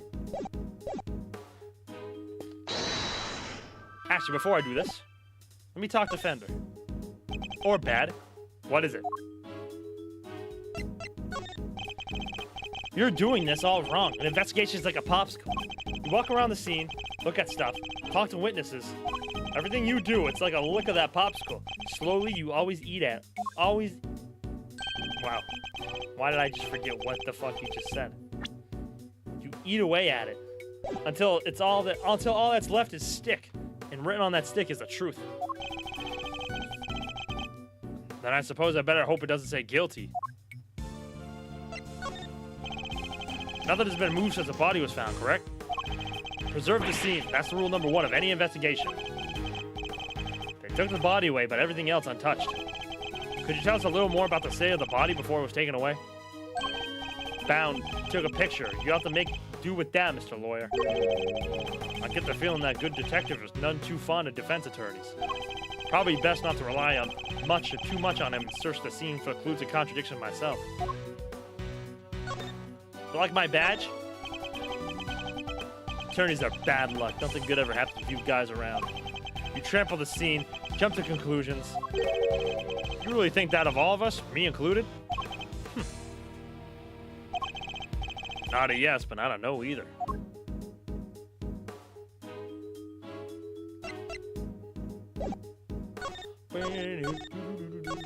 I just saved, but I'm saving again. Because I can. Here we go.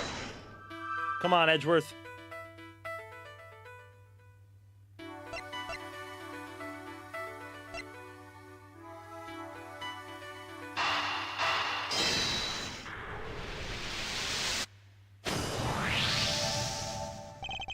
The stand broke and the ship collapsed with it. And the sound it made brought Miss Bound running. Yeah, said the ship had already keeled over by the time she got in here. But why did the stand collapse? What caused it to break? Maybe the whole thing was off balance from the get-go? Could that really have been the case?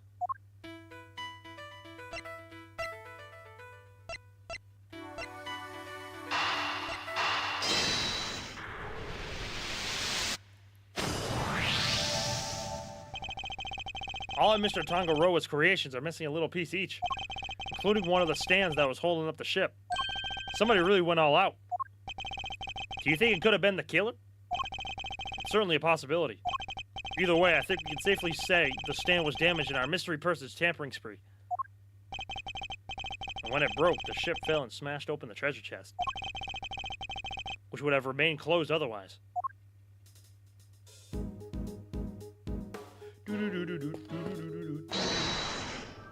Got nothing. Alright.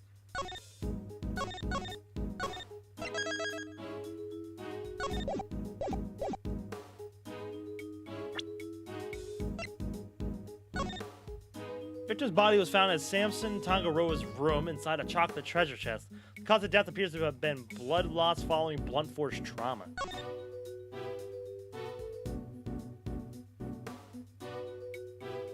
Why is it like a blanket wrapped over him?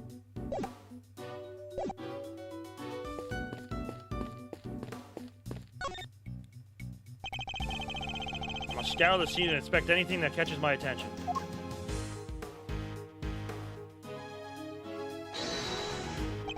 Could this be related to the evidence somehow? Eureka! Eureka! Definitely a lot more high-pitched than I thought it was going to be. You said the only thing that has been removed from the scene is his body? Yeah, that and the piece of cloth that was wrapped in. It was wrapped in. And something here doesn't quite add up. It doesn't? Take another look at the crime scene in front of us, Detective. A very conspicuous pool of blood that should be here is clearly missing. You're right. Don't remember any mentioning they removed the blood along with the body. Let me check with the forensics. What is it, Mr. E? Oh, what is it, Mr. E? What'd you figure out? Compared to the treasure chest in the photograph to the real thing. In the picture, the solid chocolate bottom continues underneath the deceased's head. And yet, that part of the chest is now gone. The part with the blood all over it? Exactly. So did the police remove it, or perhaps the killer? It wasn't forensics. They're saying nobody took anything like that away. Interesting. So somebody deliberately removed the blood from the scene. Could be.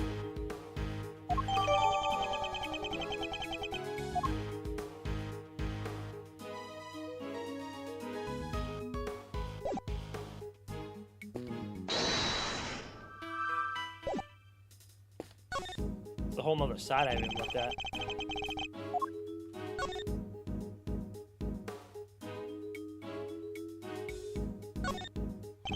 It's titled The Voyage Red Rover. After sailing the seven seas, the legendary ship happens upon a great treasure at last. Mouthful, that's bad. This piece is a tribute to the adventurous spirit of our ancestors. Who knew? So they sailed 6 whole seas before they found anything? Not exactly the luckiest crew out there. Sometimes you gotta take a bunch of wrong turns before you find the truth. That's what being a real detective is all about. Did they even have detectives back in those days?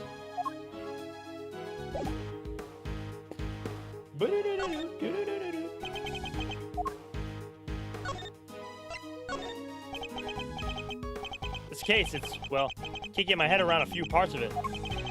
If you wouldn't mind, I'd like some more information about the scene of the crime. Sure, you got legs, don't you? Try using them. That's how the pros do it. Our duties may differ, Detective, but we both want to get to the bottom of what happened, don't we? Wouldn't it be better if we worked together? The detective clearly sees himself as the strong, silent type. I suppose that is also how the pros do it.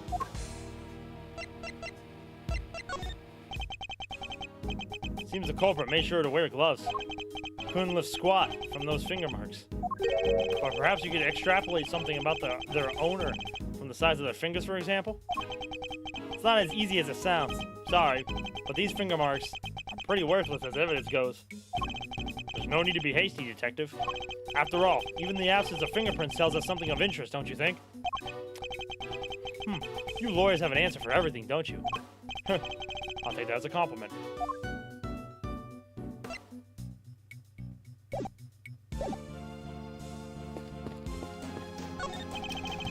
There's some very tasteful tableware here, with some kitchen utensils. This tea set is of the same design as the one Miss Bounce served with us earlier. You think the Sampsons could have been drinking tea out of that? The pot and the cup were dusted for prints. His were the only ones they found. Or was that the case for the utensils too? Everything else had been washed, so there weren't any prints to find. And Mr. Tangaroa was wearing gloves while he was working on his confectionaries. That could explain why prints were only found on the teapot and cup.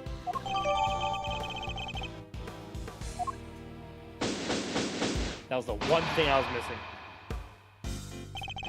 I think we're about done here for now.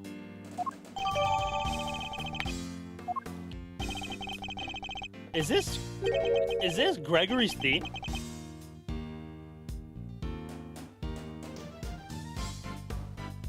Well, if it wasn't this is nice. Well, if I wasn't convinced before, I am now. Tangaroa did it. No two ways about it. What do you mean? All the rooms in this place locked from the inside. The only way to unlock them from the outside is with this key. I see. Who had access to that key? Who do you think? Tangaroa. And it's the only one. There aren't any copies. With the mansion key, Tangaroa could slip into anybody else's room anytime he liked. He could even lock his own room from the outside if he wanted. Well, Mr. Tangaroa's room wasn't locked, was it? Oh, which is exactly what makes him a suspect. Would you care to explain your thinking? Ah, here we go. And I get to hear another hold and objection.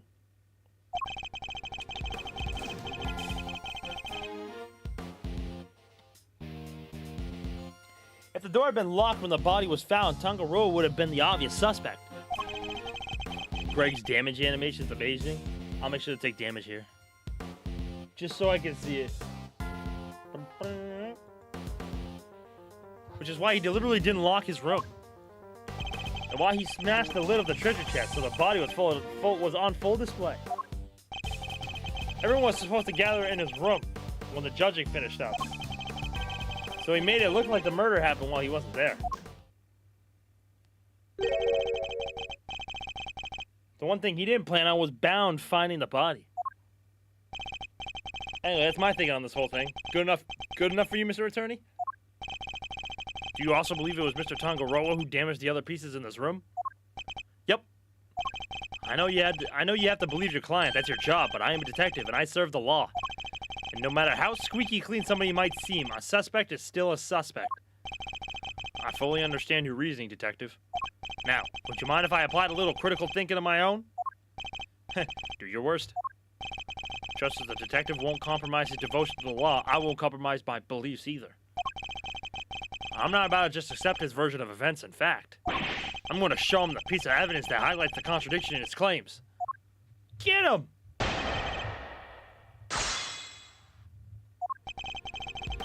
Of course we're gonna press everything with fucking Gregory, bruh.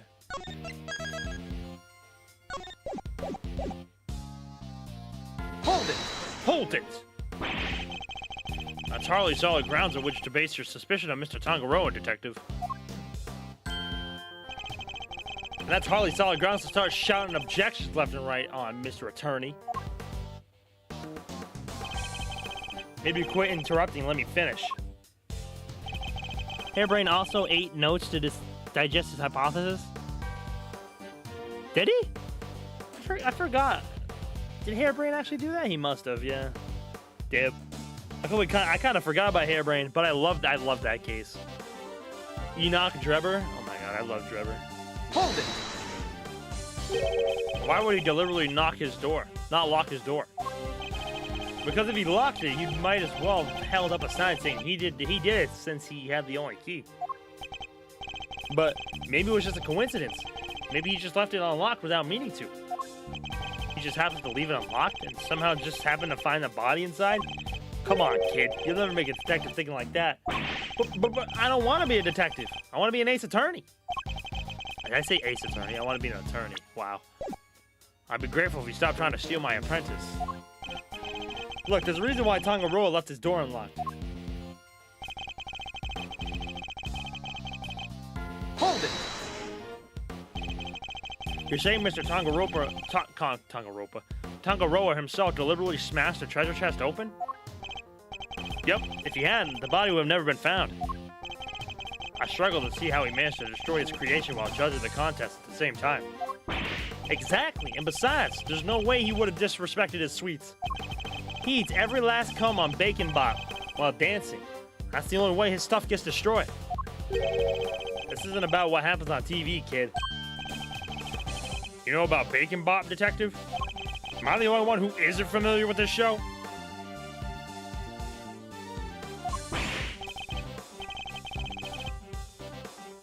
Wow, I never thought, I never would have guessed. Can you sing the theme song too? Huh. Never mind that now. Focus. The point is, Tangaroa was responsible for breaking that lid. Tongan-Rampa, not Danganronpa. Also love that series. Alright, if you excuse me, Hairbrain on the wrong statement, he will eat notes in an animation that has never seen anywhere else in... Really? I don't think I got it then. Because I don't remember that. Hold it! The judging began in Mr. Gusto's room, correct? Yeah. Kinda wanted to check his hard candy stuff out myself. In that case, how about a demonstration?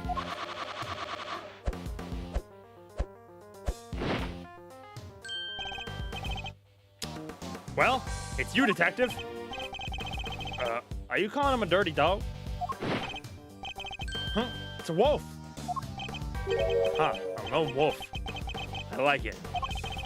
I'm starting to enjoy these little displays. Anyhow. Hold it! Do you have a clear idea when exactly the murder took place? Not yet. Autopsy report's still pending. And yet, you still went ahead and arrested Mr. Tangaroa? We may not know when the murder happened, but we know when the body was discovered. It was while Tangaroa was judging Gusto's room. Perfect alibi if you can set it up right. But still not grounds for an arrest. Surely you have to agree with that. Do I? Especially when he's got nothing more to say to you. Why do I get the feeling he's hiding something? Detective Bat seems pretty convinced that Mr. Tangaroa is the culprit. But there's no way he would have vandalized his own creations. No way! Still, the treasure chest did get smashed, and there's no denying that. Perhaps we should focus more on what led to the body's discovery. Doing so should make it easier to spot the flaw in Detective Bat's theory.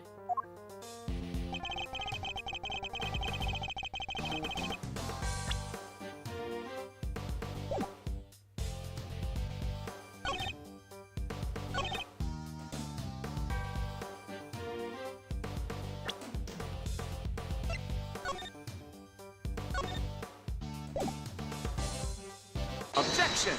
Objection! I did not expect that. That is a strong objection. We've established that the body was hidden inside the chest. And that Miss Bound only came running into this room when she heard a sound. It seems reasonable to infer that the sound was that of the chocolate boat collapsing. Sure. Seems likely based on the evidence. Oh, I forgot to get hurt. Fuck. I forgot the damage. I mean, he'll probably get damage here. And yet, you assert that it was Mr. Tangaroa who had smashed the lid of the chest? I believe this photo makes it clear that it was the ship that did the smashing. That occurred only moments before Miss Bound had entered the room. Oh, the point!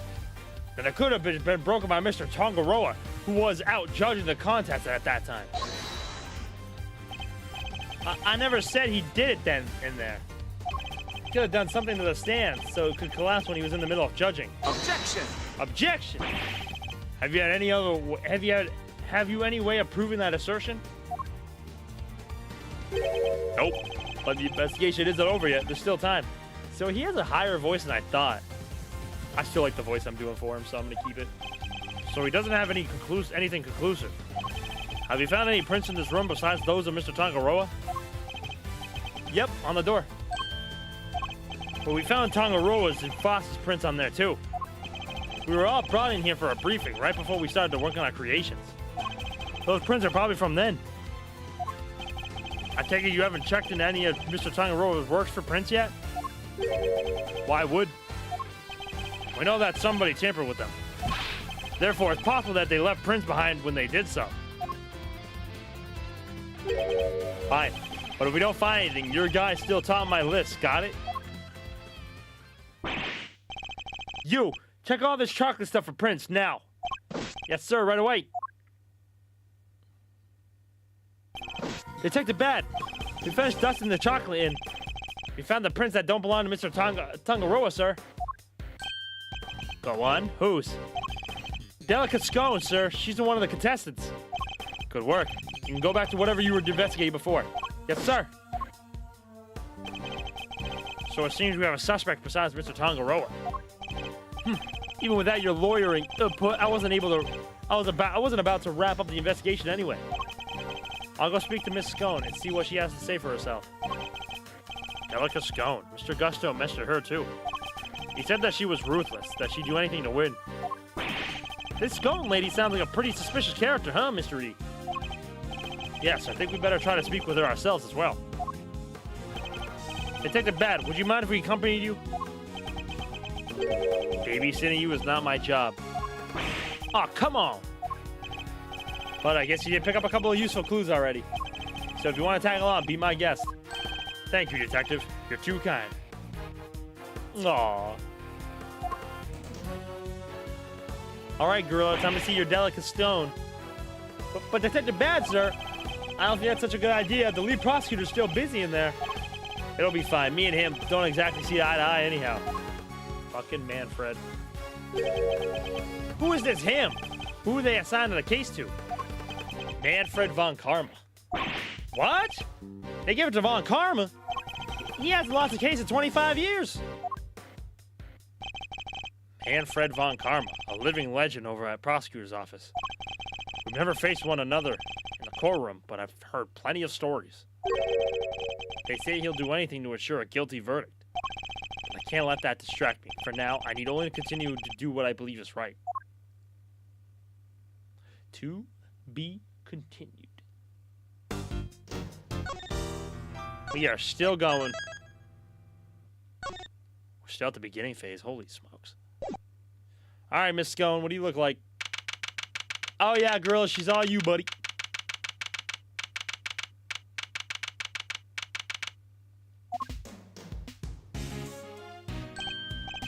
Whoa! Candy Castle, and look, there are even some little elves to go with it. All you, Gorilla.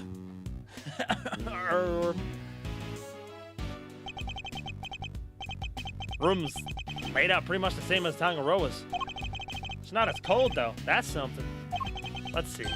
Yeah, it looks like there's a temperature control panel in here, too. Over there where that orange light is, right? We better go take a closer look at it when we can. It's like fairy tale storybook in here. And this whipped cream covered construction must be the work of Miss Delica Scone. Where is Miss Scone?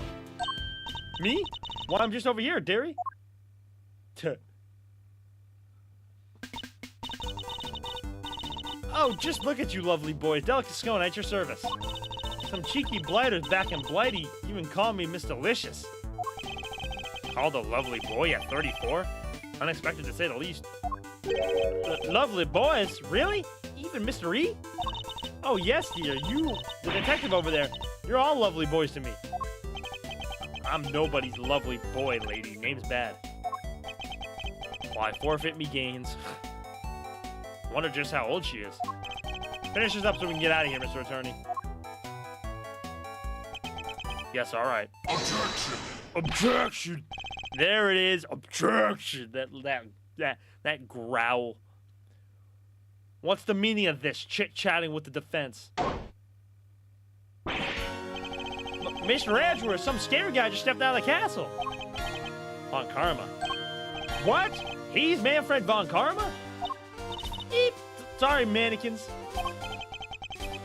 The notorious prosecutor, Von Karma himself. It's a pleasure to meet you, Mr. Von Karma. Gregory Edgeworth, attorney at law. I couldn't care less what your name is. Your job is to lose to me and disappear, never to show your snivelly face again. Man, I wish Gregory fucking beat him right here, dog. That's so unfortunate. What a thoroughly rude individual. Those piercing eyes, that furrowed brow. Even scarier than they say.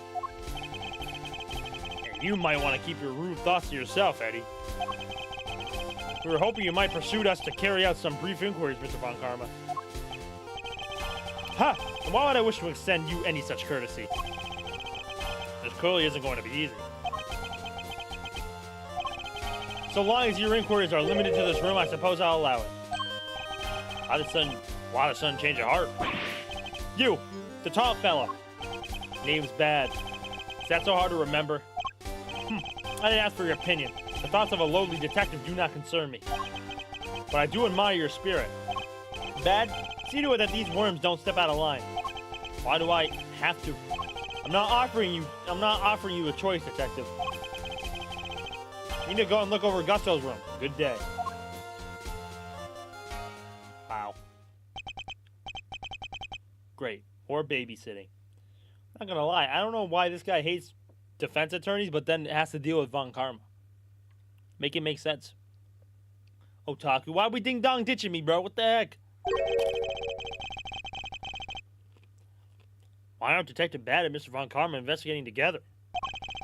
They don't seem to know each other well enough for there to be bad blood between them. Well, looks like we have permission to investigate. Guess we better get to it. Indeed. I'm not sure I trust Mr. Von Karma's motives. Or at least we can do that much. Hold up. I haven't been over this room yet, either. You're not messing it up before I get my chance. You have to wait till I'm done. Huh? But I thought you were the lead detective. How come you didn't take out this room yet? Because I wasn't the first one they assigned. One of Von Karma's pets was on the job before me. Right up until just now, in fact. I got here not long before you did. That answered my question as to why they're working separately, I suppose. Let's say we look over the room together, detective. Worked out well enough before. Then you won't have to worry about us messing things up. You can keep an eye on us as we go. What kind of screwball attorney asked to have a detective breathing down his neck? Guess I'm stuck with you for a little while longer.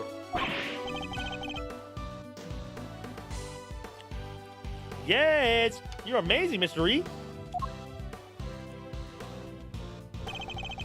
You have our thanks, Detective Bad.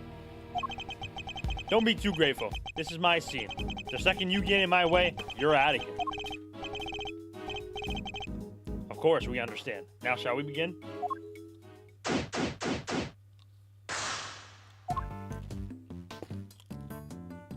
What is he doing to that pan, bro?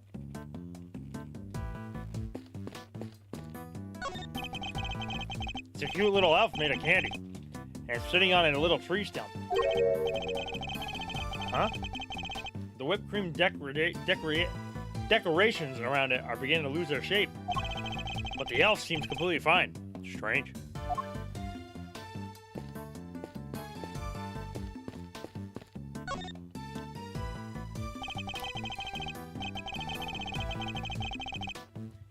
It's an incredible piece of work. Hard to believe this whole castle is made of sugar and cream. I know, right? It's like we're inside of a magical medieval story or something. I didn't know you were so interested in fantastical things. Sorry, Mr. Edgeworth. Didn't mean to get so carried away there. Oh, no need to apologize. I admire your enthusiasm. I sometimes wish my own son was as animated as you.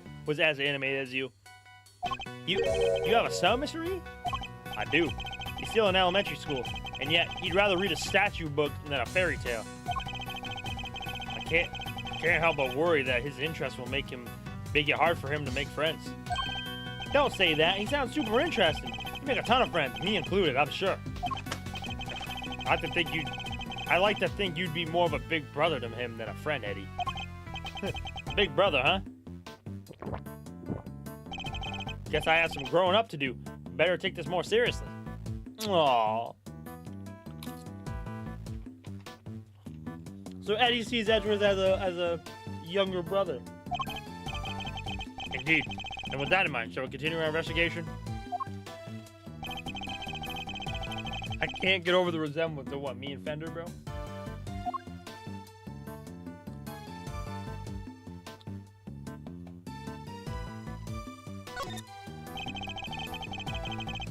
The doors of the castle have been left wide open.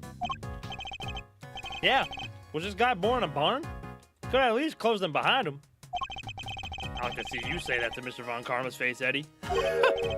Wait, there's a bunch of stuff inside. Let's see. Hold it, kid. If anybody's gonna be handling evidence, it'll be me.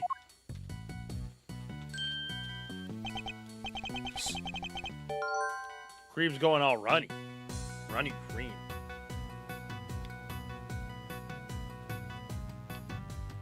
Either me or Jiro time travel to insert you into this game. I'll take it, bro, because I like Eddie. It's all over the detective's shoes. Why are all these items being stored inside a candy castle? All right, tell me what you want me to look at first.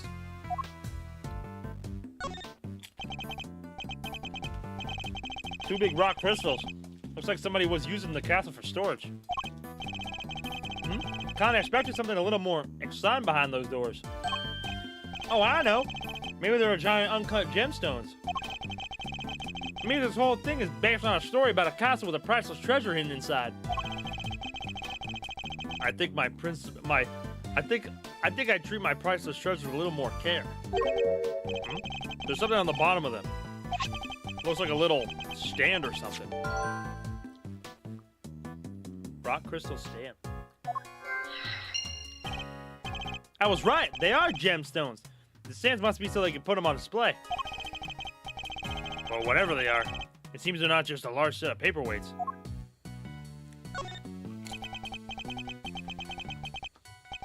There's a bunch of blue cloth back there. 1, 2, 3, 4 rolls all together. Well, they certainly are they aren't made of candy. No idea what this stuff is for. Almost looks like somebody hid it in here. And I think I've seen fabric of the same color somewhere else before. Have we? Am I crazy? Have we? Oh, it's in the picture.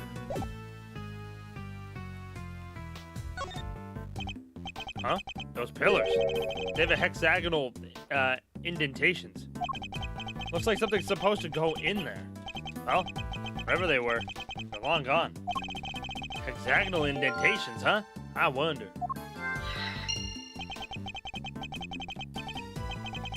The castle's covered in whipped cream. So maybe a giant strawberry? Giant strawberry! Oh shit. A giant strawberry with a hexagonal bottom? Look, I like strawberries, okay? Can't blame a guy for wishing. I prefer bananas myself. Blueberries for me. Huh.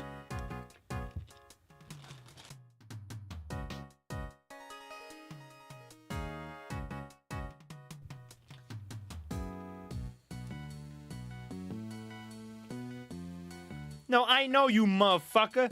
I'm just looking at everything else.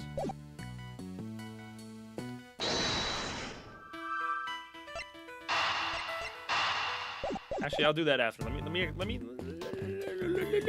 me look everywhere else first. No, I mean the characters. Oh, I was gonna say. Like, I'm not that stupid. I know I'm stupid, but I'm not that stupid.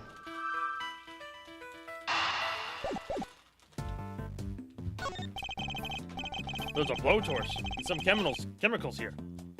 It's all for cooking with. I wonder what these chemicals are. Let's take a look at the labels. Man, Megadone 911, Homicyanide 247. Wait, they're all poisons? No, sir. They're common colorings and flavorings used in candies and desserts. The first is concentrated mango boiled down to its purest essence, hence mango down. They're asking for trouble with a name like that. Now I'm curious as to what homicyanide might be. Stop ding-dong ditching me, bruh. What the hell? There's a small door on the wall here, just like Mr. Tangaroa's room. Here, I'll open it. Temperature, 68 degrees. Light set to green. Didn't Gusto say cream needs to be kept at 50 degrees? Temperature in here is too high. That is odd. I wonder why.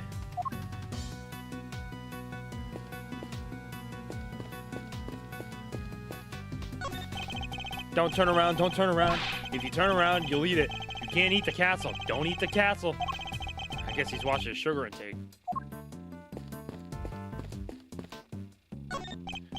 Ah, the thick, sweet scent of delicious whipped cream is in the air. It's like a fairy tale, but in real life. And yet, there he was, standing in the middle of it all, with that evil look on his face. This whole experience is wasted on that scary old creep. Come now, Eddie. You can't call people names like that. It's rude. Sorry, Mr. Edgeworth. I'll try to be more careful. It's just, he reminds me of this teacher I once had who was always super angry with me. A stern school teacher, huh? Now that you mention this, Mr. Von Karma does have the look of one. But I shudder to think what it would be like for Miles to study under him. Oh, that hurts. That's a hurt statement right there, bro.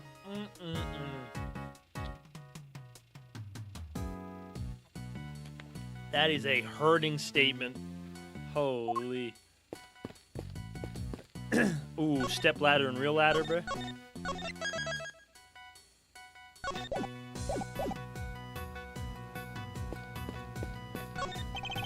These must be the various tools Miss Scone used to build her castle. Buckets filled with cream, towels, and a brush. Is he a patissier or a plasterer? Don't you go making jokes at my expense, you cheeky young devil. I just slapped stuff on the walls like a silly old plasterer.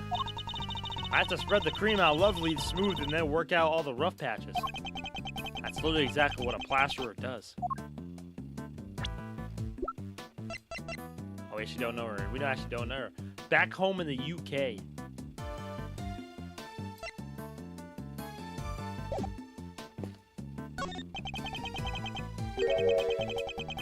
What's the matter? Something weird about the ladder? It's not a ladder, Detective Bad. It's a step ladder. Same difference.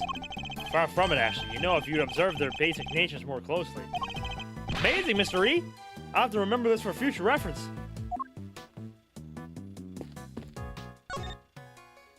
Hey, for looking into the true nature of ladders and step ladders. Got an achievement. What's the matter, Miss Scone? You seem a whole lot less cheerly than you were a minute ago. Is it Mr. Von Karma? Did something happen between you two? Why, yes. Nothing happened at all. Well, you just said yes. That was a hello yes, you silly boy. Aren't you just the sweetest little sugar dumpling? Remind me, what was your name again? Oh, Eddie. Eddie Lumpkin. You'll go far, dearie. I can tell. Eddie Lumpkin. It seems our English gentlewoman has taken a liking to you, Eddie. No small accomplishment. She's not exactly what I picture when I think of a gentlewoman, Mr. E. Never mind that now. We should ask her a few questions while we can. Could you tell us about what you did over the course of the contest? Of course, dearie. Let's see. It all started about 10 in the morning. That's when we set to work. And well, I spent most of the time here in my room getting everything ready as you expect. Oh, and there was their lovely afternoon tea for an hour or so, wow. There was a lovely afternoon tea for an hour or so from around 1, I think. Afternoon tea? It's an English tradition. Chance to drink tea, enjoy a snack, and make small talk. So kind of like recess? I suppose you'd call it that. Oh, you really know your onions, don't you, Greggy Pegleg? Greggy Pegleg. Such a clever boy. When did I become Greggy? Where was this afternoon tea served? Out in the garden, of course, is a lovely one just outside. They do it at the same hour every break time during the contest. Lay on a nice little spread, you know? But today, only me, Samson Sillypants, and Moody Judy were there for it. Sammy Poople had already finished his big creation, so he was there the whole time. But poor old Chili Winks and Gusty Pants had to miss out because they hadn't finished yet. Bless them. You're saying everybody except Mr. Frost and Mr. Gusto was present? That's right, dearie. To tell you the truth, I hadn't finished yet either. But I wasn't about to miss out on tea and cake served by our 2 TV superstars. I went right back to work, and when I finished, though, tootle off with the others. We're still nattering away.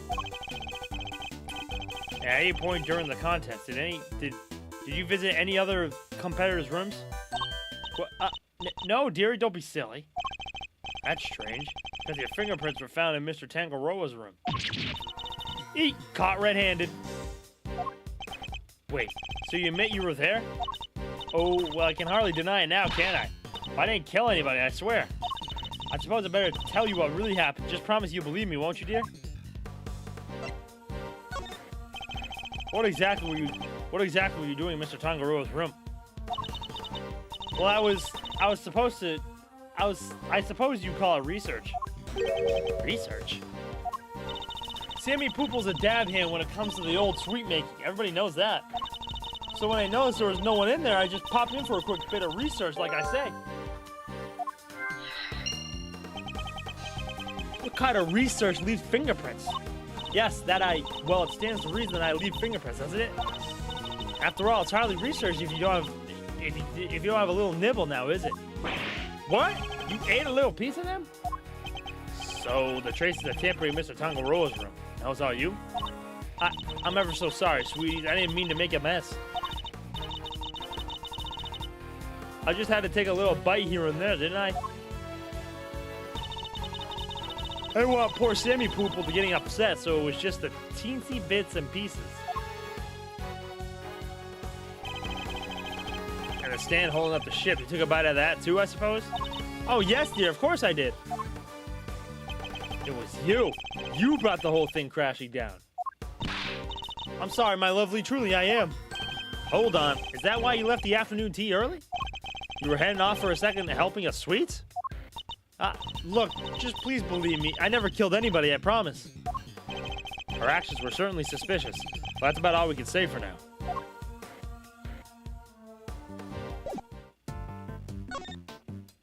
Time for some logic.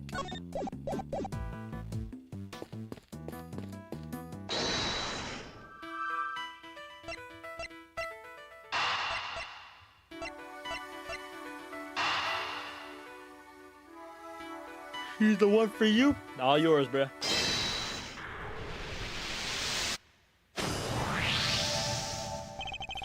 The rock crystal stands in the pillars in front of the castle feature the same hexagonal shape. I believe the crystals are meant to be placed on top of the pillars.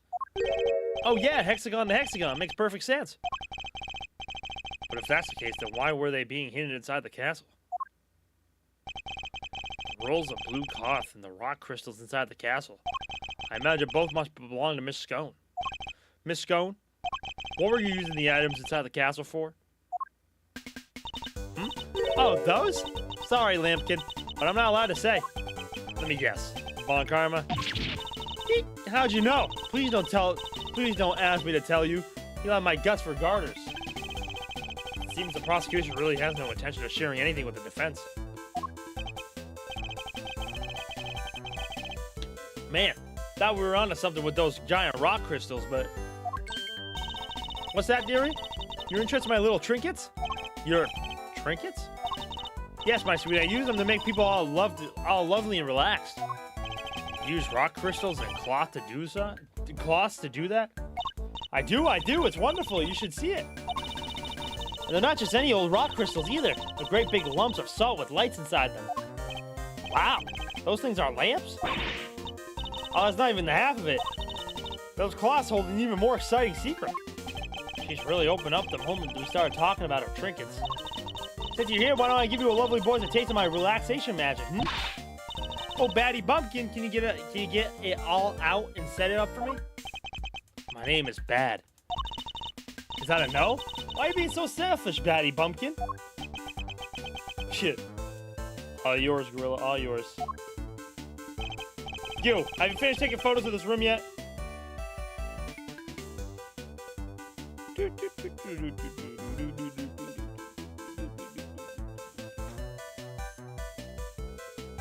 Sorry, give me a second.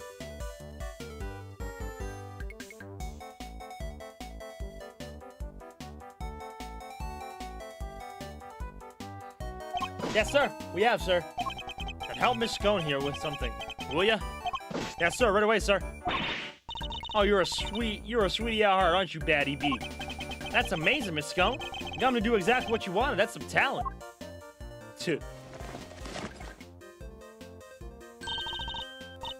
Thank you ever so much, Battykins, and you, Officer Lovely.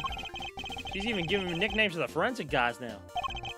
I guess it's her way of showing that she cares. So, what about this is supposed to be relaxing exactly? Oh, don't be a big sour puss, Batty B. The fun's only just beginning. Officer Lovely, you can switch it on now. Yes, ma'am.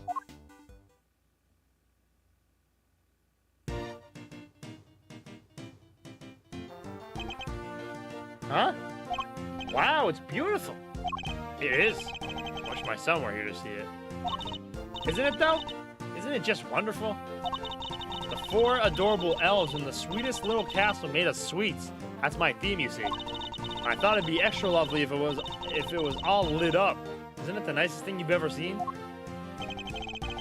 One of the elves must be feeling a little left out. This is how it was supposed to look. The contest. And I'm glad you lovely boys got to see it at least. Wait, shouldn't the lamps be lit up too? What's happened there, I wonder? I think we better take a look at the lamps. But I think we better take a look at the lamps and the elves one more time.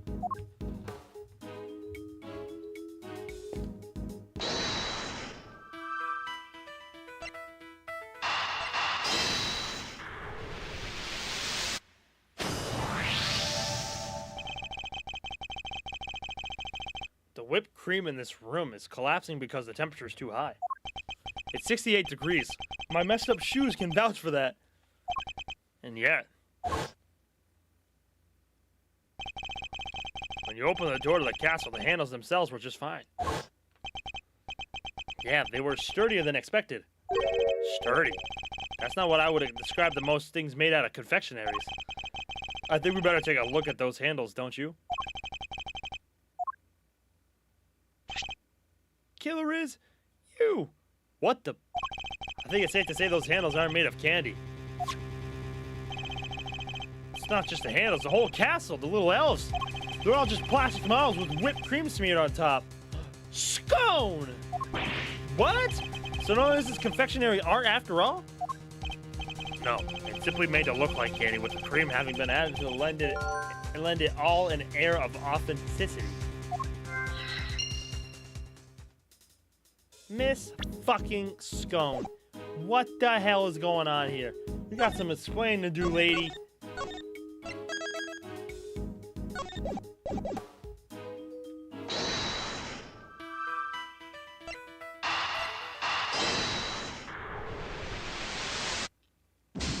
I didn't think so.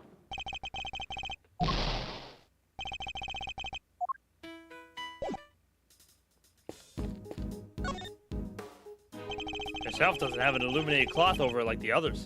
It's not fair to leave the poor guy out, Miss Scone. Well, I didn't want to, did I, dear? But one of my cloths and one of my little machines were missing.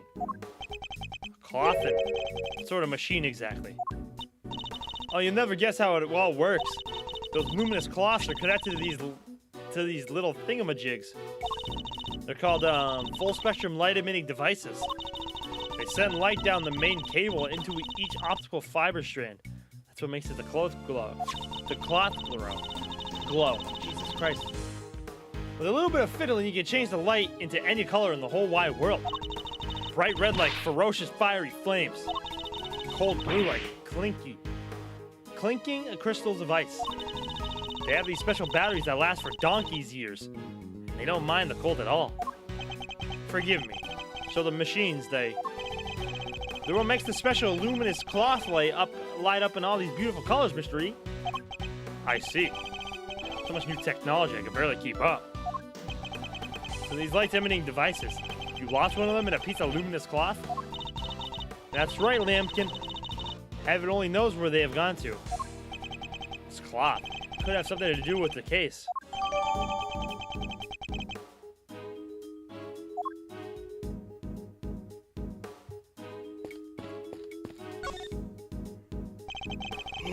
There's blood!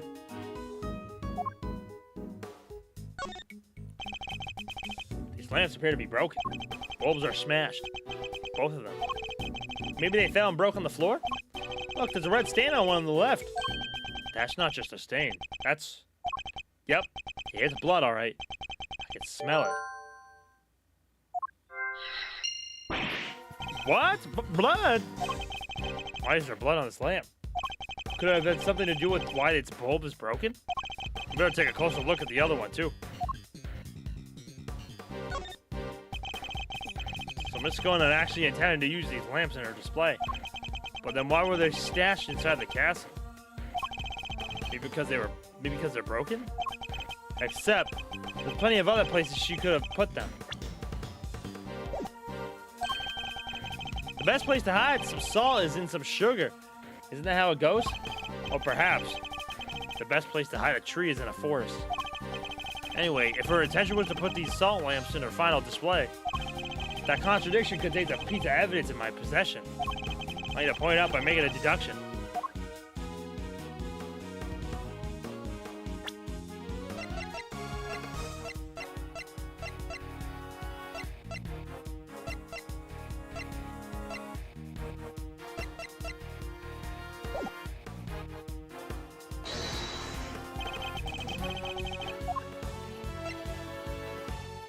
Eureka! No. It's you who's a little strange. Maybe you need a little blood sugar boost. Gets the brain working. How about a lolly? $2 a pop. That's a bit steep. Anyway, is it just me or is there something in the evidence that these decorations go against? No, because I don't think I have it yet. Back up.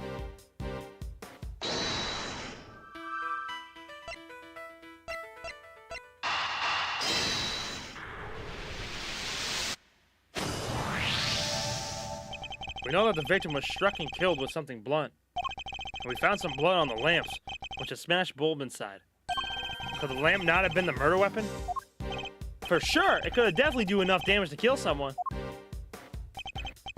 You, science guy, did you finish analyzing the blood from the lamp yet?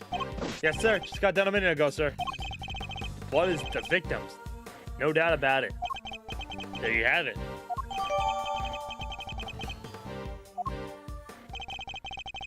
So the murder weapon was hidden in Miss Scone's room. I'm beginning to think we may need to add her to our list of suspects.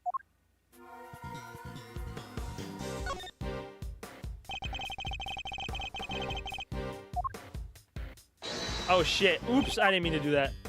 Back up.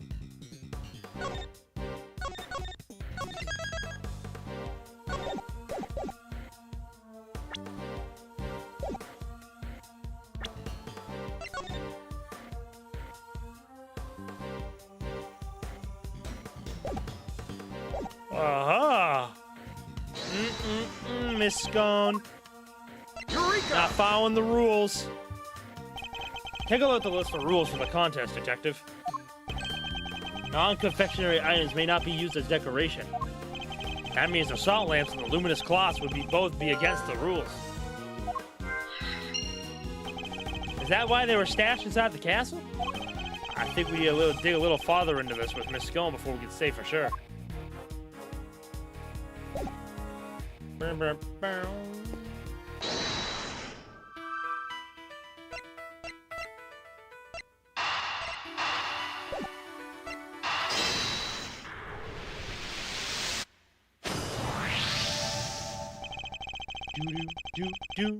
So not only did she use decorations that were against the rules, she didn't even make any real sweets.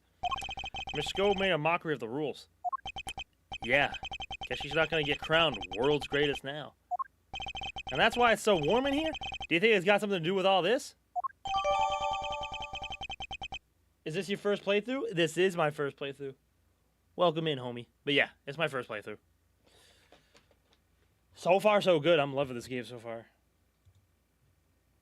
And now we get to play as Gregory? I mean, come on, bro. That's awesome. That's a good question. I think we better go ask Miss Scone herself. Miss Scone, we got a little something to talk to you about, lady. Cheater.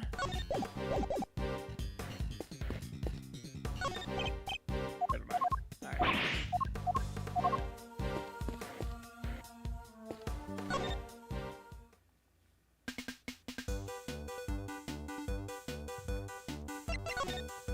Miss Scone, why is the temperature of your room set to 68 degrees?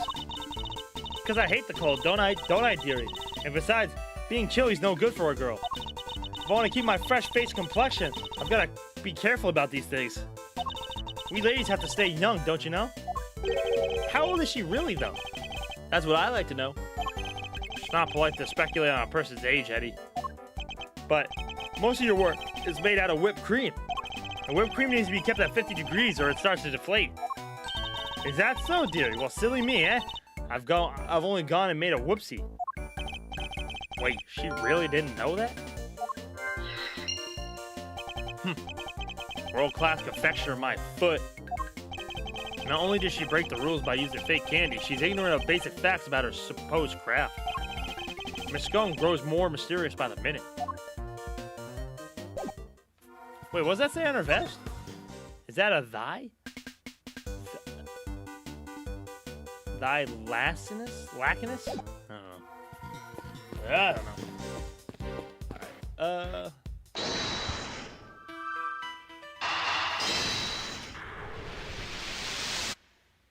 Good shit, Gregory. Miss Scone appears to be lack basic knowledge about how confectionery is created. And she says that she snuck into another entrance room for research purposes. Hardly the actions of a world-class confectioner compete for a major prize. Yeah, not how I picture a top pro acting. Does she maybe just lack a little confidence, or is she actually not a confectioner at all? Perhaps she had another agenda altogether. After all, we only have her word for that she went into the room to do some research. Wait, you mean maybe she went in there to commit a murder? There's no way of saying for certain just yet. But she is hiding something, that much I'm certain of. Woo!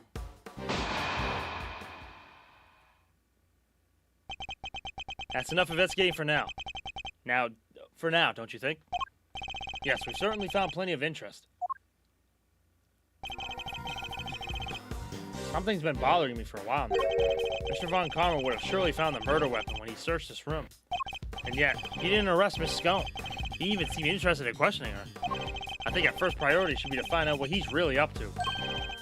Detective Bat, I have a few things I'd like to ask Mr. Von Karma. Me too. Him and Scone. How could you, Batty Bumpkin? Stop staring at me like that. It appears Detective Bat is just as suspicious of Mr. Von Karma and Miss Scone as I am. Miss Scone, would you be so kind as to accompany us?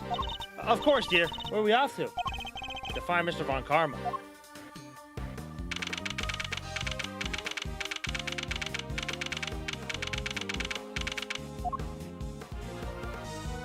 scary. Oh, whoa, whoa, whoa! Mr. Von Karma, we'd like to speak with you if that's all right. Judging by your faces, I'm guessing you found the murder weapon? We did. It was in Miss Scone's room. Which means that Mr. Tangaroa should no longer be the only person of interest. Huh, nonsense. It doesn't matter where the weapon was found, Tangaroa is guilty. And as long as this is my case, guilty he shall remain. How can you be so sure of Mr. Tangaroa's guilt? You have an explanation, I assume? For why the murder weapon was in Miss Scone's room? Of course I do. And I'll be delighted to share it with you. Oh wow, we just hopped right into it. Tangaroa could kill Frost with one of Scone's salt lamps in order to frame her for the murder. To complete the deception, he took it back to her room once the deed was done. After all, if it had been found near the victim's body, Tangaroa would have been seemed doubly suspicious. A body may be hard to move, but a murder weapon? Considerably less so. And that is why there was no piece of evidence on the scene that pointed to a particular suspect. Oh, that was cool. Okay, that was cool. That was a cool damage. So it's your assertion that Mr. Tangaroa took the salt lamp back to Miss Scone's room? It is indeed. But it is more than an assertion. It is a fact based on my own investigation. You mean you have proof that he did so? I don't need that. I don't need any such thing. What? If you have a rebuttal, I'll be happy to hear it. But I highly doubt you'll be able to follow my logic. Fucking Von Karma, bro. Never thought I'd see you again, buddy.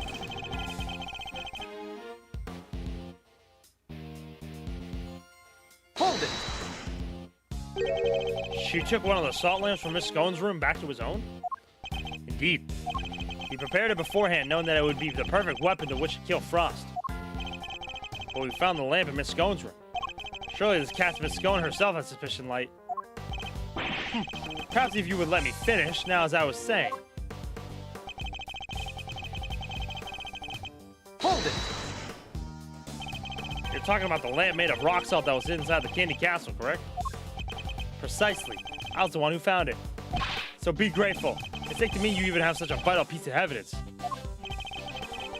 What made you go inside that castle in the first place, if you don't mind me asking? Good point. Maybe you just wanted to see what it was like in there. Fools. You think I went in there on a whim? I went in there because detectives are an incompetent lot, so I investigated it myself. Damn. But I had nothing to do with the initial investigation. That's right. Mr. Battle wasn't part of this investigation until very recently. If you want my trust, detective, you have to earn it. And a good first step would be to stop wasting my time. Now, if you'll allow me to continue. Hold it! Hold it! But he came under suspicion anyway, due to the body being in his room. So why? Would you like to hear a favorite expression of mine? Even a dog can hold still and stay. Now let me finish. If only I could say the same to you.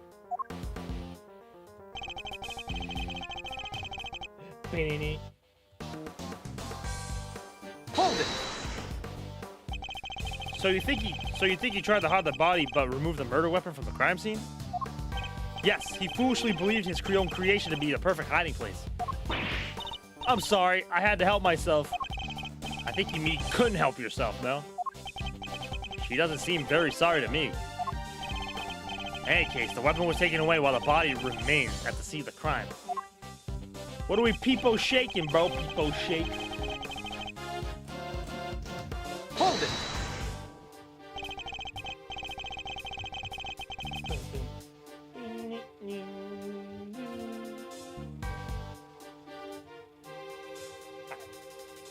But if there's no proof, how could you say for certain that Mr. Tangaroa is the culprit? Objection!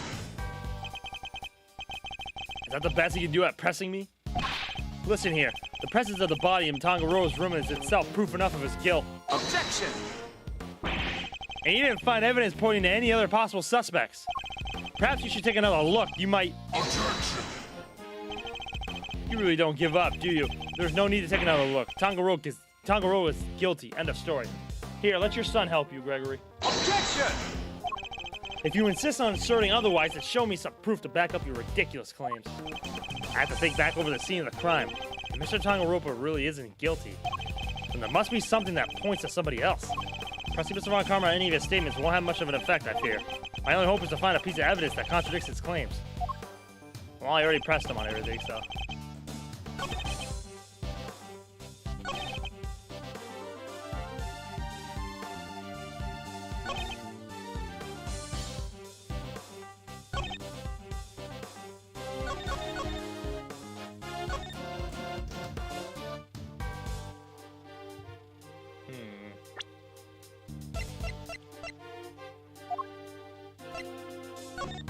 I can actually inspect this.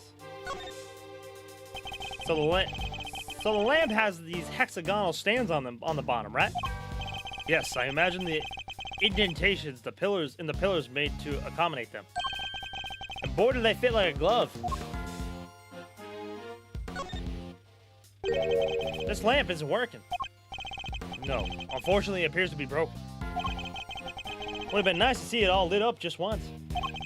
Mr. Scone said it's good for relaxation, right? I can use some of that. Perhaps I'll get one for the office.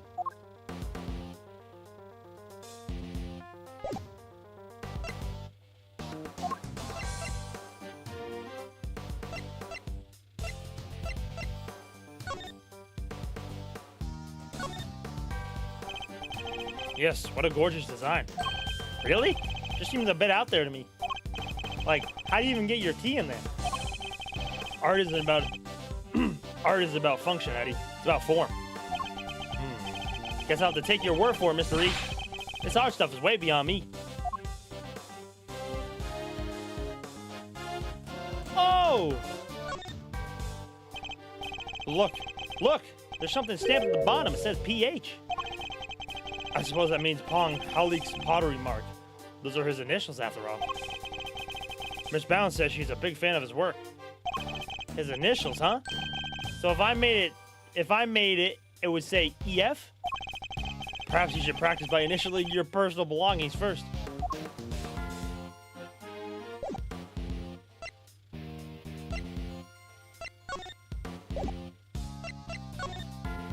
If the body was found in some, inside a chocolate chest, the lid was closed until the ship collapsed. Part of the treasure chest that was covered in blood is missing. Cause of death appears to have been a blood loss following blood force trauma.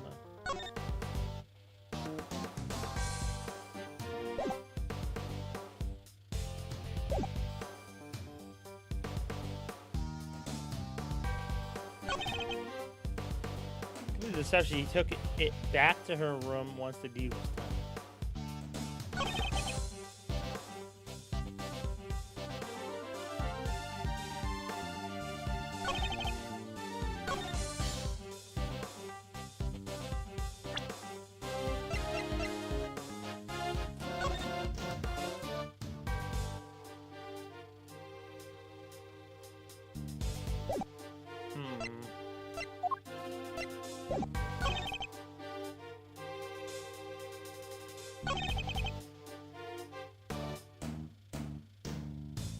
That is why there was no piece of evidence on the scene that points to a yeah, there is. Objection!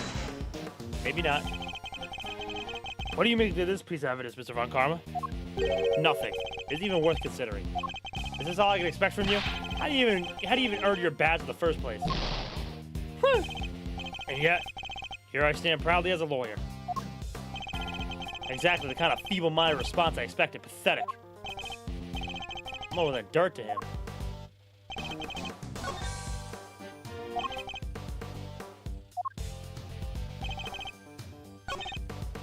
To complete the deception, he took it back to her room once the deed was done. After all, it would have been...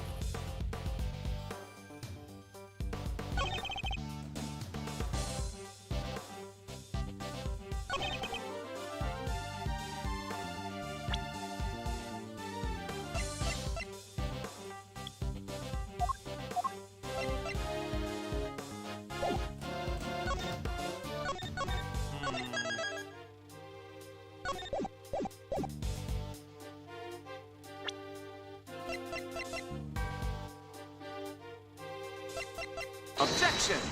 Boom.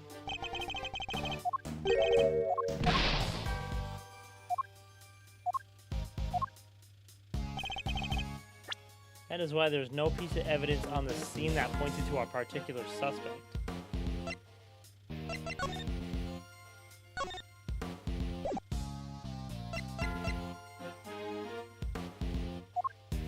Oh, the clock. Objection! Aha! Oh yeah, look at him straighten his tie. It's true that the murder weapon and the bloodstained chocolate were removed from the scene of the crime. But something else remained that does point to one person in particular. Take another look at the photograph of the body, if you will. The cloth coloring the victim's lower half. Is that not one of the same luminous cloths we found in Miss Scone's room? What's that, dearie? One of my lovely colorful cloths at the scene of the crime, you say? Luminous cloth? Nonsense, I see no light to speak of. I guess he doesn't know how it works. It may look like an ordinary fabric at first glance, but attach one of these light-emitting devices. The difference soon becomes apparent. Oh, damn. Look at his face. I don't think he was expecting that. But the fact that the cloth can be lit up is neither here nor there. We have to show why it's important. One of the rose cloths from Miss Scone's room went missing. And if you look closely at the blue cloth in the picture, wouldn't you say it's clearly made of the same material, Mr. Von Karma? The salt lamp and the luminous cloth both belong to Miss Scone. And seeing as the body was wrapped in said cloth, surely even you have to admit that's suspicious. Mr. Von Karma, I think it's time to accept that a number of factors point to Miss Scone as a person of interest. Huh. She picked that up with her foot? Greggy Pegleg, how could you? You're accusing me of all people? I'm not accusing you of anything just yet. I do think you're hiding something. That's not. Objection! Just to clarify, your assertion is that both the murder weapon and the cloth were in Mrs. Scone's room prior to the murder? Exactly. Is something funny? Only that you've walked so carelessly into my trap. Oh, I don't know why I did that for him. Neither the cloth nor the murder weapon were in fact in her room. So sorry to break it to you. What does he mean? Tangaroa spotted them before the contest began and noted that the lamps and cloths contravened the rules. He subsequently confiscated them and took them to his own room for safekeeping. What? Then after the contest began, nobody saw hide nor hair of Frost as he secluded himself in his room. And the only person capable of entering his locked room was Tangaroa, possessing as he did the only key. As you know, he was also in possession of the lamp used to commit the murder, so you see. Snap. I have everything I need to get Tangaroa convicted all along. Well, how does it feel? To have lost to me before he even set a foot in the courtroom. Ugh, this can't be happening. Wait, all our hard work was for nothing? Miss Scone, why didn't you tell us your stuff was confiscated by Mr. Tangaroa? Well, dear, Minikin said that if I spilled the beans, I'd end up being the one under suspicion. Mr. Von Karma said that? And he wasn't wrong, was he? You two accused me yourselves just a second ago. Pathetic. Curse you, Von Karma. You led us to the murder weapon. No, we make certain assumptions as a result. One more thing, my pathetic friend. There are two, and only two sets of fingerprints on the murder weapon. Two? Yes, those are Delicate Scone and Samsung Tangaroa. No other was found. Tangaroa used the lamp he had confiscated to murder Frost, and was foolish enough to hide it in Scone's room without first removing its fingerprints. Oh, at this rate, no one will even need to testify. My perfect evidence will do all the talking for me as I secure his guilty verdict. Objection! But wait, what about the luminous cloth that was left behind in Mr. Tangaroa's room? What about it? He probably meant to return it after disposing of the body. Ugh, I don't have enough to disprove any of what he's saying. No more pitiful objections? And get out of my sight, and close the door behind you. Mr. E! I'm not about to just give up. I seem to waste more of my time. Bad, escort them off the premises now. This investigation is not over yet. Detective Bad. What is the meaning of this? Sorry, but I'm not in the habit of leaving cases half solved. There's still one last thing from the crime scene we haven't identified. He's right. We still have the evidence of somebody's activities to account for. We can discuss your lingering doubts at our leisure, Detective. Whatever they might be, they're no business of the defense. Objection! I beg to differ. There's a piece of evidence I'm still not satisfied about either. And I suspect it might be the same that's bothering Detective Bad. What?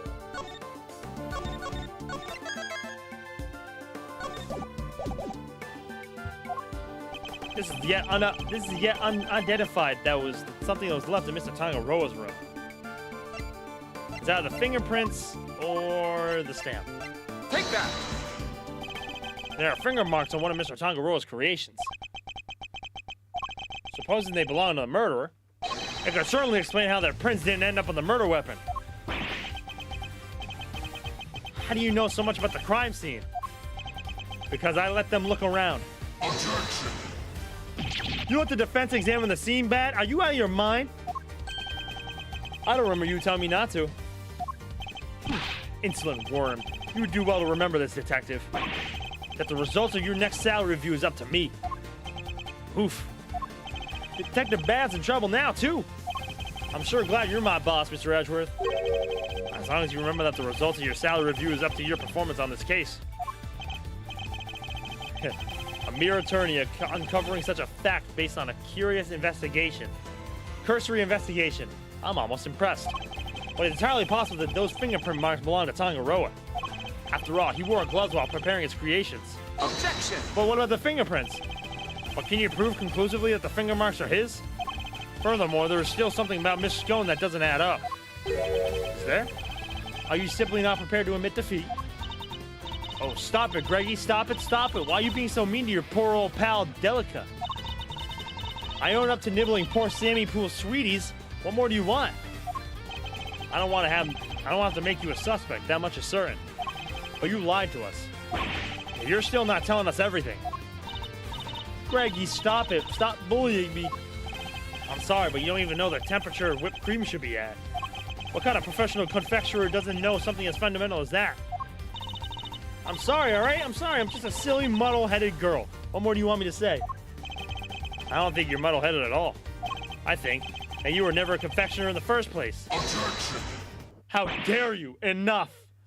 I'll thank you to keep your baseless accusations to yourself.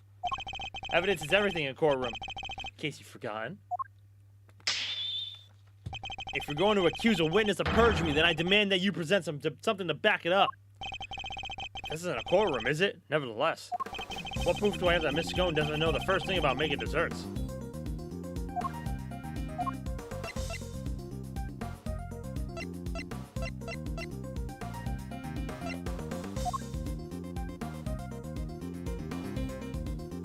Take that! Every single one of Miss Scone's creations breaks the rules of the contest. Objection! The offending items, the cloths and the lamps, were duly confiscated as we established. And the witness did not go bring them back to her room herself. Objection! But those weren't the only rule-breaking items in her room. What? The entire fantastical world Miss Scone created, every last bit of it. It's all just a collection of plastic models slathered in whipped cream.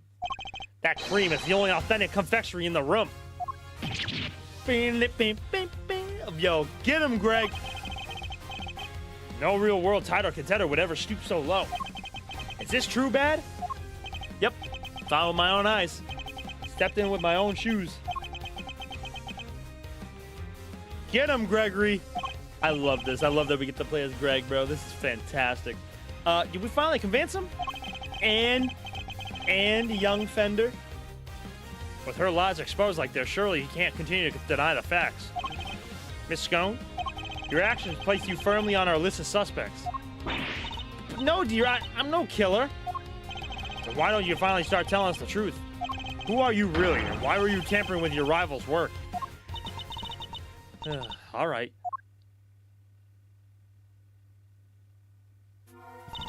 The truth is, I'm not the adorable little cook you see before you. I'm actually a pharmacist, if you can believe it. A pharmacist? I can't blame him for being so surprised. This couldn't be further from what we'd imagine. There's still no age. So what's somebody in your line of work doing entering a contest like this one? Well, I just love eating sweets, if you must know. And Sammy Poople's sweets are the best, so I just had to enter. I mean to end up making it all the way to the final. Even Mr. Von Karma's lost for words. That's it? That's the only reason you're here? Yes, dear. It was worth it. Samson's Silly Pants and Sweet is the tastiest treats I ever did eat. And the finger marks? Were you the one wearing the gloves? No, that wasn't me, dear. I don't even wear gloves. Remember, Miss Scones, fingerprints were found elsewhere in Mr. Tangaro's other creations. I'd say that points to her not having any worn any gloves. Exactly, Lambkin. Greggy Peglegs got the right end of the stick. I'm an innocent woman. Is your head filled with cream too? Oh shit. Sorry, mannequins. Her head may not be filled with cream, but she's certainly no master of subterfuge. Miss Scode, were you Mr. Tangaroa's work? Were Mr. Tangaroa's work the only one you sampled? No, dear. I couldn't help myself. When I finished my afternoon tea, I tiptoed over to Chili Wink's room for a little taste test, too. You're in the victim's room, too? Yes, dear. Nobody was in there, you see. Quite possibly because the occupant was already dead. But I could only stomach one little bite. I never tasted anything so salty in my life. So I had myself one tasty star-shaped bits off to the side to cleanse my palate. You have quite the sweet tooth, don't you, Miss Scone?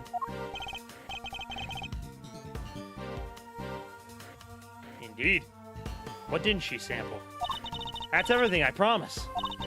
Greggy Peggles, mannequins, I'm so sorry. I didn't mean to make a mess of things. As long as what you told us is the truth, that's all that matters in the end. Do not think for a second that this means I myself believe you.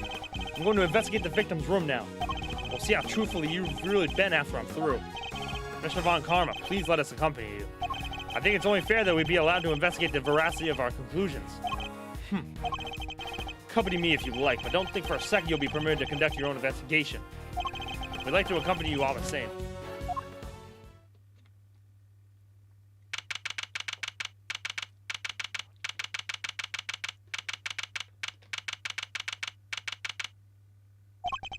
What in the... What's the meaning of this? Oh, shit. When we got to Frost's room, we saw nada. It was all gone, the whole enchilada. Was this the work of the culprit? A dead body hidden in a chocolate chest. A murder weapon moved mysteriously to another room. This case was a real peach. It was going to take some serious sleuthing to get to the bottom of it all. Good old Fender. To be continued. Perfect timing. Perfect timing. Oh my god. Here we go, bruh. Here we go, bruh. Gregory and Von Karma, bruh. Never would I have thought. Oh, I don't want to see this part. Stop! Alright. Alrighty. That is a good place to end. We made it past chapter 2. And we made a little bit of progress in chapter 3. Not a lot. Not a lot, but a little. So, I will take that. But W stream today, fellas. It was pretty fun. 'Twas fun. Tomorrow I am not here, as per usual. I will try to post... I'm going to try to continue my uploading my investigations videos. So, I'll probably do the next one tomorrow. And then I'll be back, what's tomorrow, Monday? Tuesday. I'll be back Tuesday. Same time as usual, 3 p.m. And we will continue investigations. I don't think we'll finish case 3 on Tuesday, but we will see. This seems like a very long case, so... I mean, plus we got Gregory, too, so... We're about to see, I guess, before he died, I guess. So, But yeah, I appreciate y'all for hanging out today. YouTube side as well. Actually had an interactive YouTube chat today. That honestly felt really good. I'm almost close to 500 subscribers, so if you aren't followed to my YouTube, please, by all means, it would very much help me a lot. I'm almost there, so. But yeah, I appreciate y'all for hanging out, man. W stream. I love y'all. Greg, Dej, come on, bro. Don't do the homie Greg like that, Joel. But I appreciate y'all, man. I love y'all. Have a great rest of your night, and I'll see you guys on Tuesday for more investigations, all right? Appreciate y'all. Love y'all. Peace out, fellas.